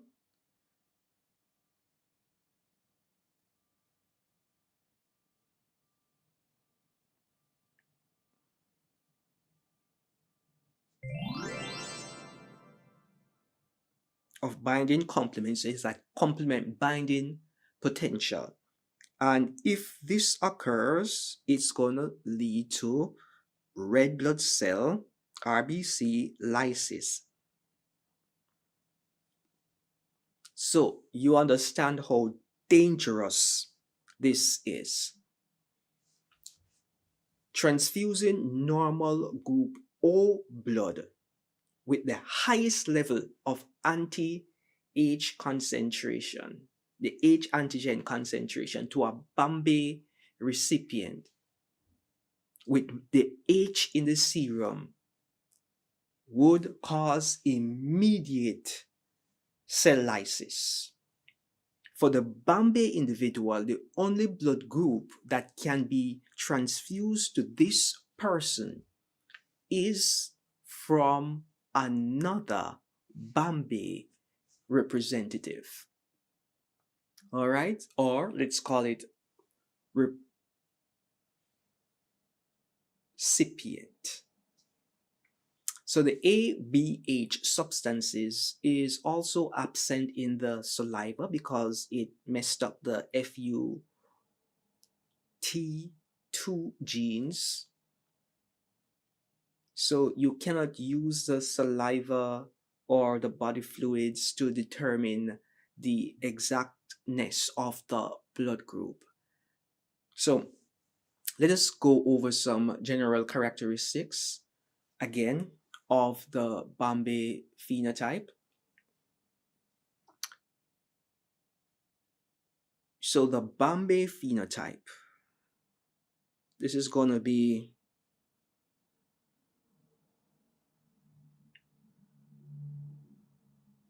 important for us to note, especially if a question comes up or if we are at a reference laboratory in Mumbai, India, or in one of the areas in which there is prevalence of the Bombay blood group. All right. So for the Bombay blood group, we know that it is represented genotypically as H lowercase. All right. So this is the genotype, genotype. And we know that there is no H antigens formed. No H antigens are formed because it silenced the FUT1 genes, which is the H genes. All right. And if there's no H antigen formed, then we know that there is no A or B antigens form. The reason we know this is because the H genes codes for the A and the B, right? We know that phenotypically when we do the forward grouping,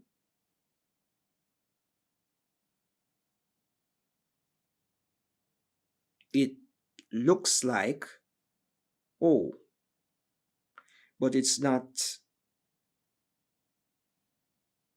an O. All right, so it looks like O, but it's not O.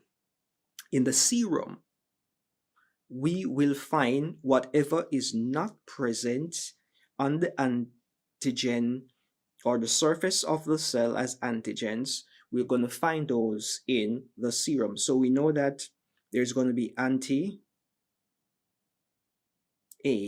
We know we're going to have anti-B. We know we're going to have anti-H. So all of these are present in the serum. All right. For this individual, even though we normally say that if you're a blood group O, then you are a universal donor, especially if you're O negative. In this situation, this is an exceptional situation. This is an exception to that rule. All right. So for the Bombay individual, they can only receive transfusion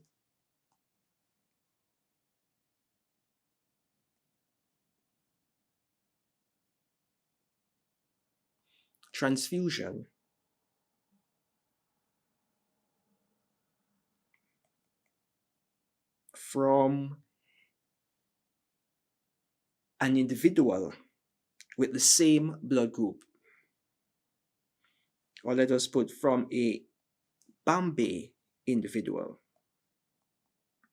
Bombay, or Bombay individual, which is denoted by OH.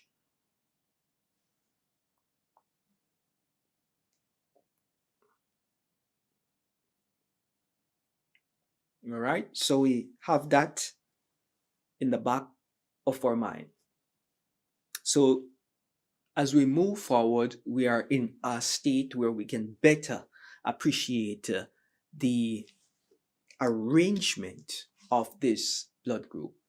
So I want you to also bear in mind some general characteristics of the Bombay blood group. We discussed them prior. So the general characteristics: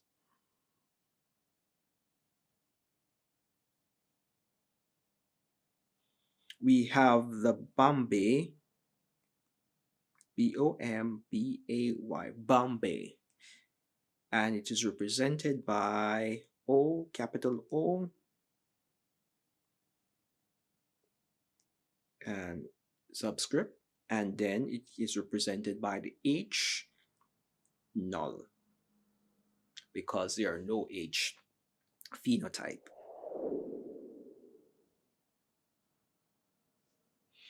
All right, so we know that there is absence of the H, the A, and the B antigens. So absence of the A, H, and B antigens. Hence, there is no reaction with the AB or the H lectin. All right? And if it's absent on the surface of the cell, it's going to be present in the serum. So in the serum,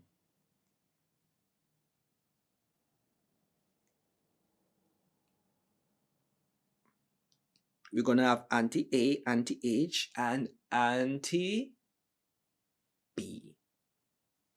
Not only that,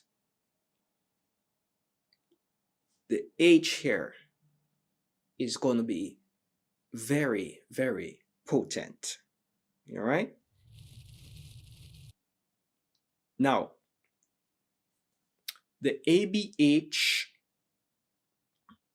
does not secrete because this mutation impacts or impairs the FUT2 genes. All right.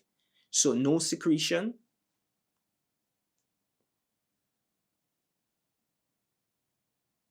Is observed. And we're talking about secretion of the A, the B, and the H. All right. So you will not find this in the saliva. So when you do the saliva test, there will be no blood group determined from the saliva because the substances that are being looked at will not be observable.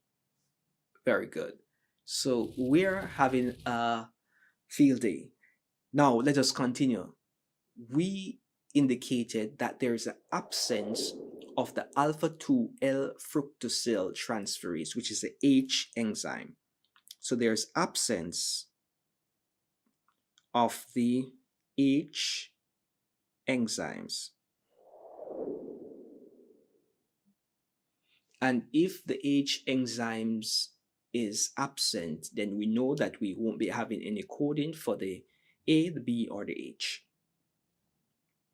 But there is a presence of the A or B enzymes in the serum depending on the genotype. So there can be the presence of A or B enzymes in the serum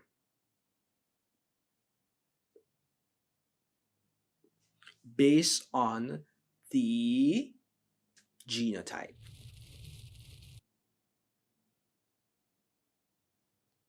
And this is the ABO genotype that we're talking about. All right. A recessive mode of inheritance has to be indicated. And with this recessive state, what happens is this. The individual presents with HH. So it's lowercase h, lowercase h. The red blood cell of the Bombay phenotype will not react with the anti-H, which is classically known as the Ulex europaeus. All right? The red blood cell of the Bombay phenotype are capable only, are compatible rather, only with serum from another Bombay individual. So if we give O to a Bombay, then that there is instant termination of the said individual. So we have to bear this in mind as we understand the complexities surrounding the various blood groups and the different anomalies that may be observed as we investigate rare cases that exist. And the Bombay is one such case. It was because of the Bombay blood group why I was fascinated with immunohematology. And another reason for my fascination with immunohematology was the idea of the chimera, genetic chimeras. I read about it and I just fell in love with the whole phenomenal. And from then, it led me to wrap my mind around immunohematology, blood banking, transfusion medicine, whatever you call it in your jurisdiction. And since then, I have spent over 10 years in practice of transfusion medicine. So I am excited for you on your journey as you seek to develop and understand, appreciate the concept, so that's when you are deployed into the work world, or while you're exercising your duty, you'll be able to make critical, logical decisions which will safeguard the safety and ensure the efficacy of the blood and blood products that are transfused. The ABH antigen and antibodies have a role to play as it relates to a disease individual or a diseased state. So the associations between the ABH antigens are practically in any disease can create complications. Some persons have many myths that they say one blood group is better than another blood group, that one group of person, like the A blood group, is more inclined to criminal activity, and blood group uh, may easily easily have hangovers. Persons with O blood group may have good teeth. So all these things are not a true reflection of the blood grouping system, and they are just myths. So bear that in mind when you hear someone is saying that if you're this blood group, then this will happen. That is just fabrication, and you have to be wary and cognizant of that. But what I can say though is that various disease states seems to alter the red blood cell antigen. And when there is an alteration from normal functionality, what results is either progressively weaker reaction or the addition of an acquired pseudo antigen, which can be seen during either the forward, where we use the anti-series blood grouping. So when we use the anti-A, the anti-B, the anti-AB, the anti-D, and sometimes depending on what kind of grouping methodologies we're doing and what investigation, when we use the anti-H, we will realize that there is some weak reaction that is not really what we expect to see, but that is what we're getting. The next thing we want to understand is that persons with the big C, a lot of persons have the big C. First, it was the big A. Now it is the big C. When we talk about cancers, there is a proliferation of a growth of a particular cell, and this can impair the blood grouping system and its representation. So when we think about a leukemic individual, a leukemic patient, a patient with leukemia, we have to think about leukemia, the chromosome 9 translocation, and hemolytic disease that can induce stress. Let us think about hematopoiesis. So we're going to be running through our mind like thalassemia have been shown to actually depress antigen strength. So if you have thalassemia, there is a possibility that the antigen strength, which means that antigens are on the surface of the red blood cell, those will be weaker. So cells will appear to give a mixed field agglutination.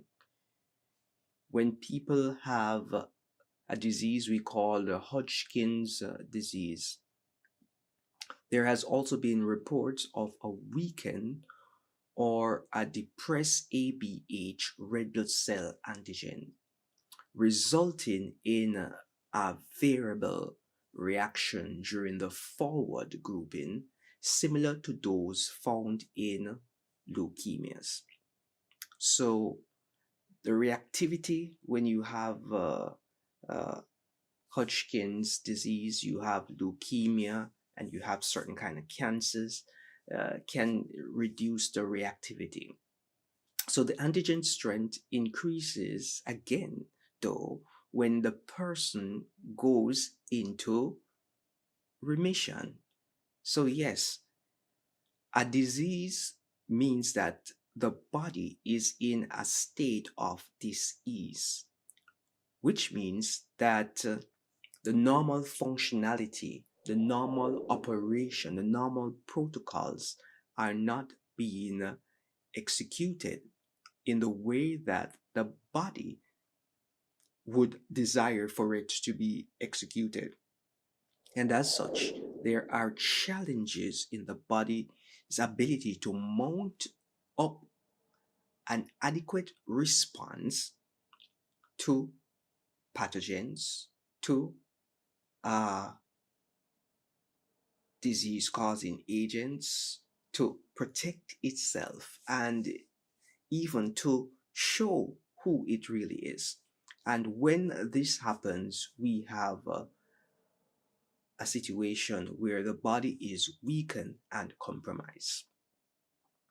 We also have the isoagglutinins. So we have anti A, anti B, or anti AB. These also may be weak or absent in leukemia, demonstrating hypoglobulinemia, globulinemia. All right. So you have low level of gamma globulins in the anemic state. All right. That's basically what the word. So hypogamma globulinemia. All right.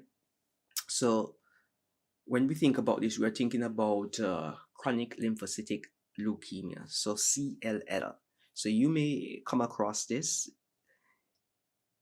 when we focus on hematology, then we will see this being played out, and then we can put the pieces together to have the bigger picture. So various lymphomas such as malignant non-Hodgkin's variety may yield weak isoagglutinins. And this isoagglutinin is owing to the moderate decrease in the gamma globulin fraction. All right.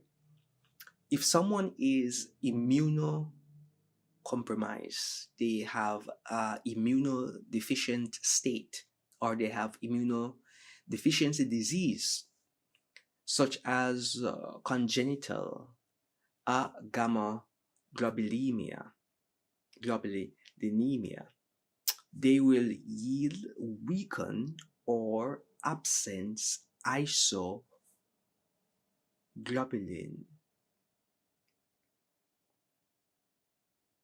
and they will probably in some instance have weak or absence in isoagglutinins. All right. So if this problem is suspected, a simple serum protein electrophoresis will confirm or rule out this condition. Did you know that individuals with intestinal obstruction who have carcinomas of the colon or the rectum or some other disease of the lower intestinal tract may have an increased permeability of the intestinal walls, which allow the passing of bacterial polysaccharide from E. coli. And usually the serotype that we're talking about is O86. All right. And this will pass into the patient's circulation system and result in what we call the acquired B phenomenon, especially in group A1 individuals. So the A1 individual can have an expression of a B based on the intestinal situation that is taking place. So when there is some form of carcinoma, there is some form of cancer in the lower intestinal region, this individual becomes compromised, especially by E. coli, which the body should naturally be able to pass out. All right. But you know that we have different classes of E. coli. We have the hemolytic E. coli, we have the regular E. coli, and this one that we're speaking about in this case is the serotype O86.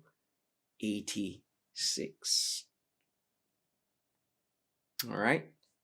Now, the patient with group A red blood cell what they will do is absorb the B-like polysaccharides, which react with the human source anti-B. So the E. coli possesses protein molecules. These protein molecules can evoke a similar representation as that of the, and then it reacts with the human anti-B. So basically that is all that is happening. All right, very good. So the lack of detectability of the ABO antigen can occur in patients with carcinoma of the stomach and or the pancreas. All right. But serum contain excess amount of blood group specific soluble substances that may neutralize the antiserum utilized in the forward grouping have been observed in some instances. So these are just some things for us to note, that different disease state can impair how the blood group is interpreted. And with that said, I want us to be reminded that all ABO discrepancies must be resolved prior to a transfusion or the release of blood for a patient. So now, with that said, understanding this, that there are situations where the blood group that we get is not the one that is expected, let us embark on assessing the ABO discrepancies. So when we talk about ABO discrepancies, these are unexpected reactions that are observed in the forward when we add the anti-A, the anti-B, the anti-AB, the anti-D. If we're going to put that in there, because we usually do that part of the reaction. We're not going to talk about the RH system just yet. So we're going to just leave it at the anti-A, the anti-B, the anti-AB for now. But in the real world, we also in the forward have the anti-D as well. All right. Now, For the reverse grouping, there can be discrepancies. So it can happen in the forward or it can happen in the reverse. And with the reverse, we use the A1 cells usually based on the population type and the population availability of that blood group, the predominant blood group that is in the population. Then we use A1, and we also use B. So the A and the B to confirm the forward. So that there would be the reverse. So those are the cells we use in the reverse, and we use the anti-series in the forward. So these unexpected reaction can occur in either the forward or the reverse. But what if we indicated to you that it can occur in the forward and the reverse simultaneously? That is a possibility. So these can be problem due to the patient's health situation. This can be problems due to exposure to something. This can be problem due to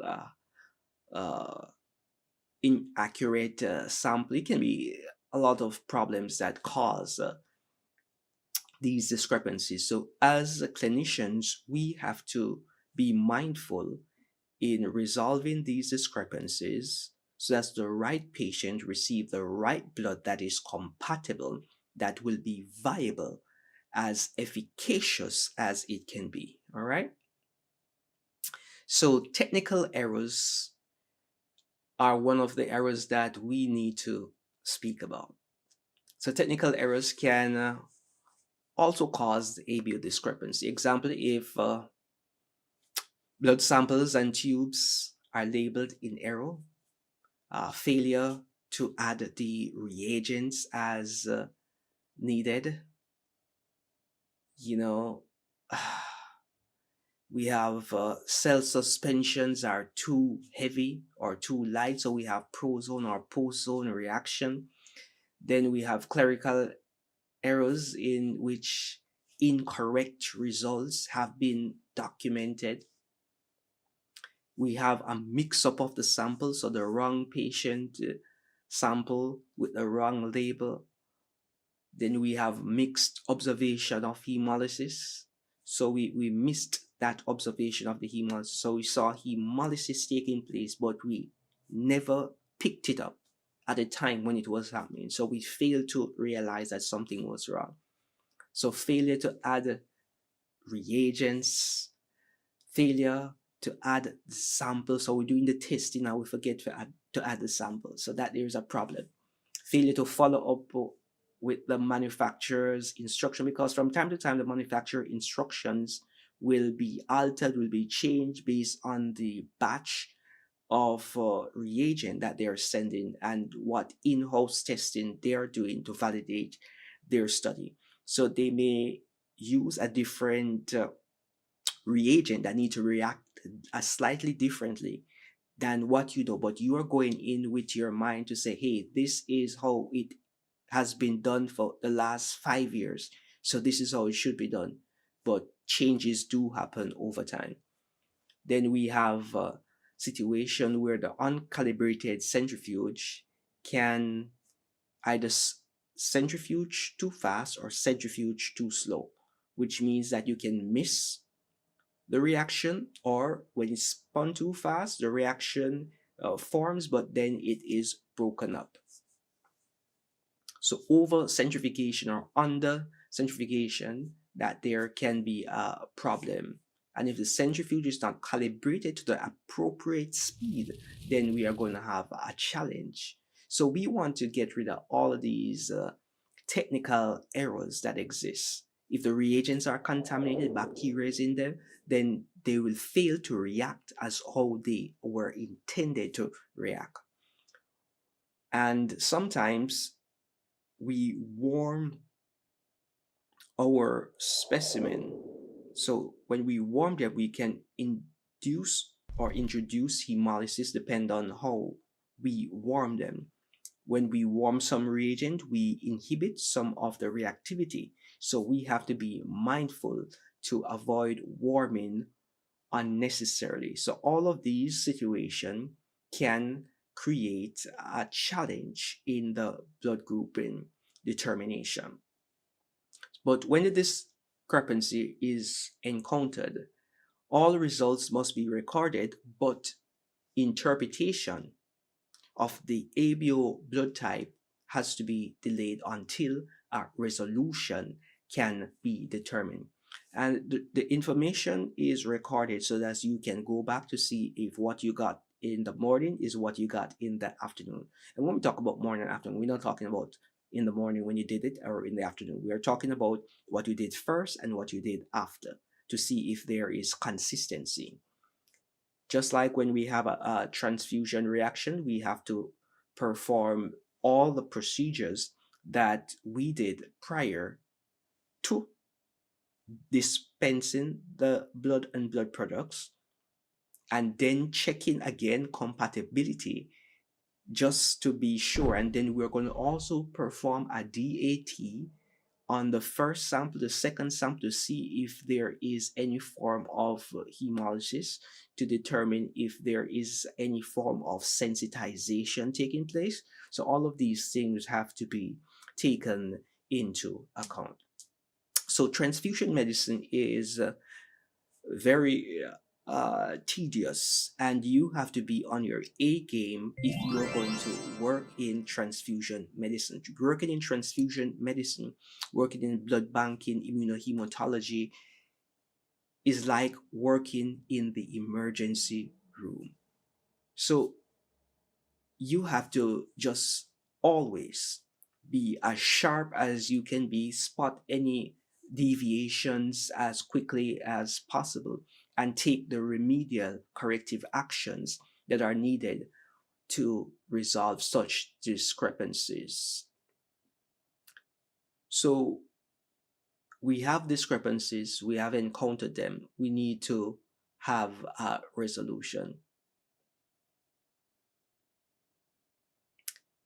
But we have a situation where we have ABO discrepancies and they are divided into different groups. And we're going to go through the groups 1, groups 2, groups 3, group 4. And then we can come to the idea as to which group discrepancy we would prefer. So in group 1 discrepancy, discrepancies are associated with unexpected reaction in the reverse grouping due to weakly reacting or missing antibodies. And this one is kind of easy to identify because the forward is going to be give you a positive reaction, maybe 3 or 4 plus, and then the reverse is going to be lacking. So when that happens, you know that something is off, right? So these discrepancies are more common than those of the other group. So we had indicated that when a baby is born, we don't do the reverse grouping because the antibody titer is so low. So if that is the case, then we don't expect to see a reaction. So if a person unknowingly takes up a sample and run it as an adult, when even though it's a baby, they will have challenge with reading the complete reaction. But the patient history is what will give us guidance as to what needs to be done. So for newborns, ABO antibody production is not detectable until about 3 to 6 months of age. Elderly patient, after you have reached up in age, your antibody titer tends to decrease. It's just like a female. When she is 20 years old, she is fertile. When she is 50 years old, her fertility rate is decreased. When she is 90 years old, it's almost non-existent. All right, so the possibility of impregnating a 90-year-old woman, no matter how young you may be, is almost impractical. But if you are strategic, it may be possible for you. So, but let us get back to the meat of the matter.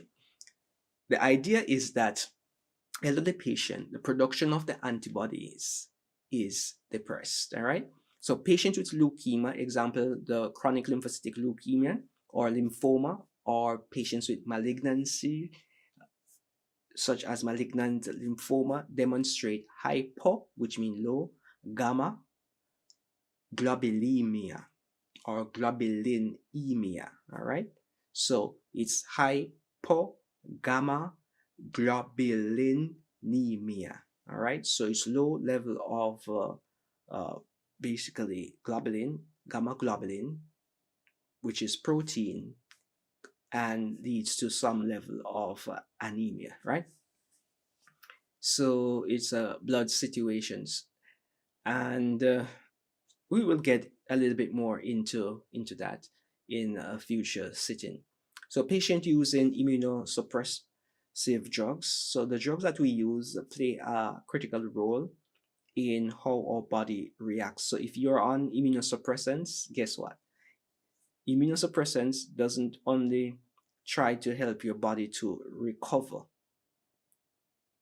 by itself. It basically pushes down all the defenses. It tries to impale, and then it allows the body to remount a reaction. So this happens, and when this happens, also you have a situation where you have hypo gamma globulinemia taking place as well. Patients with congenital or acquired gamma globulinemia or immunodeficiency disease will have or express this kind of discrepancy. All right. So patients who have bone marrow replacement, hematopoietic progenitor stem cells, transplants, HPCs, they can develop situations in which their forward and their reverse are not corresponding. So patient whose existing ABO antibody may have been diluted by the plasma transfusion or exchange transfusion can also have challenges with the reverse. And guess what? Patients who have ABO subgroup can have a problem with the reverse grouping. So in order to resolve this discrepancy, forward and reverse testing does not match. First thing you're going to do is investigate if an error in the specimen collection and identification is suspected. So we're going to try to get out the collection criteria where they met. All right.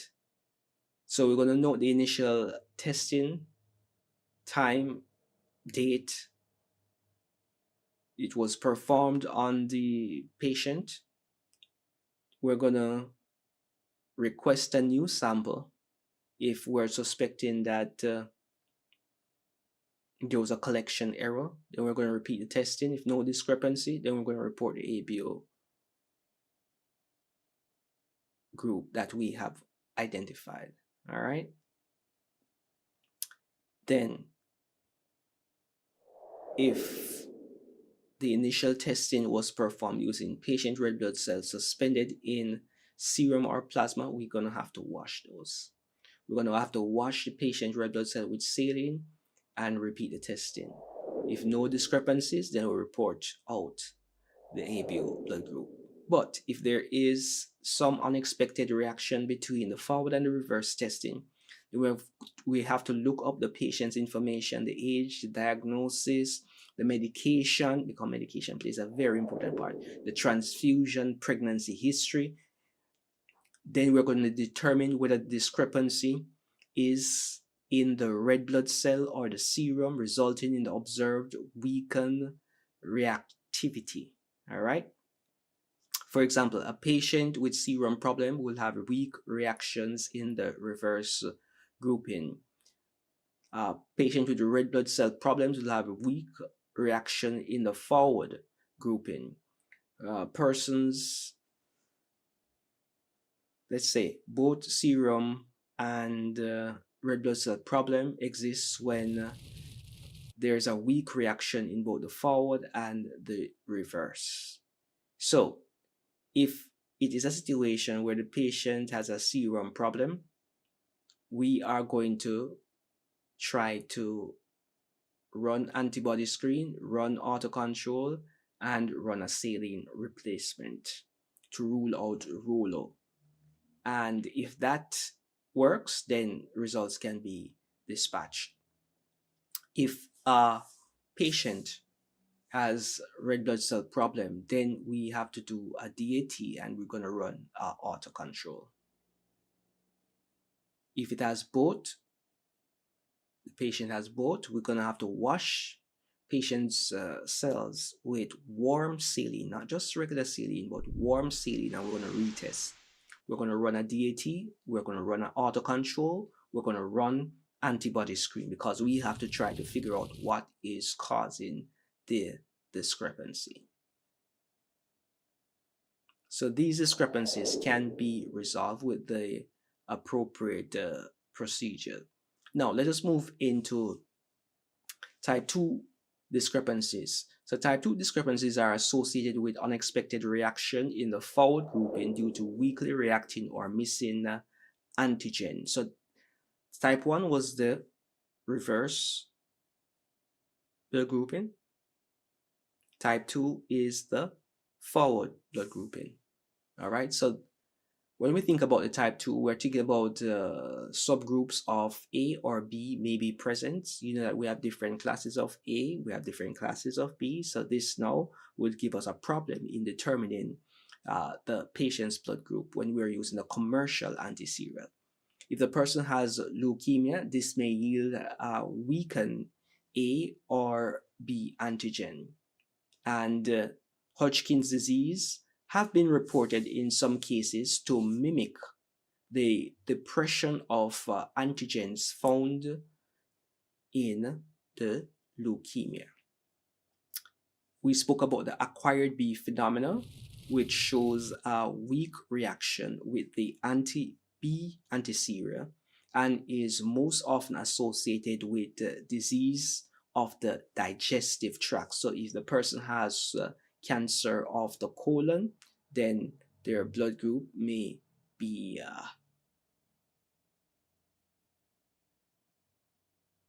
what we say altered or changed. So when we have situations like this, we have to try to resolve the discrepancy. So the agglutination of weakly reacting antigens with the reagent antiserial can be enhanced by incubating the test mixture at room temperature for up to 30 minutes to increase the association of the antibody with the red blood cell antigen. If the reaction is still negative, then we're going to move to the next step, which is to incubate the test mixture at 4 degrees for 15 to 30 minutes. So we're going to include group O and autologous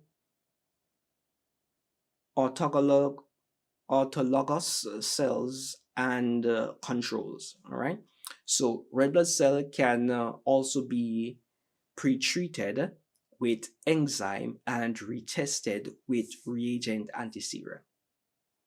The acquired B antigen arises when the bacterial enzyme modify the immunodominant blood group A sugar, which is the one that we say was difficult to call, the N-acetyl D-galactosamine, all right, into the D-galactosamine, which is sufficiently similar to the group B D-galactose to cause the cross-reactivity, or cause it to cross-react with the anti-B antiserial. This pseudo B antigen is formed at the expense of the A1 antigen and disappears following the patient's recovery. So after the person would have been treated for their condition, whether it be the E. coli has been removed from their system, they will have their blood group coming back to what it needs to be. All right, so blood group reagents are usually monoclonal. So the monoclonal B, it strongly agglutinates cells with acquired B antigen.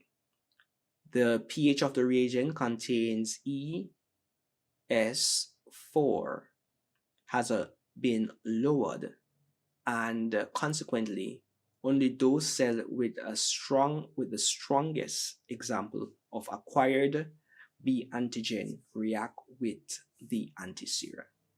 So we can use this to determine what is causing the reaction. All right. So there are other methodologies that we can use in resolving the discrepancy. But let us move into understanding the type 3. We did type 1, which was the reverse, type 2, which is a forward. Now let us move to type 3. So type 2 is the forward, type 1 is the reverse, type 3. These discrepancies occur between forward and reverse grouping and are caused by protein or plasma anomalies or abnormalities or anomalies, right? And results in rouleau formation. So rouleau formation basically means the cells stacking on each other to give you an appearance macroscopically as agglutination. So we call this a pseudo agglutination. All right. So this situation occurs when there is elevated level of globulin from certain diseases states such as multiple myeloma, Waldenstrom or Waldenstrom's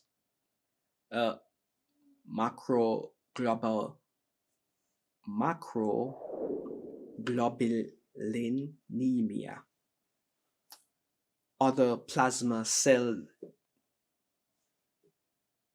situations, and advanced stages of Hodgkin's lymphoma can cause this to happen as well. So with type 3 discrepancies, we can have elevated level of fibrinogen. Yes. So if there's an elevated level of fibrinogen, then we are thinking type 3 discrepancies. When we have plasma expanders, such as dextran, we can expect this to happen when we have Wharton jelly in the cord blood. That is why we usually wash the cord blood before we perform the ABO testing, because we want to get rid of the Wharton jelly. So these things can impact and give us a discrepancy that we don't really need to have in our reaction. So the common resolution rouleau is basically stacking of the erythrocytes, the red blood cells, going on each other that adhere and forms a coin-like fashion. It appears in a coin-like fashion, giving the appearance of an agglutination. So this can be observed on a microscopic level. When we look at it from a macroscopic, just using our eyes looking at it, it looks like an agglutination, but that is not the case. We have to take that under the microscope to see if it's truly an agglutination. So cell grouping can usually be accomplished by washing the patient red blood cells several times with saline, performing a saline replacement technique with free will. What it does is that it frees the cells. In the case of roller formation, in the reverse type, all right? In this procedure, serum is removed and replaced by an equal amount or equal volume of saline. In true agglutination, red blood cell clump will still remain after the addition of saline. Roller can be a nuisance in the laboratory since it is an in vitro problem observed during laboratory testing. It is not an in vivo problem from the patient. So it's basically the testing procedure, the conditions are not suitable that causes the roller formation usually. So we have to be very mindful of roller formation, and this can clog your hematology analyzer. It can cause you to spend a longer time in the transfusion department than you need to in resolving discrepancies. So we have to be very mindful of the rollers that exist. But usually washing the cells would get rid of most of the jellies that may be present, the excess proteins, as well with the replacement therapy that there usually helps. All right. Now let us move into type 4 discrepancies. So these discrepancies occur between the forward and the reverse grouping are due to miscellaneous problems that have the following causes: cold reacting or cold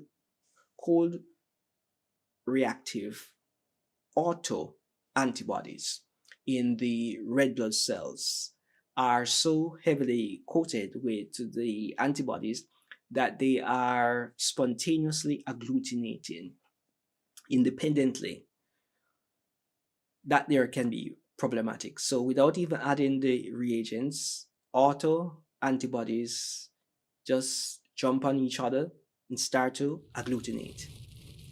When we have a situation of a circulating red blood cell of more than one ABO group due to probably a transfusion, a bone marrow transplant, a stem cell transplant, we can have discrepancies. When we have unexpected ABO isoagglutins, that can be a reason to have a discrepancy taking place. When we have unexpected non-ABO alloantibodies, that too can create some discrepancy. What we are going to do is just in brief, think about it. How would we solve a situation like this? So the possible resolution to a situation where we have cold reacting autoantibody is potentially cold reacting autoantibody causing the spontaneous agglutination. What could we do? It's cold. So if we add heat to it, then maybe, just maybe, this will resolve it. So to resolve this discrepancy, the patient red blood cells should be incubated at 37 degrees because that is the temperature that the body reacts. Ideally, for a short period of time, then wash with saline at 37 degrees as well. So we're going to keep everything warm. We don't want the temperature to fall, because if the temperature fall, it will auto agglutinate again, right? We're going to wash with 37 degrees saline. So the saline has to be warm. Wash with 37 degrees saline 3 times, and then we're going to repeat the typing. If this is not successful in resolving the forward typing, the patient red blood cell can be treated with 0.01 mole DTT to disperse the IgM related agglutinin. As for the serum, the reagent red blood cells and serum can be warmed to 37 degrees for 10 to 15 minutes. So you're gonna do a mixed tested. It's gonna be mixed and tested, and then it's gonna be read at 37 degrees. So there are many ways that the discrepancies can be resolved. So these are just some of the discrepancies that exist. I just wanted you to have an idea that discrepancies in the ABO do exist, and we're going to go through the flowchart of resolving these discrepancies in our next sitting. So this moment was just for us to have the idea of the existence of these discrepancies. So now that we have the idea of the existence of these discrepancies, the next thing that we are going to do is to move our minds into resolving them. Find challenges in determining the forward and the reverse blood grouping if there is a discrepancy, there is an anomaly, there is a situation that the patient is undergoing which is interfering with the reactions that are expected, are interfering with the reactions of the antigens, are interfering with the reactions of the antibodies. These exist, and we just have to be mindful of them. As it relates to type 1 discrepancies, I was almost going to say type 1 diabetes, but it is actually discrepancies. We're not talking about diabetes in this sitting. We may speak about diabetes when we're doing the chemistry review. But as it relates to the group 1 discrepancies, as I had alluded to prior, that the pivotal changing point of me electing to become a laboratory medicine practitioner was the concept of the chimeras. So in the type 1 discrepancies, we have a system that exists. We have a situation that exists that we call chimerism, right? And it is just defined in brief as the presence of two cell population in a single individual. So you have one person with two different cell populations. So instead of having A or B or O or AB, you have a combination of two population. So that there is basically what is considered to be a chimera situation. And this chimerism was discovered in twins born to a group O mother and a group B father. So usually if a person is O, we're expecting them to have OO. And for B, we're expecting them to have BB or BO. So in that situation, the person can be O and the person can be, that's the offspring we're talking about, and the offspring can also be B because the O can come from the mother and one O can come from the father if the father is BO. And that there would give you the O.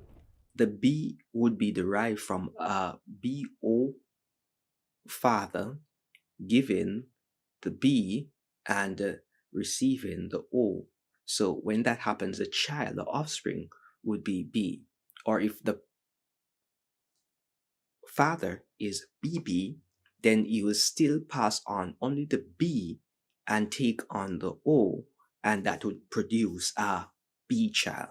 So that is basically what is the expected result that we would foresee for a combination of this nature. So, as we were saying, that this chimera situation was discovered in twins born to a group O mother and a group B father with a mixture of both the B and the O cells instead of the expected B or O being expressed. Based on our combination, we understand what is taking place. So instead of having a blood group of A, B, O, or AB, this individual has a blood group expressing both B and O. So detecting a separate cell population can be easy or difficult depending on what percentage of the cell is in the minor population and what percentage is in the major population and what is present. So the reactions in these situations of chimeras are typically mixed field. Not because you see a mixed field reaction means that this person is a chimera. I want you to bear that in mind. But when we talk about chimeras, we have true chimeras, which only occurs in twins and is rarely found. So what happens is that two cell population will exist throughout the life of the individual. In utero, exchange of blood occurs because of vascular anastomosis. As a result, two cell populations emerges, both of which are recognized as cells. So the body is recognizing both groups as itself, which means that the body will not mount a reaction against itself in a normal functioning individual. So this is a concept in immunology.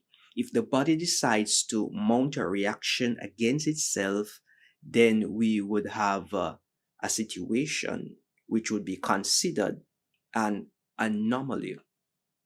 And this situation, you can think about it and then indicate to us below so we know that you know the answer.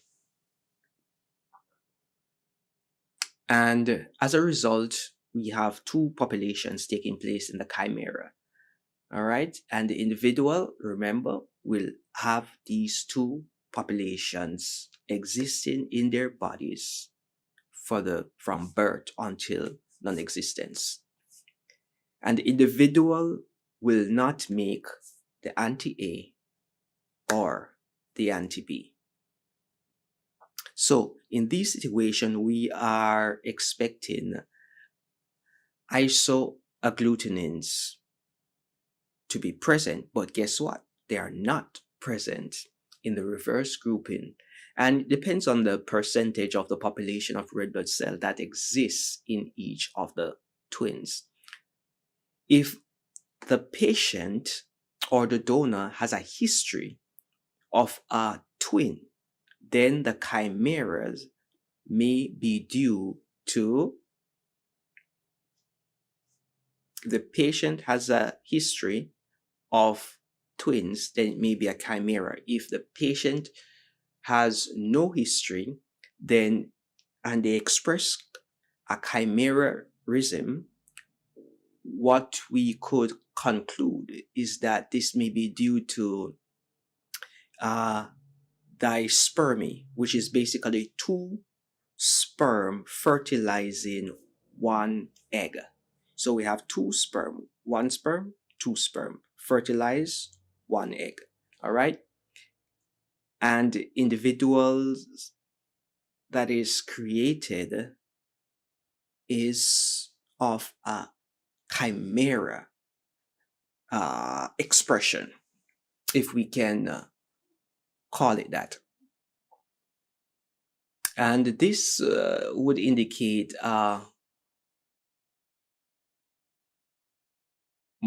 mosaic, mosaicism. If we, it's called mosaicisms, something to that effect. So let me just spell it for you. It's MOSAICISM.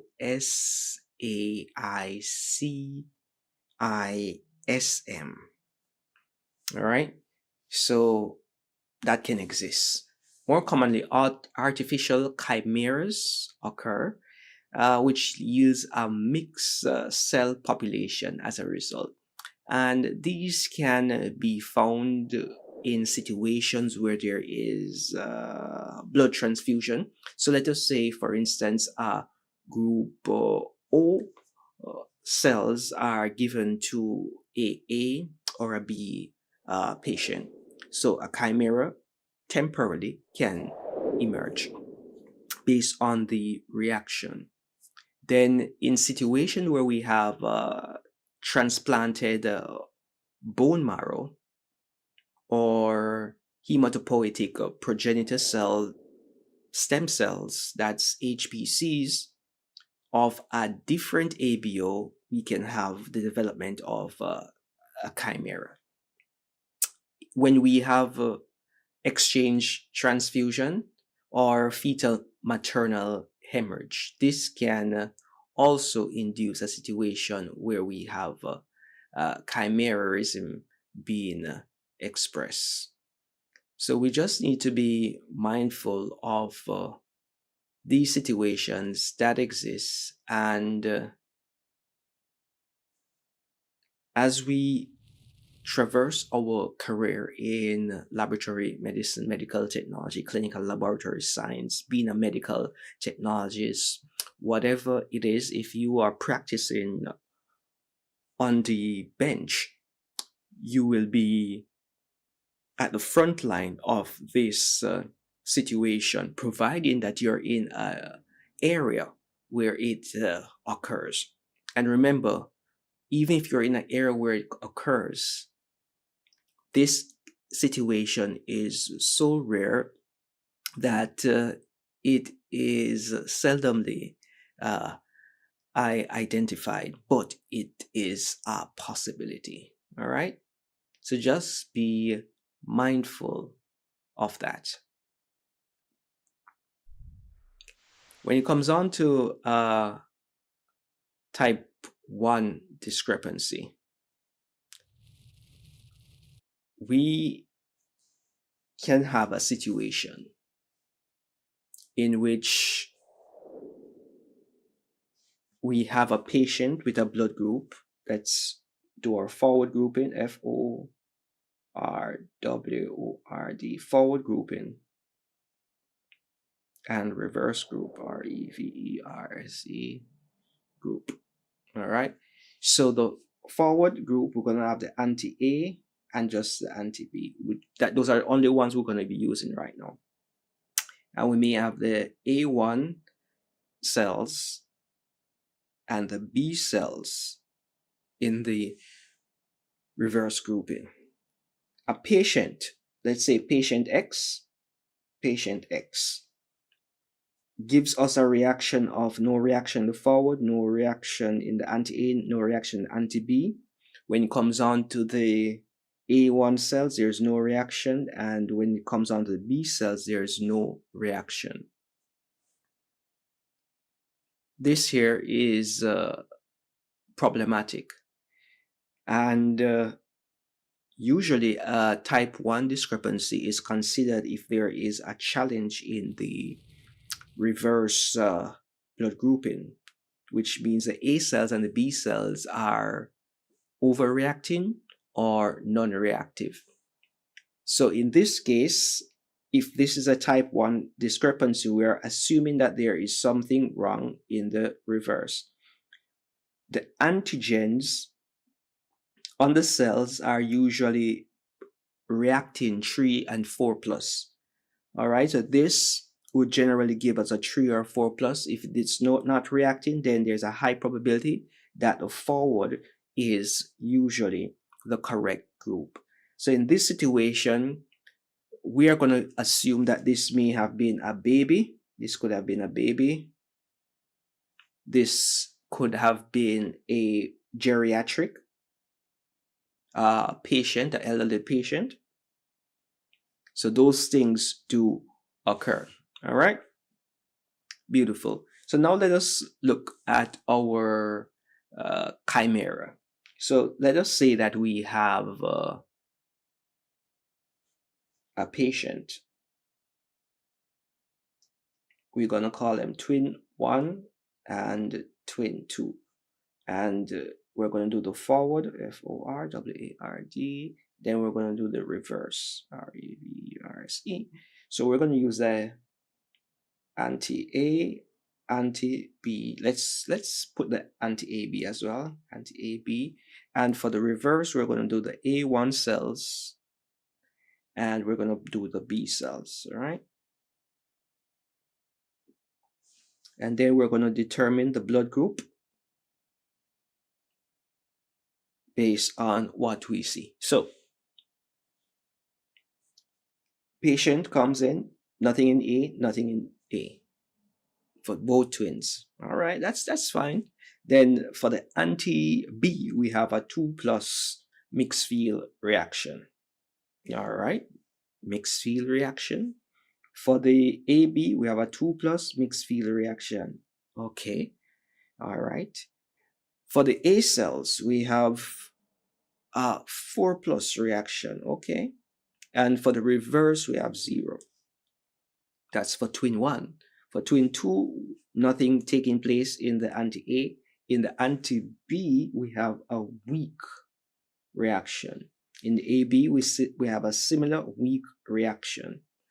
And for the A cell line, the anti-A1 cell reactivity, we have a 4+ reaction and no reaction in the B. All right. So in this situation, the 0 denotes negative, the MF denotes mixed field, and the WK denotes a weak reaction. So what we are observing here seems simple, but this is the red blood cell percentage, RBC percentage, that is being expressed. So for twin 1, we have 70% of B, and we have 30% of O. All right. For twin 2, we have 30% of B and 70% of O. Now, isn't that amazing? That there is just an example of chimera situation that may be observed. All right. So now let us bring our attention a little bit to the group 2 discrepancy. And the group 2 discrepancies are usually the discrepancies where we have challenges in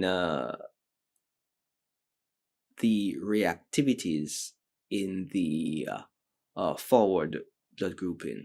All right. So we have weakly reacting or missing reaction in the red blood cell grouping, which may be due to an excess amount of blood group specific soluble, or the BGSS substances present in the plasma, which sometimes occur with certain disease. So the disease state that an individual has predisposes them to produce certain or evoke certain reaction, such as when they have carcinomas of the stomach and the pancreas. We have seen excess amount of BGSS substances uh, to neutralize the reagent A anti-A and the anti-B, leaving no unbound antibodies to react with the patient's actual cells. And this will then yield a false negative or a weak reaction in the forward blood grouping. So the normal procedure to get rid of this is to wash the patient's cells of the BGSS substances with saline, and this should alleviate the problem, which will allow the forward grouping to correspond and correlate with the reverse grouping as expected.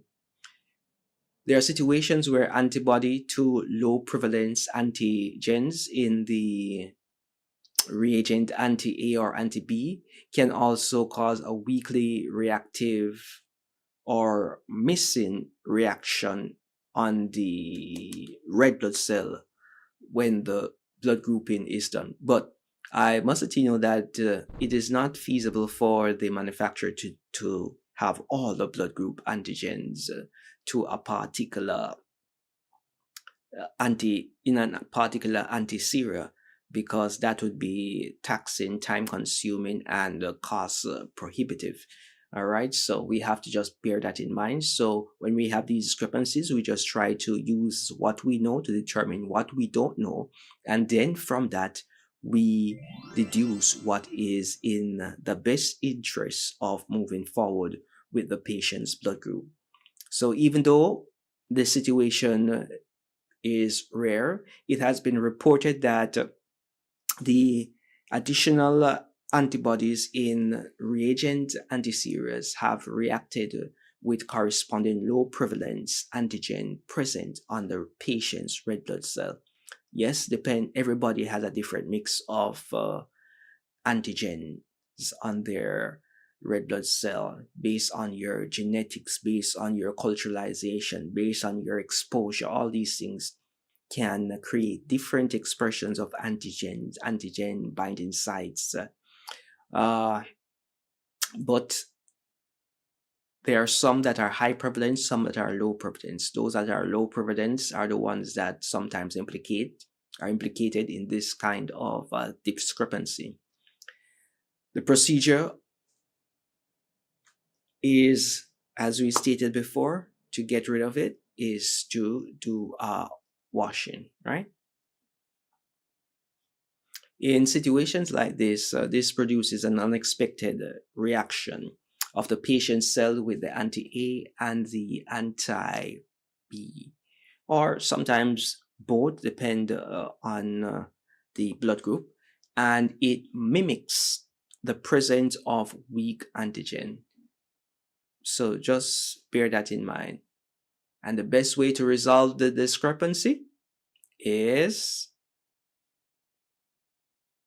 by washing and repeating the forward typing using anti-sera from a different lot number. That usually just helps you to alleviate all the problems, all the challenges that you have. All right.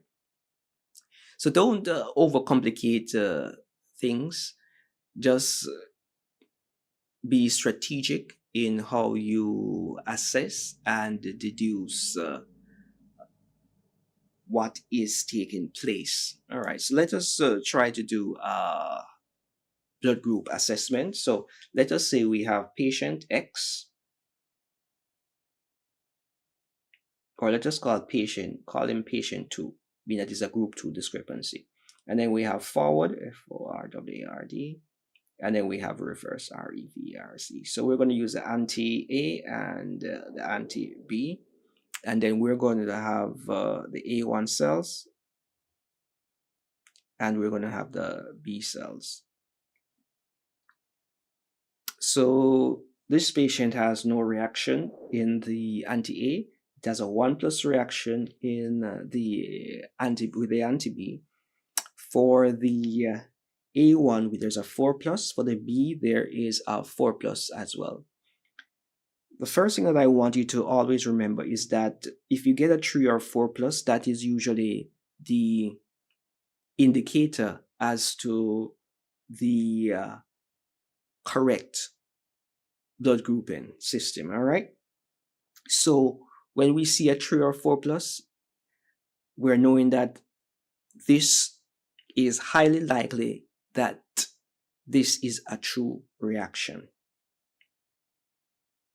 So, especially in situations where we have a 1 plus reaction or a 2 plus reaction, that there is suspect or questionable. What we're going to try to do now is to figure out why is it that this group is saying O, but this group right here is telling us that this patient is B. There is a discrepancy, B and O, all right? But this is a 1 plus, so maybe this here is some reactivity that is taking place that should not be taking place. And if we wash these cells and then re-perform the blood grouping, then there's a high probability that we will have this resolve, and then patient 2 will have no reaction, and a 4 plus reaction, and a 4 plus reaction, which would give us group O. So something like that can give us an idea as to a discrepancy that occurs in the forward. All right. Sometimes we have type 3 discrepancies, and type 3 discrepancies are common. They're problematic. There are discrepancies that most persons don't like to have to deal with. All right. So, as we stated before, that type 3 discrepancies are between the forward and reverse grouping and are caused by protein or plasma abnormalities and result in rouleau formation. So, or pseudoagglutination, attributing to give us a reaction that looks like an agglutination, but we have to take that under the microscope to evaluate to see what is what. So, a rouleau formation gives us a situation of the blood cells stacking on each other, giving us a reaction that shouldn't be there. So we have to do a microscopic examination, or in situations like these with the type 3 discrepancies, what we can do is a warm wash to get off the excess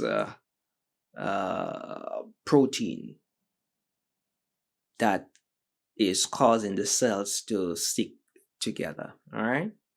So let us do a quick example. Patient patient.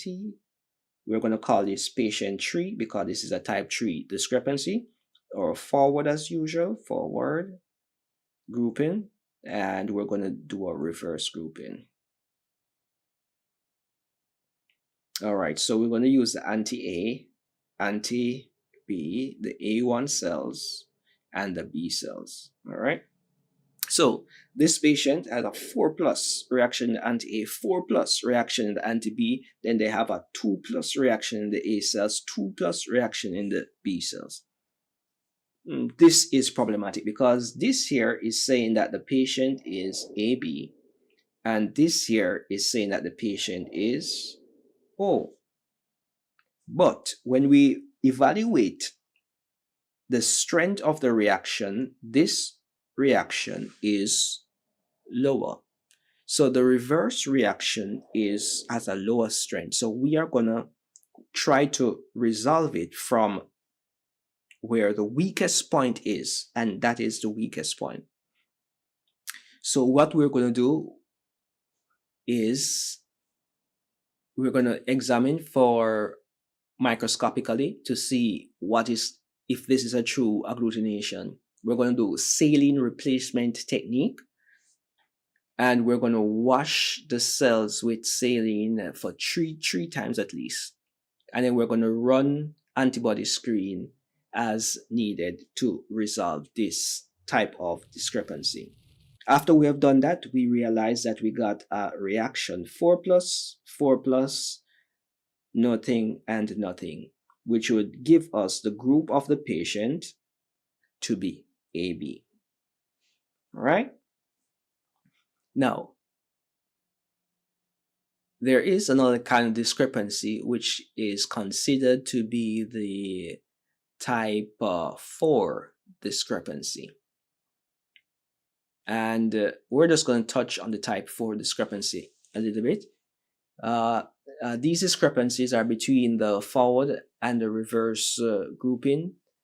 They are due to miscellaneous problem, usually maybe cold reacting auto antibody, in which red blood cells are so heavily coated with antibodies that they spontaneously agglutinate independently of the specific reagent being added to it to cause antigen antibody complex to form, right? So there is auto antibodies causing an agglutination.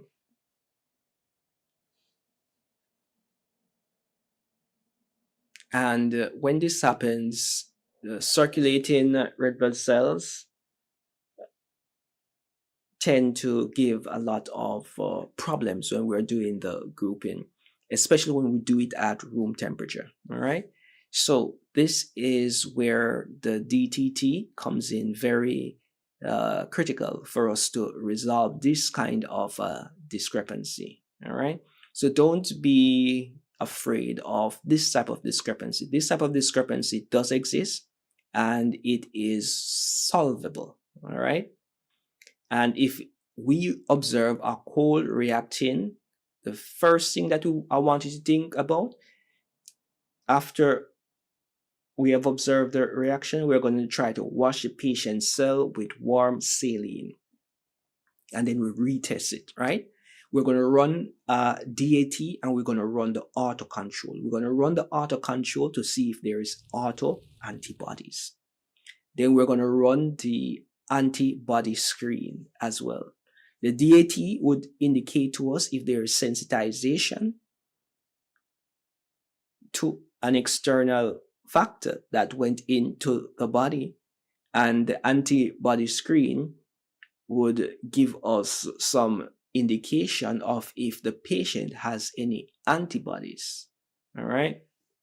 So that can be a possible solution. So let us try a patient 4, patient 4. And this patient, let's run that out, patient 4. And we're going to do the forward as always, forward.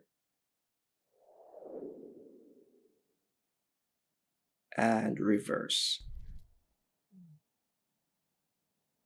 So we're going to have anti-A, anti-B, A1 cells, and the B cells, all right? So what if we had a patient with 2+ reaction in the A, we had a 4+ reaction in the B, then we had a 4+ reaction in the A, and a 2+ reaction in the B. This here is confusing because this here, the forward is saying that A and B antibodies are present, which means that this person would be AB. And when we come to the reverse, A and B cells reacting, which means that this person is O. But the person can't be AB and O at the same time because you can't have the same antibodies to the antigen, because in that situation there is going to be a termination of the individual because agglutination would be taking place. All right. So next thing that we're going to look at, where is the weakest link, or where is the weaker link? So this is a weak link because right here we realize that that's a 2+ reaction. Usually a 2+ reaction is indicating a problem if it's not corresponding. So these two areas, the A and the B, have a 2+. So if we take out the A and the B alone, does this give us the proper group? So anti-B and A1 cells. Yes, that would be a B group right here if this discrepancy is resolved. So what we're going to do is wash the cell with warm saline, and we're going to do a retest. We're going to run the DAT, we're going to run the auto control, we're going to run the antibody screen, and then we're going to determine what the correct blood group is. After we have done that, guess what we came up with? We came up with no reaction, 4+ reaction. We came up with a 4+ reaction remain and no reaction. So this patient was actually group B. All right. So it's not that complicated as long as you know what it is that you're looking for. So let us try another one. This one should be pretty easy, pretty straightforward for you to be able to identify. So patient group 4. And we're going to do the forward grouping.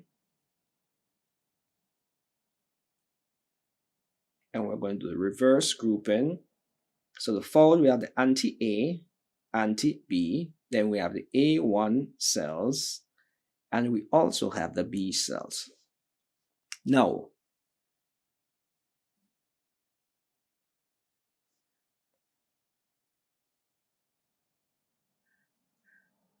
we have a reaction in which we have 4+ in the A, 4+ in the B, we have 1+ in the AB, and we have nothing in the B. This looks like the patient right here is AB, and right here it looks like the patient is B. But we can't have A, B, and B in the same patient being expressed. And when we look at the weaker link, we realize that the A1 cells, where we have the reactivity, is a 1+. So what we could do is to say to ourselves, maybe this is a B person, but why is it that we're having some reaction with the A1? Is this normal? Yes, this is possible. We have seen this time and time again in our manual and automated methodologies, but this can be resolved. So what we need to do is assess the reaction with the A1 cells. Let us think of ourselves, or think to ourselves. You have A1, you have A2, you have A3, you have different subgroups of A. If we know that about 99% of the people are A1 and A2, and we have A1 being most prevalent, but there's a possibility that there is A2 that exists, then we're going to try to check with the A1 lectin to see if there is any reactivity with this patient cell. So we're going to test the cells with the A1 lectin. Then we're going to test the serum with the A1 and the A2. And also we're going to use the O cells, right? Then we're going to run the auto control. And then that should give us an idea that there is a possibility that this patient was actually A, B, but guess what? A2B, not A1B. So yes, it is that simple, but yet complicated simultaneously. So that is the nuances that exist. That's one of the nuances that exist in immunohematology. You have patients with different situation, different discrepancies. You have to try to figure out what is causing the particular reaction. So that there can give some persons a thrill if they are of an investigative mind. But before we depart, I just want to bring your attention to a situation where antibodies other than the anti-A and anti-B may react to form the antigen antibody complex that may then be absorbed on to a patient's red blood cell. When we're thinking about type 4 discrepancy. So one example that I want you to just bear in mind is that of an individual with an antibody against the acryloflavin, that is the yellow dye that is used in the anti-B reagent. So just bear in mind, in the anti-B, we use a yellow dye. In the anti-A, we use a blue dye. And that there is just for you to have a mental picture of the reagent. So the acryloflavin complex can attach to the patient's red blood cell, causing agglutination in the forward typing. So washing the patient's cell 3 times with saline and then retyping should resolve such a discrepancy. But in some cases, you have a cis-AB, which refers to the inheritance of both the AB gene from one parent or one parent who is a carrier on one chromosome, and then guess what? You inherit the O gene from the other parent. All right, so this results into an offspring inheriting 3 ABO genes instead of 2. So they are inheriting the A, B gene from one parent, and then they're inheriting the O gene from another parent. So instead of having 2, they have 3. So this here is the cis-AB. So this designation of cis-AB is used to distinguish this mode of inheritance from the normal AB phenotype that we are accustomed to, in which the alleles are located on different chromosomes. The cis-AB phenotype was first discovered in 1964 when a Polish family was described in which the father was group O and the mother was group AB and gave birth to children who were all AB.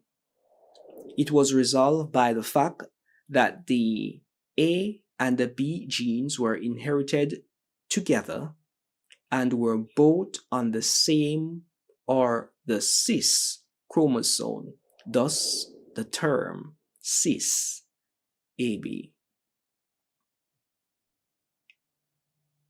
So yes, there are these situations that do occur, and the cis-AB phenotype is a rare occurrence. An express weakly reactive A antigen and a weak B antigen simultaneously. The B antigen usually yields a weak reaction with the anti-B from random donors with mixed field agglutination, typically of subgroup B3, which has been reported in several cases. So the weak anti-B present in the serum of most cis-AB individuals lead to an ABO discrepancy in the reverse blood grouping. The serum of most cis-AB individuals contain a weak anti-B which reacts with every single ordinary B red blood cell. Yet, guess what? It does not react with the cis-AB red blood cell. And with that said, it is fair to say class is dismissed. Have yourself a beautiful day. Greetings. It's indeed a privilege and a pleasure for us to meet again in this setting. Today, I want us to consider the RH blood group system. Yes, you heard that correctly, the RH blood group system. In our previous discourse, we considered the ABO blood group system.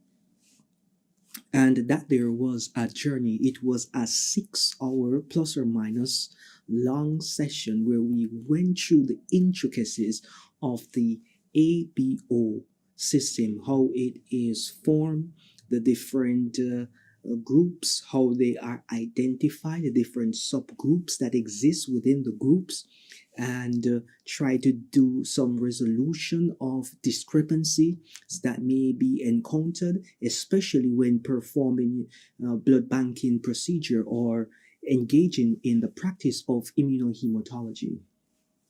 I know that there was one person who asked a question to which I will respond in a timely manner as soon as it is pertinent and prudent to do so. And in responding, what I'm going to do is to do a video response just for that question that was asked. If you have any other questions or concerns, please leave them. And when I get around to them, then I'll answer them appropriately for the benefit of all who are listening.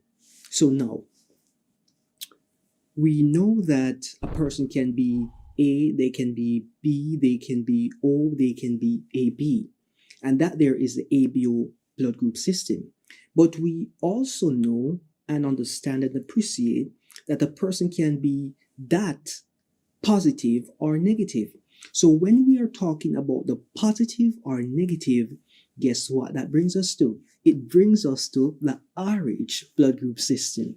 And this is the blood group system that I want you to understand and to appreciate as much as possible.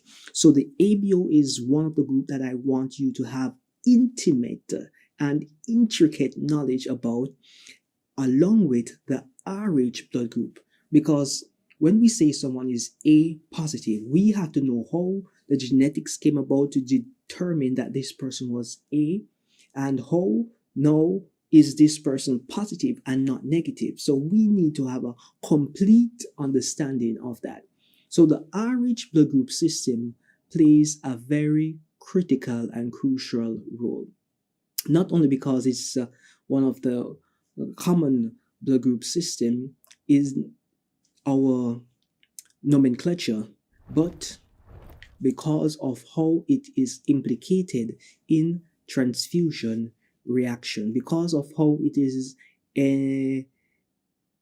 involved in hemoblastosis fetalis or hemolytic disease of the newborn, because of how it is involved in different maladies that affects the body. So when we are going to go through this session, we're going to try to explain how the RH was derived. We're going to do some Fisher race and Wiener's theory of the RH inheritance so that we can have an appreciation. Then we're going to try to do translation with the 5 major RH antigens. We're going to consider the haplotypes, and we're going to predict the haplotypes from one nomenclature to another. So we're going to be trying to move from one group into another group. So if we know the person RH in one group, how can we translate that so that it is reflected in another group and the results are basically the same? So this is going to be an interesting journey. And I hope that you are here for the ride, not only just to be entertained, but to be educated, to be guided as you prepare for your examination. If you are planning to take the American ASCP examination, then this is the right space to be in. If you just are professional and you just want to refresh you, then feel free to spend some time with us and enjoy that which we have prepared.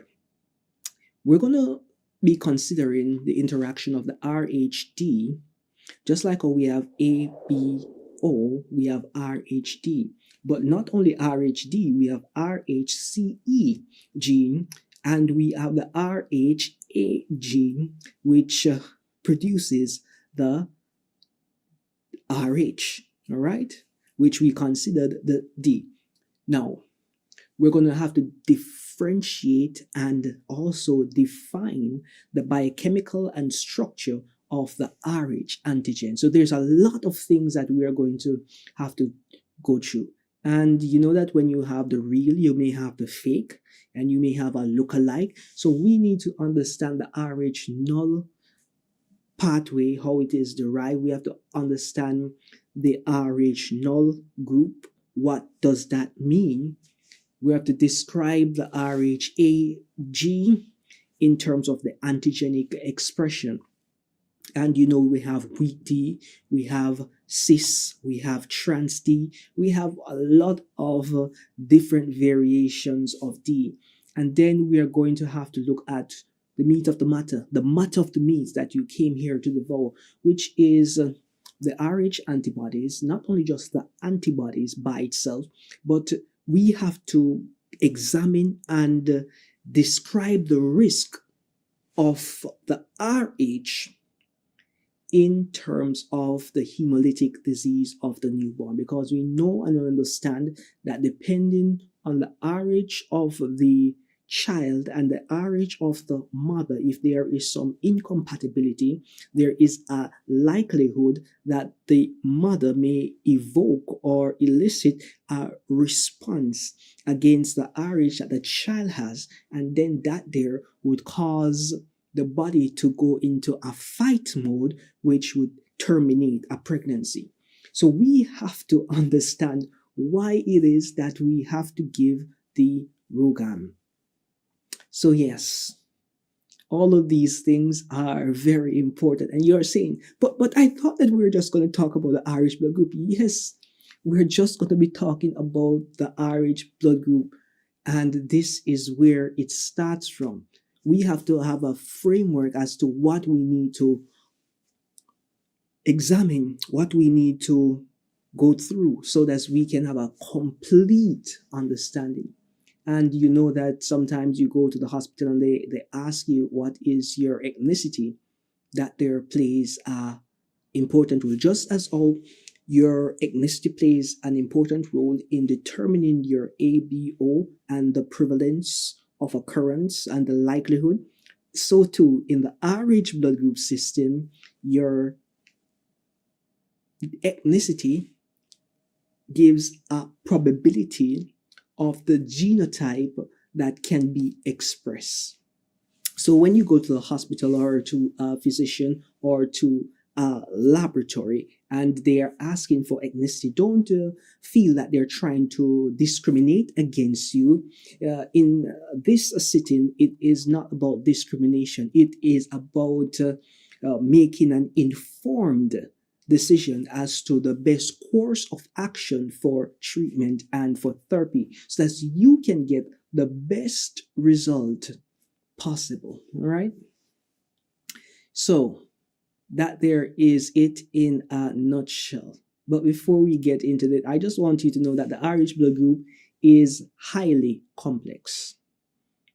It is highly complex, but even though it is complex, we are going to simplify so that each individual can have a grasp and appreciation for it. And this blood group as alloimmunization to the Rh blood group antigen, which can complicate or be complicated in transfusion reactions and also pregnancy. It is imperative for us to have a basic understanding of Rh and Rhd typing, because this is a critical component in the pre-transfusion and the prenatal testing. The term Rh refers to the specific red blood cell, RBC, antigen, which is the D, and to the complex blood group system currently composed of about 61 different antigenic specificities. All right, so we have a way to go. But now that you understand, I pray that you will play with us as we move forward into dissecting this matter of the Rh blood group system. And after we have done that Rh blood group system, we're going to go into the other minor groups, some clinically significant, some not so clinically significant, but they are important for us to have a grasp of, especially when we're trying to do antibody identification procedures. So thank you very much for considering to join us as we continue our journey. Until we meet again, this is your professor signing out. So today we're going to talk about the Rh blood group system. There are two main blood groups that you need to know extensively as a immunohematologist, a medical technologist, a medical technician, a biomedical engineer, a clinical laboratory scientist. You need to know the ABO blood group, which is critical and crucial in transfusion reaction, and you also need to know the Rh blood group system. So in this session, I just want us to do a brief overview as to the Rh blood group system and how this complex system was derived. So we're going to go in brief details of the systematic design of this blood group system so we can have an appreciation as we go through our investigation on the Rh blood group system.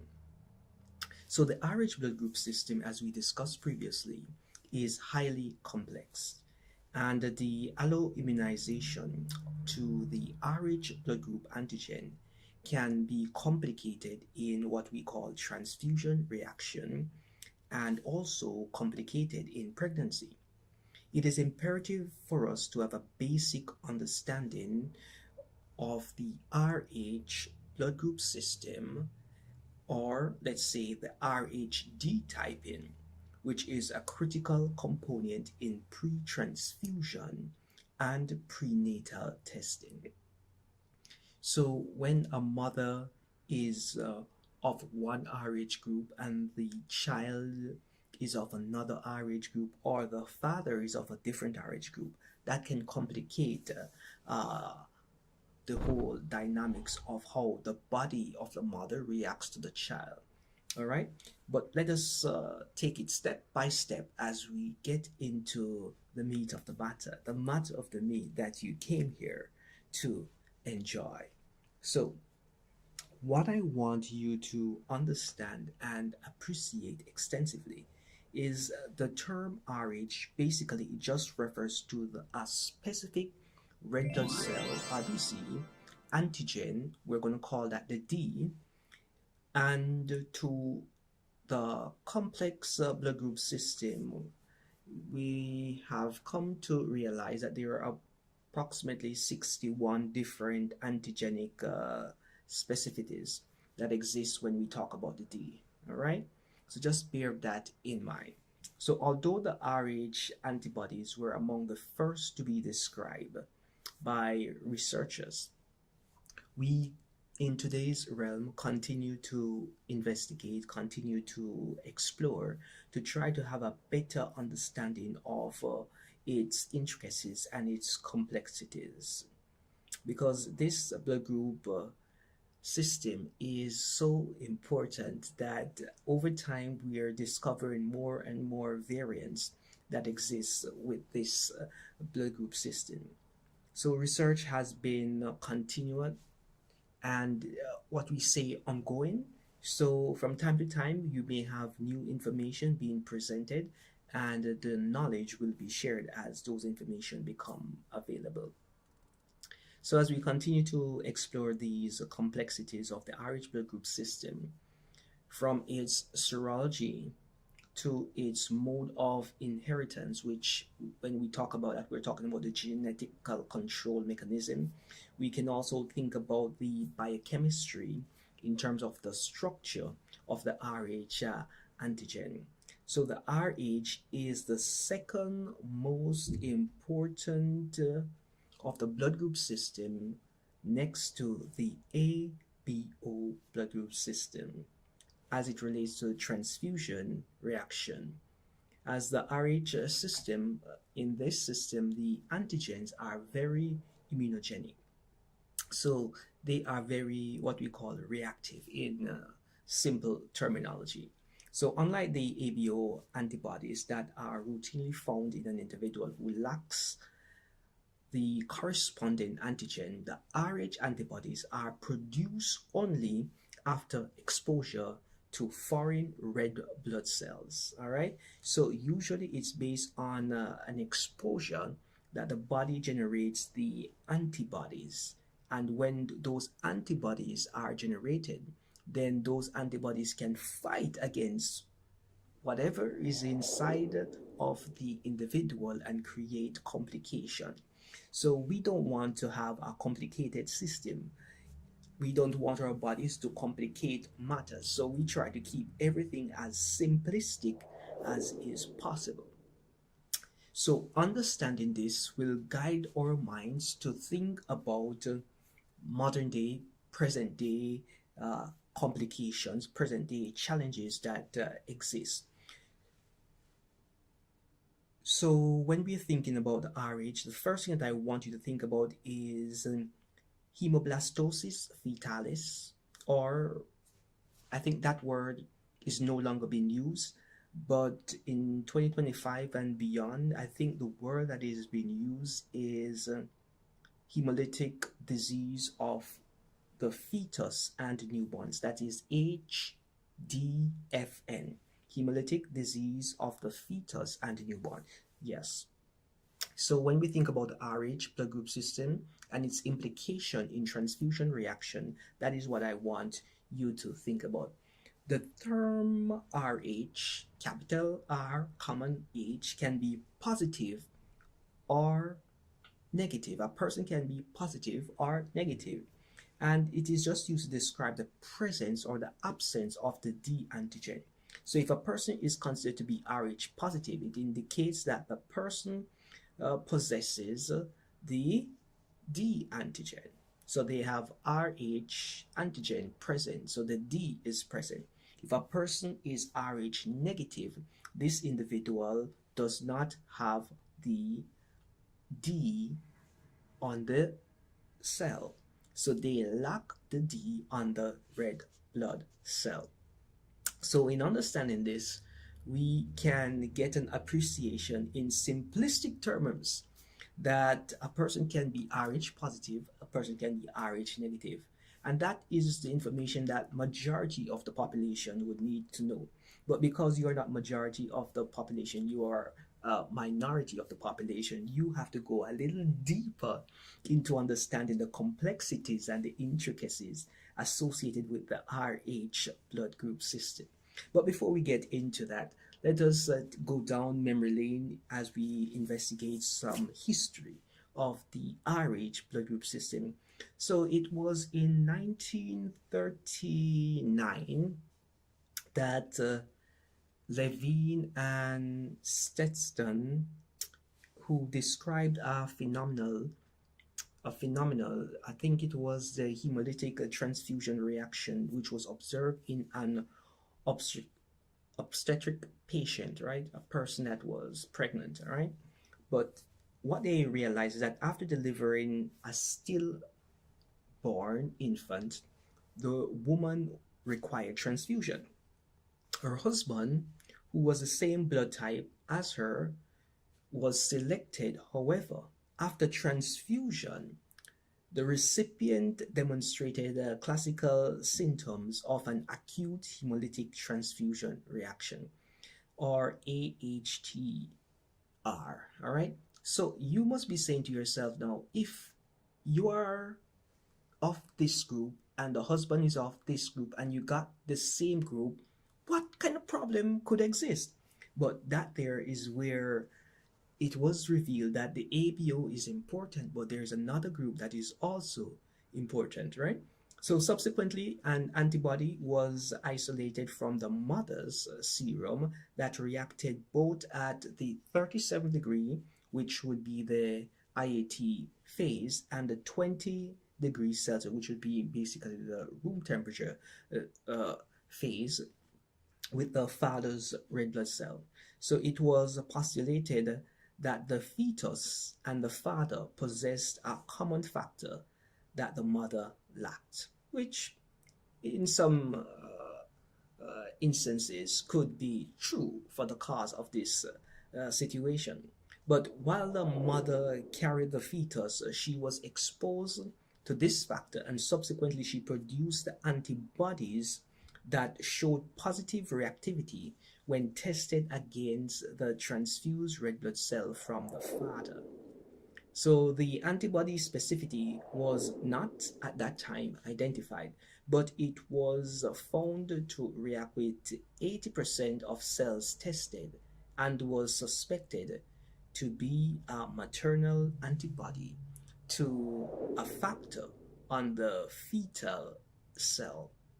But as time would progress, their assumptions would have been tabled, and it would have come to a revelation that what they assumed had truth in it, but it had some things that needed to be ironed out.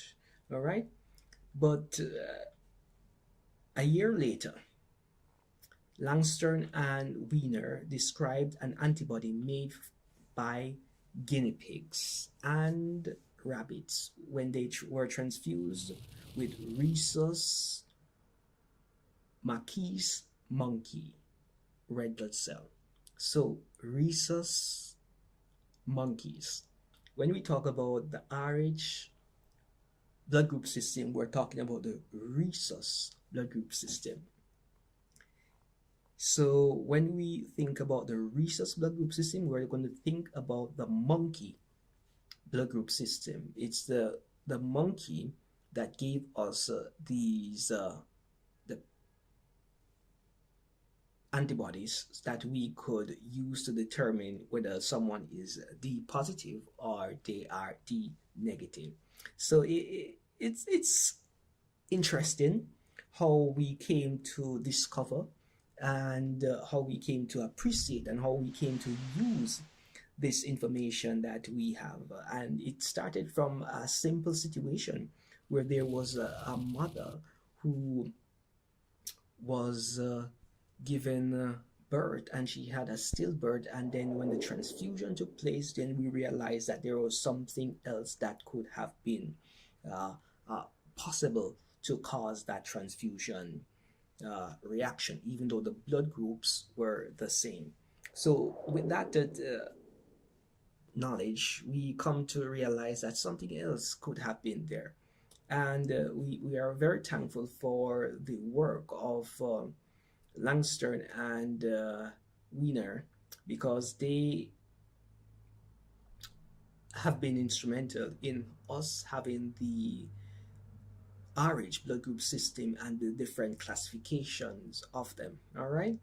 So as history would progress, we would come to realize later down a subsequent investigation by Levin and co-workers demonstrated that the agglutinins or the antibodies causing direct agglutination of the RBC causing the hemolytic transfusion reaction, and the antibodies described by Langstern and Wiener appear to be different. All right. And maybe, just maybe, in that instances, they thought that maybe it was a different group. So, but many years later, it was recognized that the two antibodies were indeed different.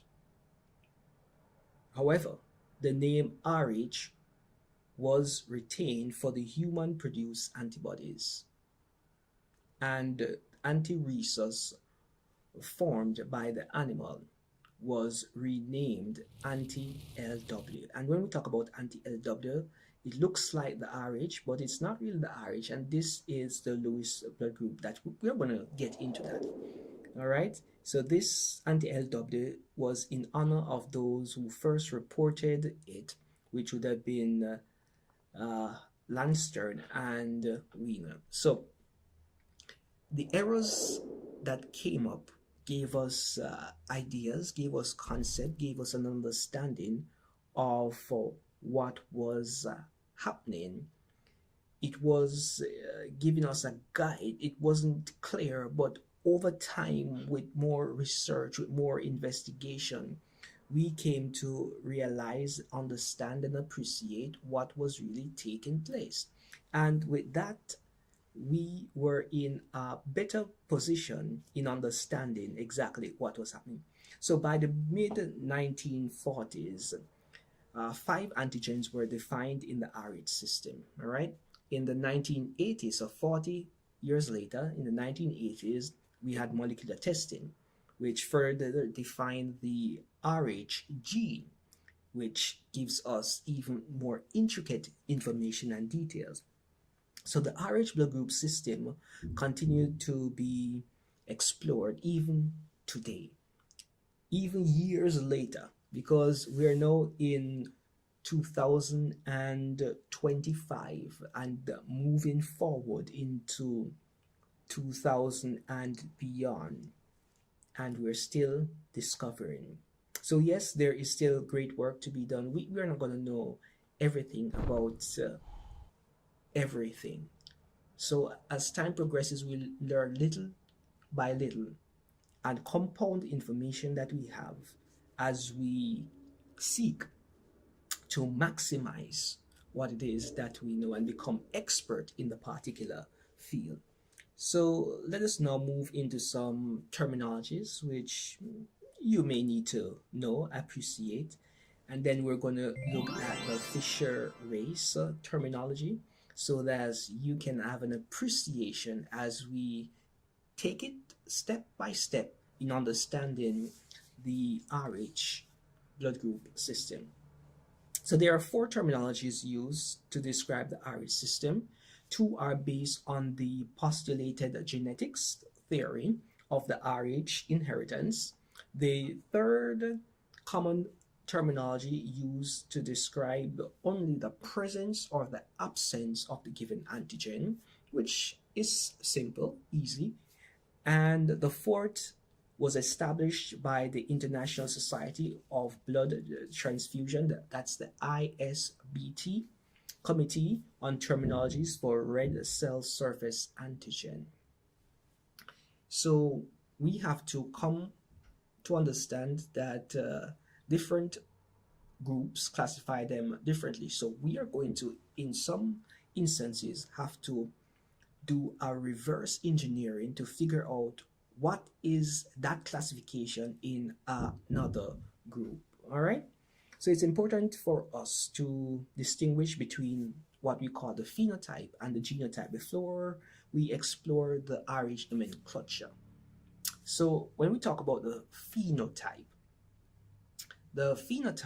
of a given red blood cell is defined by the serological detection of the antigen using the specific anti-sera. So when we add the anti-D and we can detect the D being present, that is the phenotype, all right? So therefore the RH phenotype represents the result for the serological testing. And when we talk about the serological testing, we're talking about the D, the C, and the E. All right, so we have big D, small d, big C, small c, big E, small e. So that is basically what it is that we're looking at. And the genotype now. A genotype is an individual's actual genetic makeup. An RH genotype refers to the actual RH gene inherited from the parents, right? So your parents are important in your blood group determination. So depend on your blood group, your blood type, your parents would have been intricately involved. And we know that the father produces 50%, the mother produces, gives actually 50%. So 50 and 50 gives us 100%, which makes us a whole human being. So we have to decide what is in our best interest and if our parents are really necessary to our existence in this room. And I don't want you to think negatively about your parenting or your parents' contribution to who you are and what you have accomplished thus far, right? Your parents have been there for you. They have given you good things. They may have given you some genetic diseases, but guess what?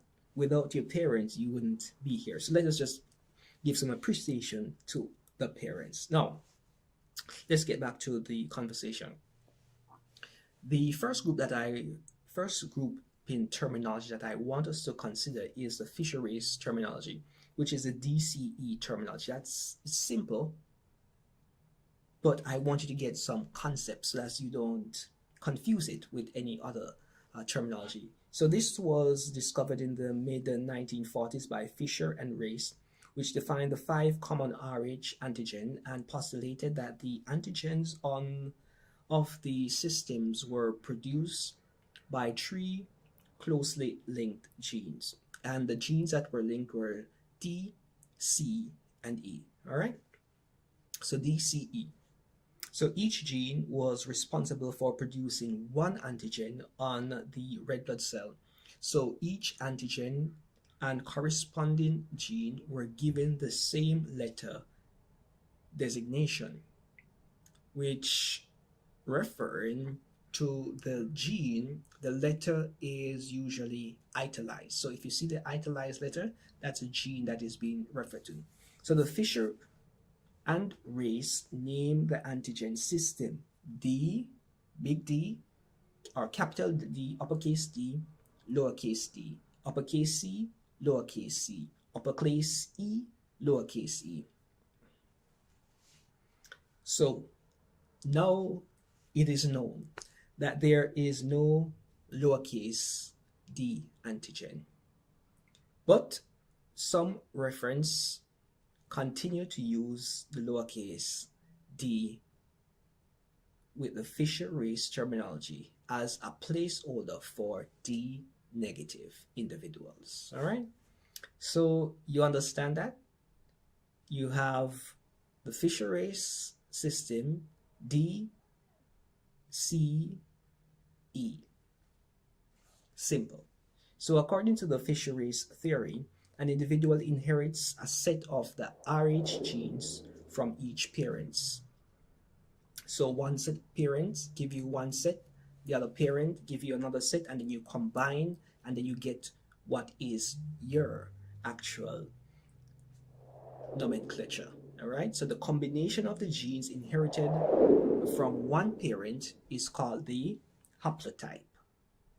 For example, if one parent has DC, capital D, capital C, lowercase e, then the haplotype is written as DC, capital D, capital C, and lowercase e, and all combined. Simple as that.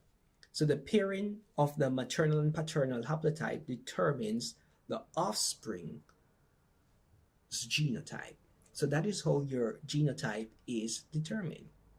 So the Rh gene inherited from each parent can be observed when we do the genetics. All right, so the genotype is written as two haplotypes separated by a, what do you call it, like a slash, a dash. It's not a dash, it's a slash. Yes, it's a slash. I'm not remembering what you call the slash when you're typing on the keyboard, but that is what it is separated by. So you have a capital D, capital C, and lowercase e. That was the first parent. The second parent, capital D, lowercase c, lowercase e. All right. So from this now, we can determine what the person's genotype is. But we need to remember that there are some exceptions to the rule, and there are rare phenotypes that involves deletion of specific genes, and in those cases, the deletion is represented by a dash. All right, so that's simple enough for us to understand. For example, an individual having only D antigen and no C and no E, you would have D dash, and the dash serves as the placeholder, right? So placing the parent, when in some instances when you look at it, you may see it in parentheses. So the letters may be in parentheses. You may see D parentheses, C parentheses, and E in parentheses. Basically, what it indicates is that this is a weak expression of the antigen being observed. All right. So what I want us to do is to just investigate a little bit about the Fisher-Race theory. So let us get on the tablet and let us get the chalkboard ready for us to investigate. All right. So now what it is that we have is a system which has been made evident for us. And in this system, we have the phenotype, and then the phenotype gives us the designation. All right, so we are just going to have to work with it. So what we get as a phenotype, let's see if I can get this on the board. So we have the phenotype. Let me see if I can get the pen a little bit bigger.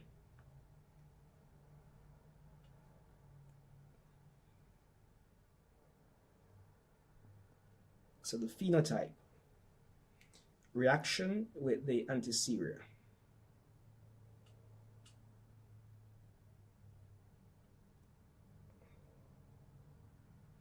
All right, so what we have D, we have C, we have E, and we have lowercase c and lowercase e. All right, so when we have this, after we have this reaction, we're going to have the designation. The designations will be right here. So let us write it, designation. D-E-S-I-G-N-A-T-I-O-N. All right. So if we have D being positive, C being positive, E nothing, nothing, and that is positive. What